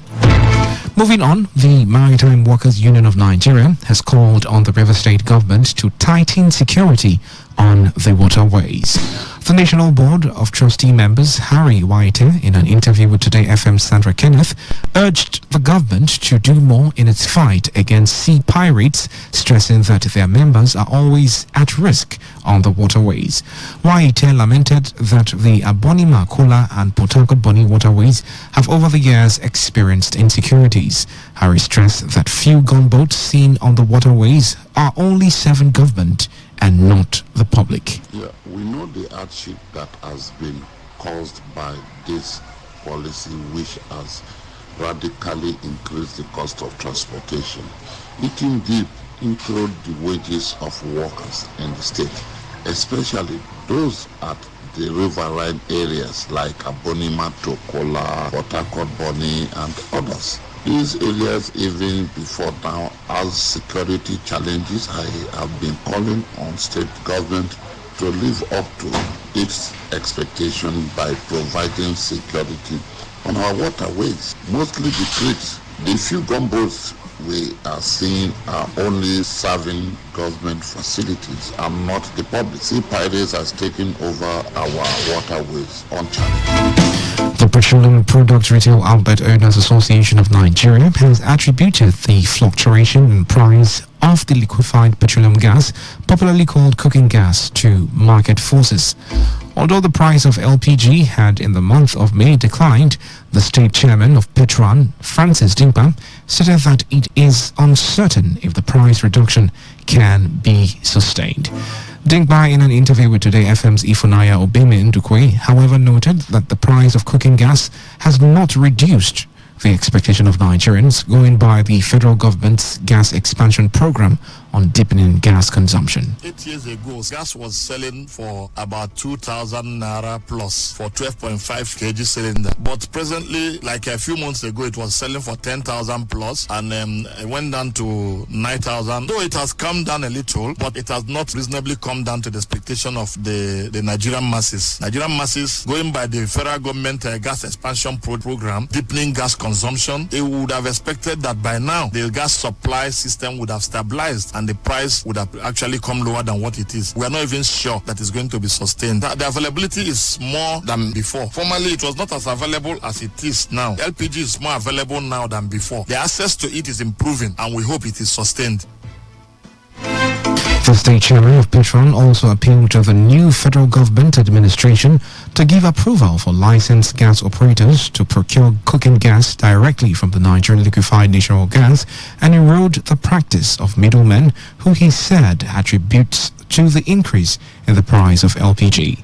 Francis noted that if marketers buy LPG directly from the NLG as takers, the price will be reduced for the masses. This administration should also look at the way the gas is being procured. People that have licenses to retail these products should be given direct product from LNG to reduce middlemen that are causing the landing price of LPG to be high. If we get this LPG direct from LNG as off-takers, we will definitely sell it cheaper. Unfortunately, those that have been licensed as off-takers in these 8 years, most of them did not have gas plants to give these products to the masses. And those of us that have these gas plants, we are not shortlisted for the off-taker assignment. And we have been applying and applying. And when you are not giving product directly for LNG, it affects the price of product to the masses. So we are saying that licensed gas plant owners should be given access to LNG to get this product directly. Cooking gas is now sold at the price of 760 naira per kilogram and 9,000 naira for 12 kg cylinders, as against the 10,000 naira sold in the last few months. The National Industrial Court sitting in Port Harcourt will, on the 24th of July 2023, commence hearing on a suit filed by 19 aggrieved staff of Emoha Local Government Council in River State against the Emoha Council Chairman Chidi Lloyd and the Local Government Civil Service Commission. Solomon Erim and 18 others who are aggrieved staff of Emoha Local Government Council had filed a suit against Chidi Lloyd and 2 others over alleged demotion, downgrading, slashing of their salaries, and sack. The aggrieved staff want the order of the court to direct the Emoha Council chairman to, within 7 days of the conclusion of the matter, reinstate them to the former employment grade level, increase their salaries, release in full their withheld salaries, and payment of each of their affected staff the sum of 1 million naira as damages for the trauma and embarrassment. Today FM's Uchendo Ejoa reports that when the matter came up in court for mention, counsel to Emoha Council and Chairman Winston Churchill moved a motion to regularize his process, which was not objected by the claimant's counsel and the presiding judge, Justice Polycarp Haman, and the matter was adjourned till the 24th of July 2023 for hearing. Speaking to newsmen outside the courtroom, the claimant counsel, Kingdom Chukwueze, explained that his clients are in court to seek interpretation of the law concerning the action of the defendants against them. The leadership of Obili community in Emoha local government area of River State has dismissed claims that the community is harboring criminals from Ndeli community. The CDC chairman of Obili, Obodo Ovunda, who dismissed the claims in an interview with Today FM Sandra Kenneth, said the community is free from crime and criminality. He noted that the area, since the peace initiative had been peacefully launched, does not harbor strangers who are not into legal doings. Obama further reiterated his call for all indigents of the community to ensure that they keep watch of their neighborhood to avoid criminal infiltration. My community is not any criminal. We have cleared the community from crime through our peace initiative that was anchored by the IYC president. Since my community made peace, since the youth had peace, there has never been any news from my community as regards to crime or criminality of any sort in my community. For our peace pack, there was Ndeli boys in our community. After our peace, we told them to go and they left the community. And since then, I have not heard anything from Ndeli. I have not heard anything from my community that the peace that we made, that is anything threatening it. I did everything possible to make sure that the Ndelis are not in our community anymore. On his part, the Chief Security Officer of the community, Charles Martins, also assured residents of efforts to ensure that the community remains peaceful. Is propaganda, because the community, we have made peace. Since we have made peace, we have not deviated from the peace, not had any challenge anymore. The CDC have called us and gave us instructions to alert the local town crier to make message across the community to tell everyone that no stranger, except the one doing meaningful things which have work in the community, like farming and cutting of palm fruit. They are the only people that we have in our community. So you are saying that we don't have any criminal or kidnapper or courtesan in my community. This report says tricycle riders plying the St. John's Obogoro route in Omeapo local government area of River State have taken to the streets in protest over the killing of their colleague by a suspected member of Obogoro Community Task Force. The aggrieved tricycle riders, popularly called Keke Napep, who chanted solidarity songs on the streets of Port Harcourt, claimed that their colleague was killed for refusing to give 200 naira to the task force member. While alleging that the suspected killer of their colleague is known for criminal activities in the Obogoro community, the Keke riders wondered why members of Onelga Security Peace and Adversary Committee should aid him to run away after committing the crime. The protesters further called on the law enforcement agencies, Obiapo Local Government Council and the River State Government to urgently intervene and ensure the suspect does not go unpunished. The people of Mobo village and Iba community in Emoha local government area of River State have congratulated the paramount ruler of Iba and Obili communities, His Royal Highness Wobodo Sunday Juna, on the issuance of the staff of office and certificate of recognition by the state government. The people of Mobo and Iba also expressed gratitude to the chairman of River State Council of Traditional Rulers, His Royal Majesty Oha Sergeant Awuse, Emoha Council Chairman Chidi Lloyd, and other individuals who contributed in ensuring that the staff of office and certificate of recognition were issued to the Inewali Ovwaho clan. The people in a statement jointly signed by the Oha Wamadi Nlerum, Oha Tony Nche, and Elder Vincent Yeke noted that the religious rule, the people rejoice, which is the expectation of the regime of Eze Wobodo Sonje Juna, who they said has been tested and trusted. The statement also quoted the Mugbo and Iba people assuring of their readiness to ensure that Eze Sonje Juna succeeds by using his wealth of experience to ensure peace, unity, security, and development in the area. And on the foreign, the governor of California, Gavin Newsom, has proposed a 22nd U.S. constitutional amendment that will give gun safety measures constitutional protection while preserving Second Amendment rights. Newsom said his vision of a new amendment will include universal background checks for gun buyers, raising the age to buy guns to 21, firearms waiting period for gun purchases, and barring the civilian purchase of assault weapons. Newsom said the new measures have broad public support. According to him, California will be the first state to call for a constitutional amendment, which will be introduced in the state legislature by Senator Aisha Wahab and State Assembly member Reggie Jones-Sawyer. Newsom said that according to the Gifford Law Center, California is ranked the #1 state for gun safety. In sports, Barcelona coach Xavi Hernandez says he understands Lionel Messi's desire to avoid what he describes as the pressure of a return to the Catalan Giants this summer. 35-year-old Messi had announced he will play at an American side, Inter Miami, in Major League Soccer after ending his 2-year spell at Paris Saint-Germain. The Argentinian playmaker, a 7-time Ballon d'Or winner, had options to return to the Catalan club where he carved out his legacy or take a megabucks move to Saudi Arabia. Xavi said he had spoken a lot with Messi over the past few months, but noticed a change over the past few days. Messi, who arrived at Barcelona as a 13-year-old and went on to become the best player in the club's history, was forced to leave in 2021 with the club's financial situation preventing them giving him a new deal. And now to end the news, here is a summary of the major stories.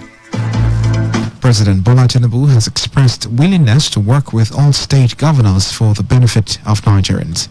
The G5 has briefed President Bola Tinubu on its stance for fairness, equity and justice in the country. We also told you that the leadership of Obili community in Emoha has dismissed claims of harboring criminals from Inteli community. And on the foreign scene, you heard that California Governor Gavin Newsom has proposed a constitutional amendment for gun safety.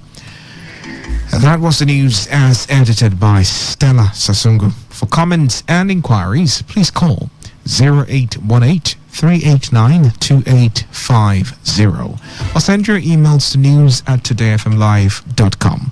You can also read our stories at www.todayfmlive.com. I am Dave Robert. Good evening and thanks for listening. Today's news, today's entertainment, today's sports, today's issues. Today on Today 95.1 FM, Port Harcourt.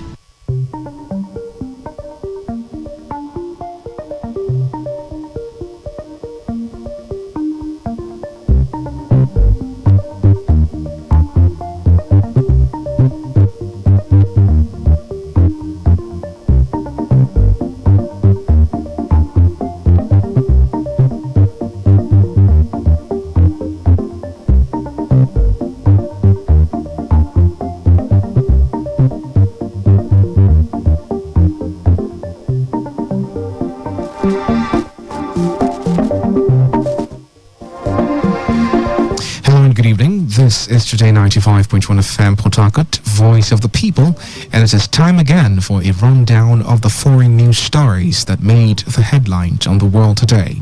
I am Dave Robert. In the headline, UN official urges peacekeepers to withdraw from Democratic Republic of Congo. Ugandan government reaffirms support for anti-LGBTQ law. Some lawmakers in Algeria called for unilateral de-unification of Franco-Algerian agreement of immigration. And Ukraine accuses Russia of shelling rescuers amid dam evacuations. Now the details.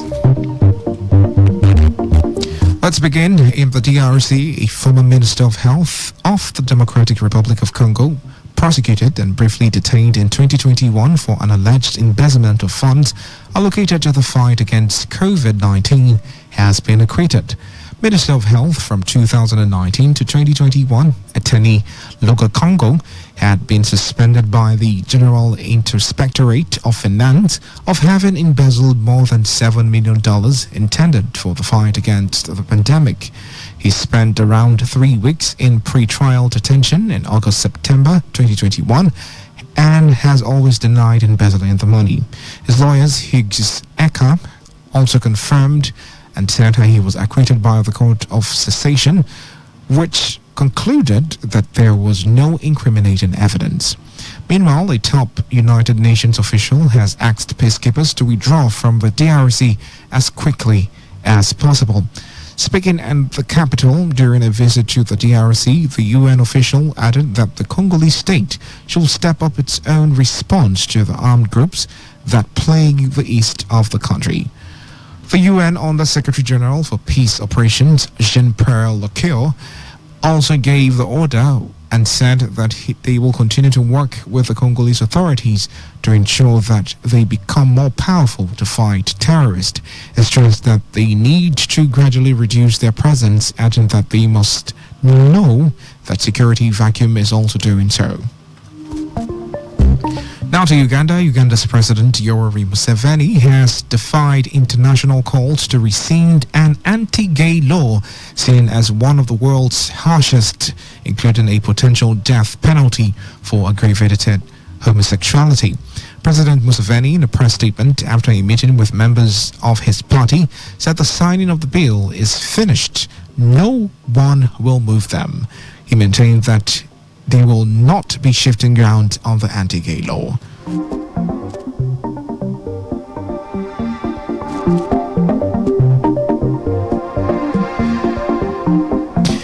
In Algeria, after the revision advocated for Edouard Philippe, the Republicans in the Assembly are calling for unilateral denunciation of the Franco-Algerian agreement on immigration and have tabled a motion for the resolution to the effect.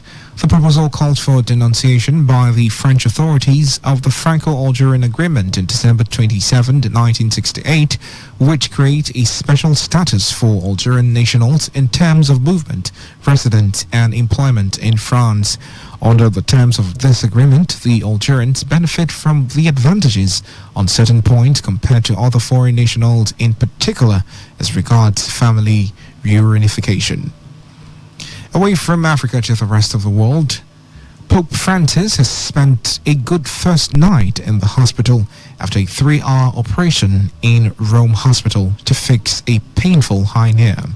The Vatican, in a statement, said the Argentine pontiff awake and joking with his medical team after the abdominal operation at the Gemelli Hospital. The Pope, who underwent colon surgery in 2021, had been suffering from an incisional hernia on the side of the scar from the previous surgery. At Papal urgencies, they have all cancelled until June 18th to give the 86-year-old pontiff time to recover. The Vatican said the Pope will stay in the hospital for federal days. Now moving to Florida, where Florida has confirmed that it flew migrants to California, where investigators are probing the flights to see if any laws were broken. California officials and community religious leaders say 36 migrants were flown to Sacramento abroad to recent flights. The California Department of Justice has launched an investigation into the migrants' transportation, which local and state officials, including Governor Gavin Newsom, say may have violated criminal laws, including kidnapping. Though no credit has been taken for the chartering of the planes, officials are pointing at Florida Governor Ron DeSantis. Now to Australia. Australia has announced plans to introduce a new law banning the public display and sale of Nazi symbols and paraphernalia. Attorney General Mark Dreyfus, who made this known, said the government will introduce new laws criminalizing the display and sale of Nazi motifs, which were used as swastika and the lightning bolt insignia of the SS.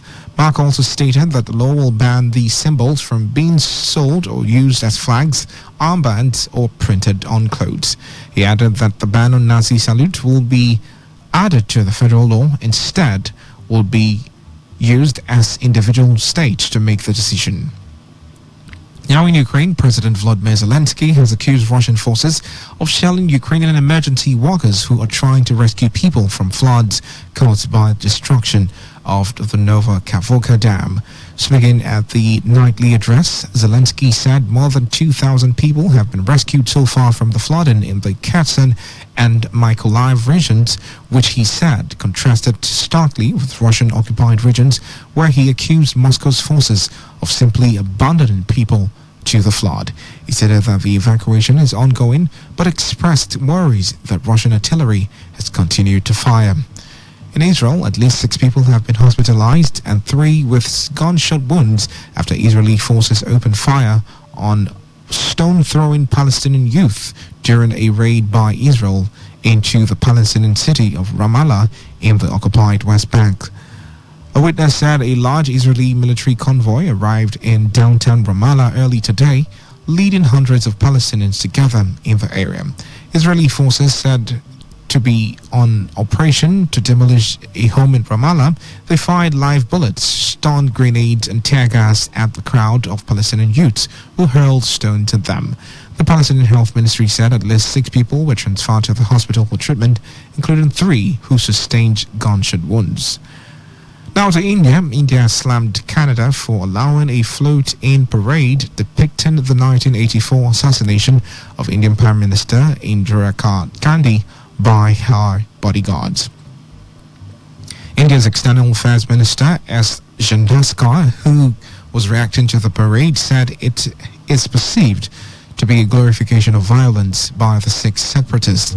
He said the act is not good for the relationship they have with Canada. They also said the High Commission in Canada in India has condemned the incident, stressing that a poster behind the scene read "Revenge." Still in India, monsoon rain has reached the coast of India's southern Kerala state, offering relief for farmers after a delay of more than 1 week. The monsoon, which is the lifeblood of India's $3 trillion economy, delivers nearly 70% of the rain needed to water its farms and recharge reservoirs and aquifers. It also brings relief to the worst of hot weather. The absence of the irrigation systems, nearly half of India's farmland depends on the June-September rains, and their late arrival could delay the planting of rice, cotton, corn, soybean, and sugarcane. And that story from India concludes tonight's edition of The World Today, as produced by Sandra Kenneth of the News Department. But before we go, here are the summary of the stories that made the headlines. The United Nations official has urged peacekeepers to withdraw from the Democratic Republic of Congo. We also told you that Uganda has reaffirmed its support for anti-LGBT laws. You heard that some lawmakers in Algeria have called for unilateral reunification of Franco-Algerian agreement of immigration. And finally, we told you that Ukraine has accused Russia of shelling rescuers amid dam evacuations. Till same time on Monday, to have a lovely evening. Thank you for listening. Today's news, today's entertainment, today's sports, today's issues. Today on Today 95.1 FM, Port Harcourt.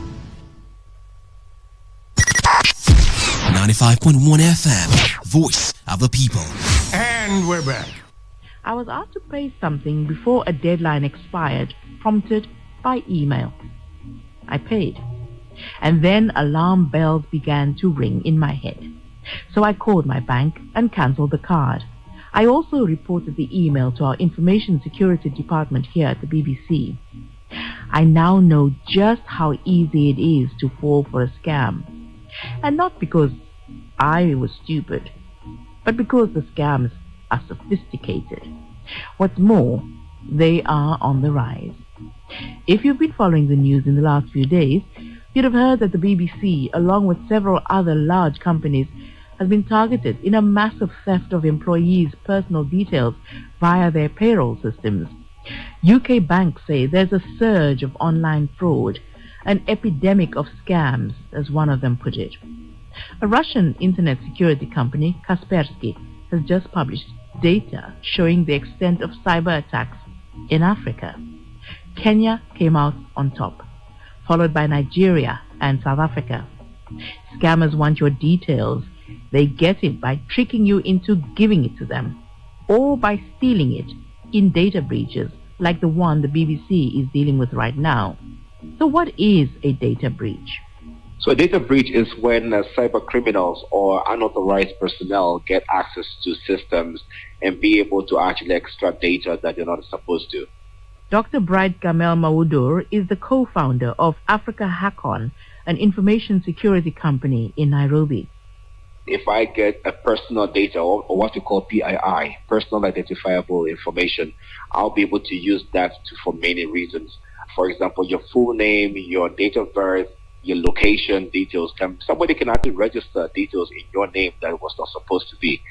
So, yes, that's a cyber attack, and that can bring down a company entirely. Right.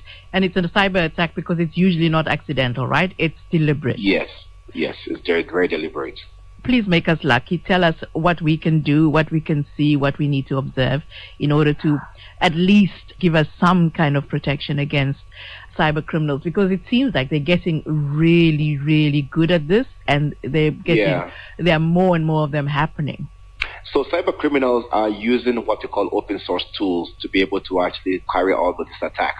They don't need to purchase all of these tools because the codes are free, the tools are free, and they're all available on the internet. Now, if you see, social media is one of the easiest ways to be able to attack people. So they create fake accounts and they tell you that you should click on this link that you can win some award or win some. And once you click on that, they take over your entire account and they're able to do anything with it. The other very common one, which has happened to organizations especially, is what we call a phishing attack, where they send you a link that looks so real, it looks so legitimate, and once you click on that, you might be able to submit information, or they take over your browser and be able to actually extract information from your laptop or infect your computer with the malware.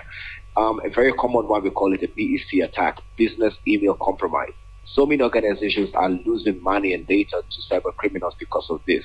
And what these hackers do is they collect a lot of information about your organization. They know who to actually send emails to. For example, they target sales department, procurement department, accounts payable as an email, and tell them that they've changed their banking account or the like, because they know that you're possibly going to make a payment to a personnel, and you paid the money to the wrong account. That has been happening quite a lot these days, and we need to be careful by being able to scrutinize where the email is coming from. We here at the BBC have been the victims of a cyber attack and security breach, and it's several details, like the first line of your address. The organization is responding to that by putting certain safeguards in place. But what's the ideal that should happen in a situation like that? Because this is financial information. So what's the maximum that the organization can do to safeguard the people whose information it holds? So we need to start going back to the basics, right? There are too many details that we have that we get to basically not focus on the right thing anymore. We need to go back to the basic and understand exactly what do we have in our security estate. Now, cybersecurity used to be details about how do you protect yourself, how do you detect, how do you respond to attacks. We need to start thinking about cyber resilience, which is how do I identify some of these attacks that will happen, identify the assets that are of greatest risk, and how do you recover quickly. So if BBC was being compromised or any organization is being compromised, you need to go back to the basics and understand how do we identify, protect, detect, respond, and recover from these attacks.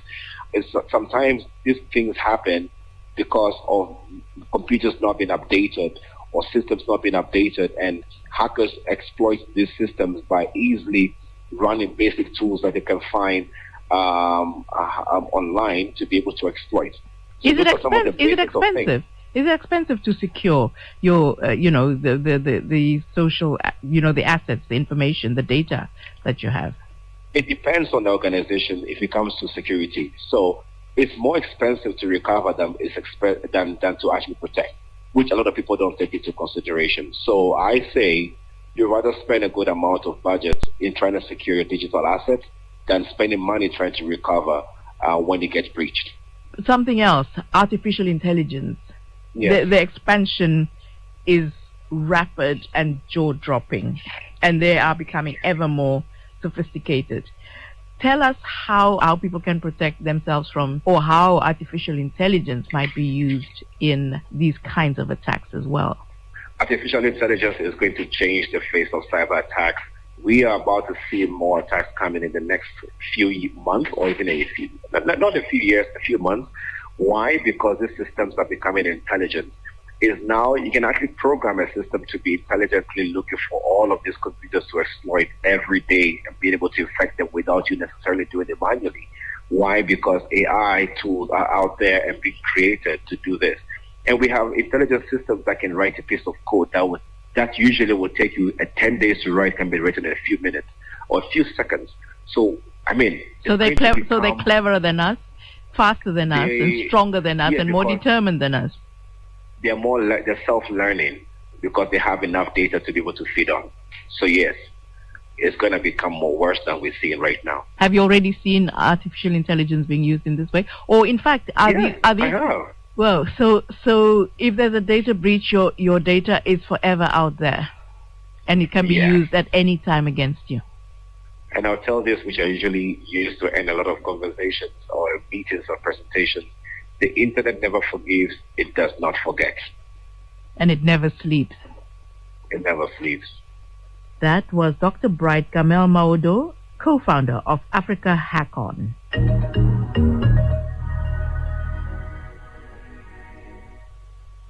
I'm going to hand you over to Richard Kagoe now. He's been looking at the growing humanitarian crisis in West Africa. Richard is my co-host in Nairobi. Let's now go to the Sahel, a region to the southern edge of the Sahara in Africa covering 10 countries. But today, we will talk about 3 of those: Mali, Niger, and Burkina Faso. A new report warns that these 3 nations are facing the worst humanitarian crisis caused by conflict and climate change.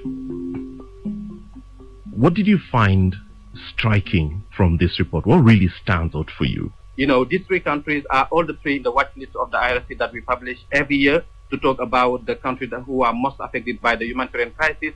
But a common point of these 3 countries is really a big impact and a deep impact and a trigger of the climate change.